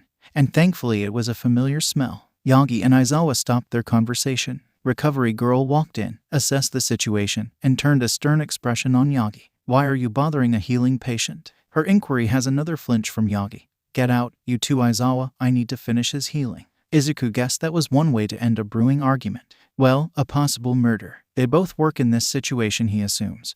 But leaving the two of them outside, alone, isn't a good idea. Even he knows that. "Rest in peace, Yagi Tashinori. It hasn't been nice knowing you." The door shut as Aizawa and Yagi left. One scared for their life while the other was furious. Recovery Girl moved towards the wing teen, her gaze staying stern as she began talking. "Were you moving around? You know that would only aggravate your wounds," she hissed, checking over him expertly. It took him a moment to speak, not knowing what to say. "I thought Yagi was going to kill me," he thought was the best answer. Seemed like a good answer on his part, but for Yagi, debatable. Recovery Girl seemed angry at that fact. Seeing the discarded IV, she connected the dots. "Well, don't you worry. I'm going to give him a talk after I'm done here." She talks in a calm tone of voice, even if she isn't calm in the slightest. He hums, blinking twice, before continuing. Aizawa is probably doing that now. She seemed satisfied at that, nodding firmly and kissing his forehead. The pain faded, but his whole body felt heavy. He hated the feeling, not like he could do anything about it. "How about you rest?" That seemed like a good idea to Izuku. He allowed himself to lay back, head hitting the soft pillow and further lulling him to sleep. His eyes fluttered shut as he succumbed to the darkness, oblivious to the raised voice outside the door. Text. Avoiding Yagi Toshinori like the plague was easy during the break that followed the Kamino incident.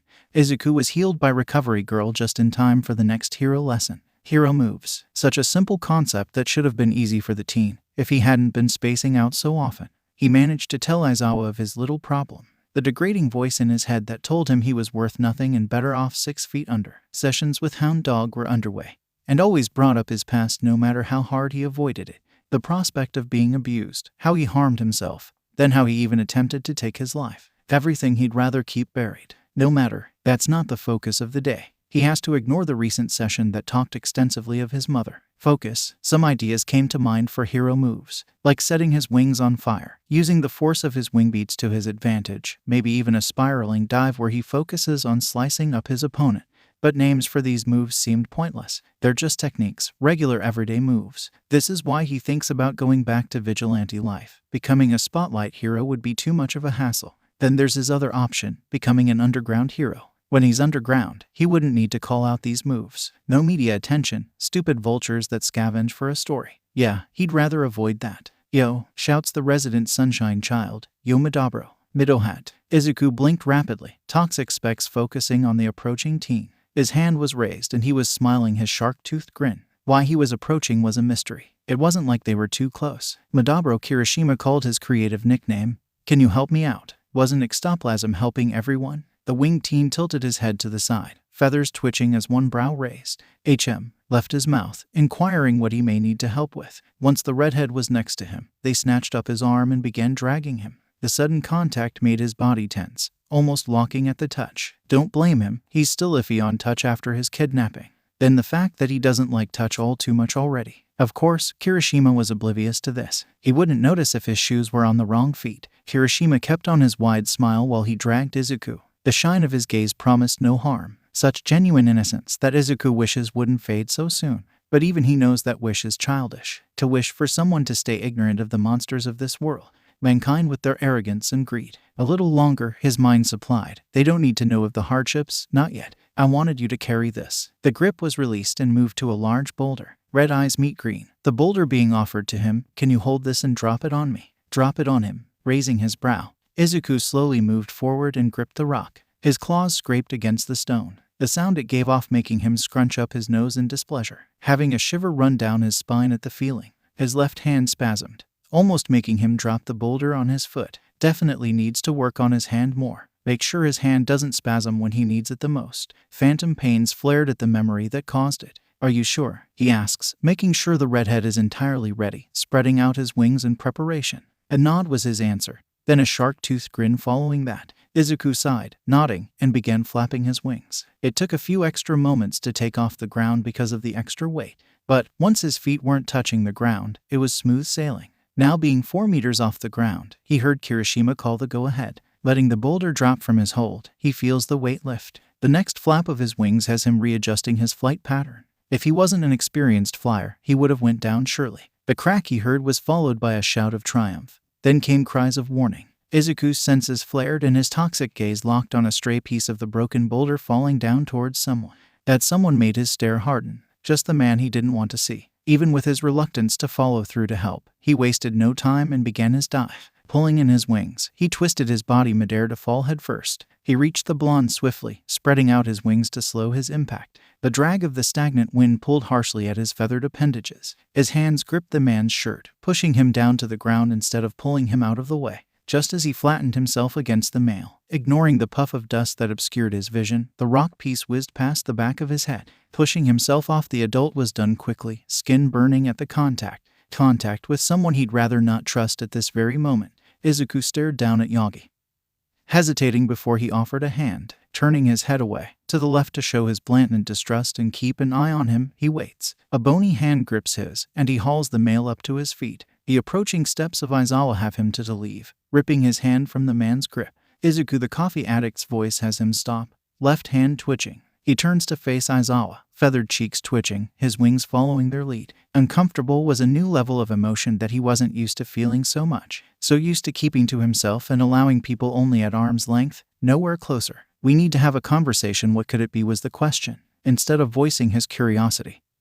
He nods in affirmation, feeling the gazes of his classmates on him. If they could just keep their curiosity to themselves, he would feel way more comfortable in this situation. And All Might using hero names in classroom settings. Understandable. You will be joining us on this walk. His last words were whispered. I can't have you wandering around here when you're a danger to yourself. A pause. And you owe someone a formal apology. Just kill him now, why don't you? Text. Izuku was tired, emotionally drained, being the main factor. Adding this mess into his day isn't going to fare well for him. That he can tell. Not just the fact of having to speak to All Might, Yagi Toshinori, but also the unwanted attention it may bring in later conversations. It was totally normal to speak with the former #1 hero.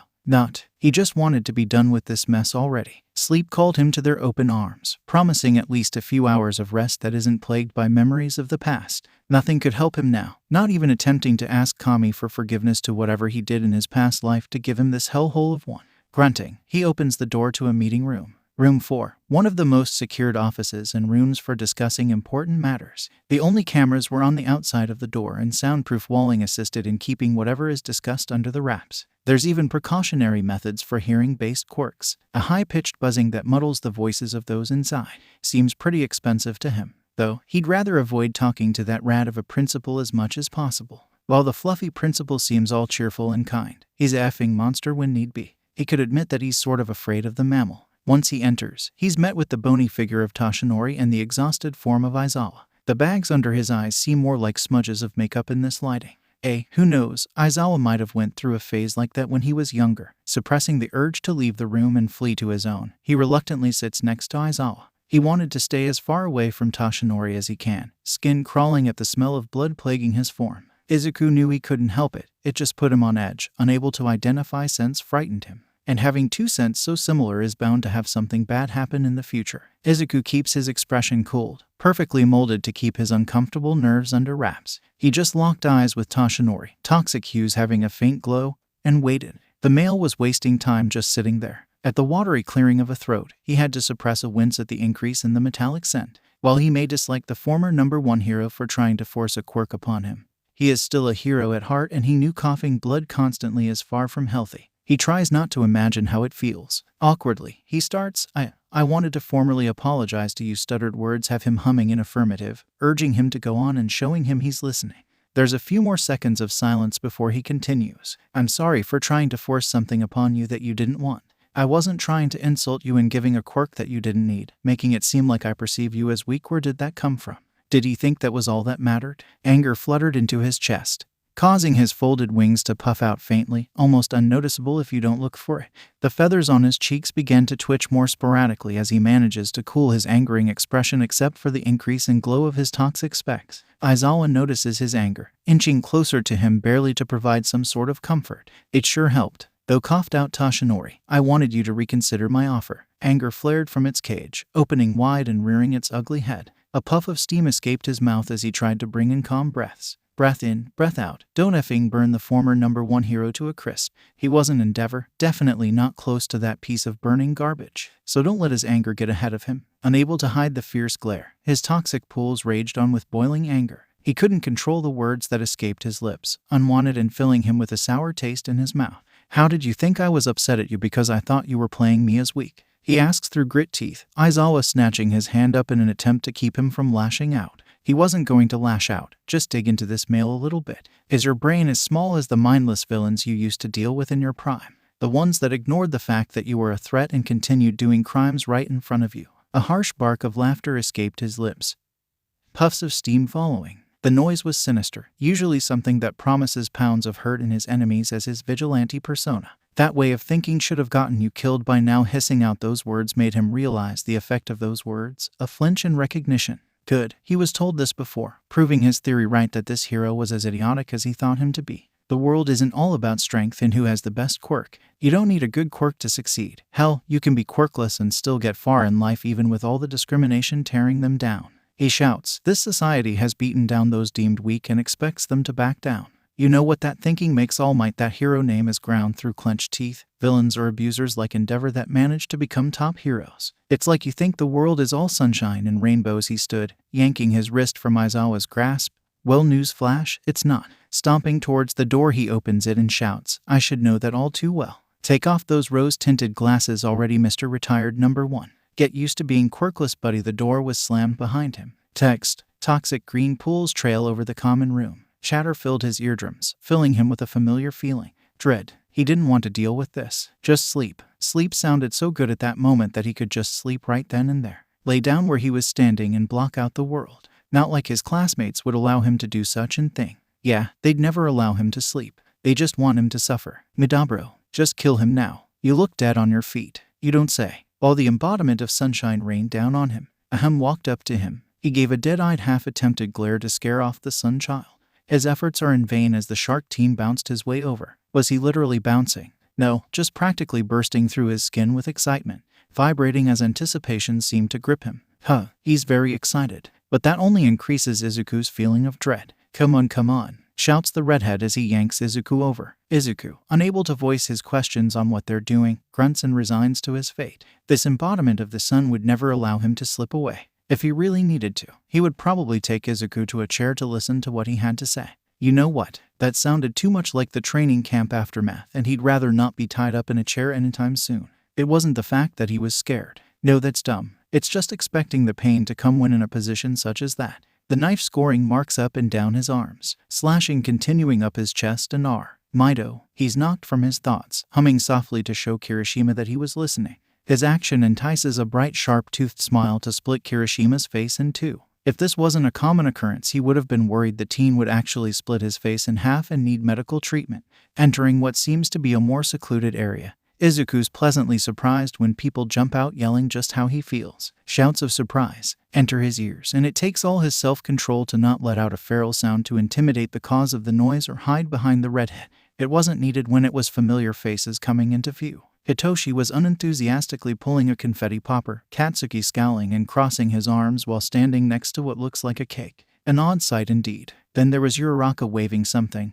What was that? A card. Ashido. Mina, she urges him to call her Mina, has a party hat on her head between her hair, making it look like she had 3 horns. There was a few more people like Kaminari, Shiro, Takoyami, Sato, Todoroki, and Aoyama, and others like Yamomo, Jiru, and Hakegure. What was this for? Kirishima seems to be a mind reader. Such an enigma. We never properly got to integrate you into our class or celebrate your arrival. There was the underlying meaning of, any time we tried to hang out we were attacked by villains or too busy because of school and something to cheer you up. Well touched, kinda. He didn't know how to process this information.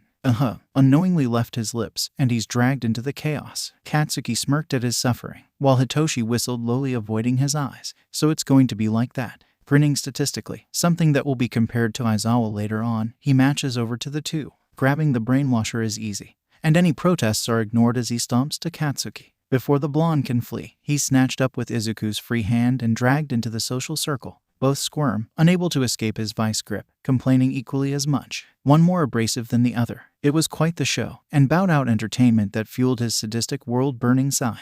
He ends up sitting the two down onto the couch pulled closer to the kitchen. They're brought into the conversation swiftly, bringing satisfaction to Izuku. Questions are brought up for him to answer, as he follows them up with different questions. It's a good way to learn about his class, he guesses. Some questions directed towards him were, favorite color, red. Favorite food, he didn't know. He had to accept what he could scavenge or buy with pocket change. Favorite subject, history. It's interesting learning how the hero world came to be, even if he hates how it is right now. And last but not least, what type of hero he wants to become, to which he answers with one that won't cause unnecessary damage and one that can instill fear in villains but faith in the victims. He's not power hungry and just wants to help where he can, to prove that his pathetic act's enough. Grunting, Izuku stretches out his arms above his head. A pop is heard from his shoulders, staying still and bunched together. Don't blame him for being tense. And the chatter has died down by now. Cake is distributed, Izuku staring down the sweet treat. He hadn't had cake since he was around 4. Since that day, giving into the sweet smell, he picks up the fork given to him and takes a bite. The rich flavor melts on his tongue, frosting assisting to further the explosion of taste. A feeling of content washes over him, the tension in his shoulders fading. This is your official welcome to Class 1 of Midoriya, exclaims Mina. Ernanf a chorus of replies in agreement. A warm feeling bubbled in his gut, not diminished by self-doubt and making him feel floaty. Was this how it felt to be loved? He liked it. Humming and closing his eyes, he listens to the chatter of his classmates drone on. the happy feeling allowing a soft tug on his lips, a small unnoticeable smile. Izuku could certainly enjoy this. Text. He smiled down at the object in his hands. His own blank face looked back at him, toxic green eyes shining. Black text was written neatly with a white outcrop. His birth date and real name was present on the card, but the largest words was his chosen name, his hero name. There on the card read the winged hero, Yami. It made the teen happy as his wings twitched with excitement. The feathers on his cheeks twitched individually, showing the extent of his emotion. Before he could react, he was tackled from behind. The familiar presence of a violet-haired male was made known as Izuku smiled softly over his shoulder to him. Hitoshi's arms wrapped around the male carefully as he folded his wings against his back. To make it easier, a happy aura revolved around the sleep-deprived teen, making Izuku's mood brighten more. I'm so happy, Izu softly called the male as he buried his face into the winged teen's shirt. Said teen slipped his new hero license into his pocket and gripped the hand of Hitoshi. I am too Toshi, he answered in the same tone of voice. An idea popped into the head of the teen and he smiled. How about we go out and celebrate, inquires the teen, looking back at the violet-haired male. Like a date? He asks back in a teasing tone. Yes, a date, answers the winged teen, happily accepting the fact of it being a date. Hitoshi paused, as if he wasn't expecting it. He stayed silent for a moment before muttering, I love you, you know. The sleep-deprived teen confesses, hoping not to be rejected. Izuku slips from the hug and turns to face the male, a light look in his toxic green eyes, a huge contrast to his usual cold look. He smiled softly and nodded before saying, I love you too. Then, he leaned in, not caring about the stares he got from participants in the exams, and kissed the purple-haired male. And the male sunk into the kiss. Yug, cried out a voice of a girl, ranging from ages 10–12. Her freckled face was scrunched up in a disgusted look, her tongue sticking out. She didn't want to hear this when asking her father to tell a story. Said father chuckled softly and ruffled the black hair of the girl. The girl huffed and crossed her arms as the child sitting next to her tilted his head. Why does one sen react like that when you and Pa kiss? The boy ranging from 6–8 asked as his yellow eyes glowed with curiosity. That question made the father stop ruffling the black locks of his daughter as he turned to his son. His toxic green eyes locked with shining yellow and his wings twitched, wondering how to answer this question. Well, he paused, tilting his own head as the feathers on his cheeks twitched for a moment. I don't really know, he answered. He didn't remember much of his own father, only of his mother, who wasn't really a good person. He smiled softly and stood from the bed, ruffling the purple locks of his son and kissing the freckled cheek of his daughter. Her red eyes shinned with an indignant look and she huffed, once again crossing her arms. Get to bed, you two. You wouldn't want your pa to find you up, or we won't be able to tell stories, the winged adult uttered in a soft tone, knowing that his husband was probably coming home by now. A soft awe was heard from the purple-haired boy. The girl's shoulders slumped and she looked off to the side. They both still wanted to be told stories, but they had school tomorrow, and a small training session for their quirks from their fathers. The sound of the front door opening almost startled the winged adult as he let out a soft sigh. He's busted. The door of the room opened and there stood a violet-haired adult, his vibrant purple eyes scanning the room before softly glaring at the winged male. Said male raised his hands in defeat, a small smile on his face as the other male face-palmed. What did I say about them in bed? Sighed out the male. Hun Izu, he inquired. Izu chuckled awkwardly and scratched the back of his neck, the feathers on his cheeks twitching. Sorry, Toshi. They insisted on me finishing the story, answered the green-haired adult as he locked his toxic eyes with the vibrant purple. He paused before speaking again. Katsu is coming over to watch them for the night though. His words didn't help as Toshi let out a sigh of annoyance. Let's hope that Porcupine doesn't put new ideas in their heads and makes them go to sleep for once, complained the adult. Izu chuckled and glanced off to his children. Go to sleep, we'll be out working. Just be good for your uncle. He gives them a hard stare before softening up and smiling. He and the purple-haired adult exited the room and closed the door behind them, walking to the living room. It didn't take long for an ash-blonde male to arrive, taking over the watch of the children. That left the green and purple-haired males to get dressed and head off to work. Night patrols around the street as the power couple, Yami and Kaido. But how will the world fare out for the story of their children? Will they follow the path of their parents or go off on their own path? It's all up to them. Text. Wow, this is weird coming back to this story after however long. Since January 31st, 2021. Yeah, sounds about right. As with any old story, I absolutely hate how this ended. But what can be helped? Yes, I have visited this story during comments and such, but I haven't read through this in a long while. So, when What is 2022 came around, I thought why not, and entered my story. An old gem of mine that is probably my most successful story I've written, barring from As You Wish, of course. I wanted to thank all those who bothered visiting this story, all those who decided to click the kudos button at the bottom or bookmarking,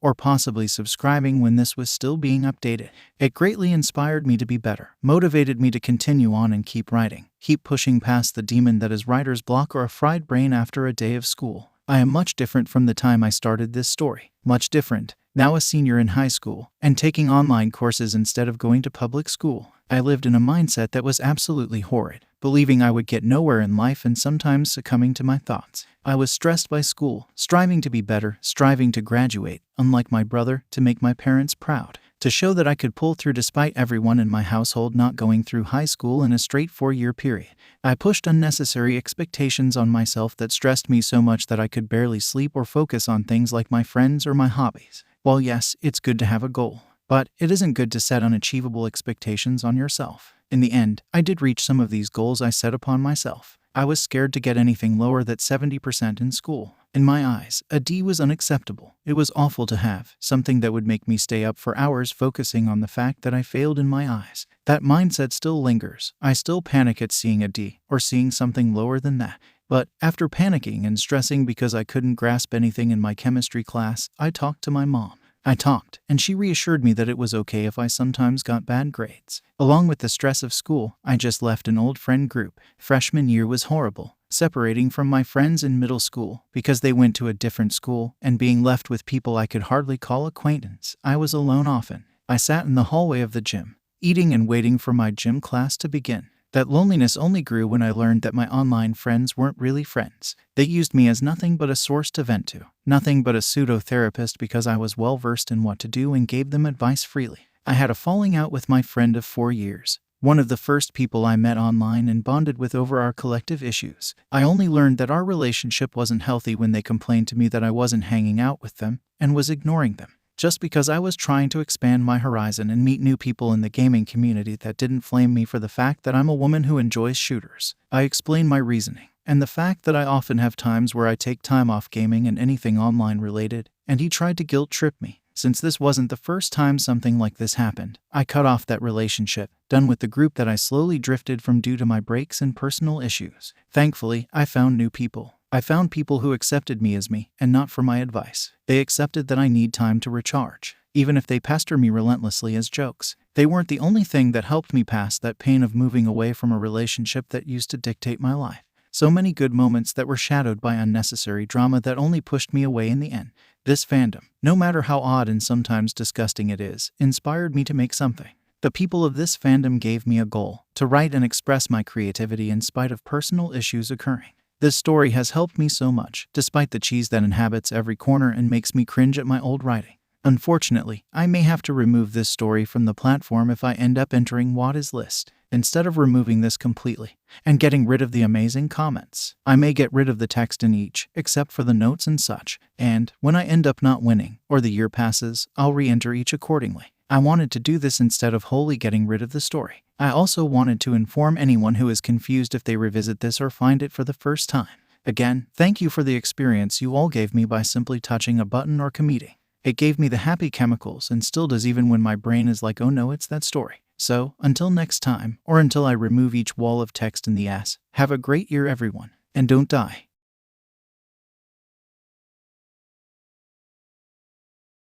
Okay, sadly the chapter is over, and if you enjoyed the video just leave a like, and subscribe with post notification, so when the next chapter is ready, you will be notified. Okay, see you in the next video. Bye.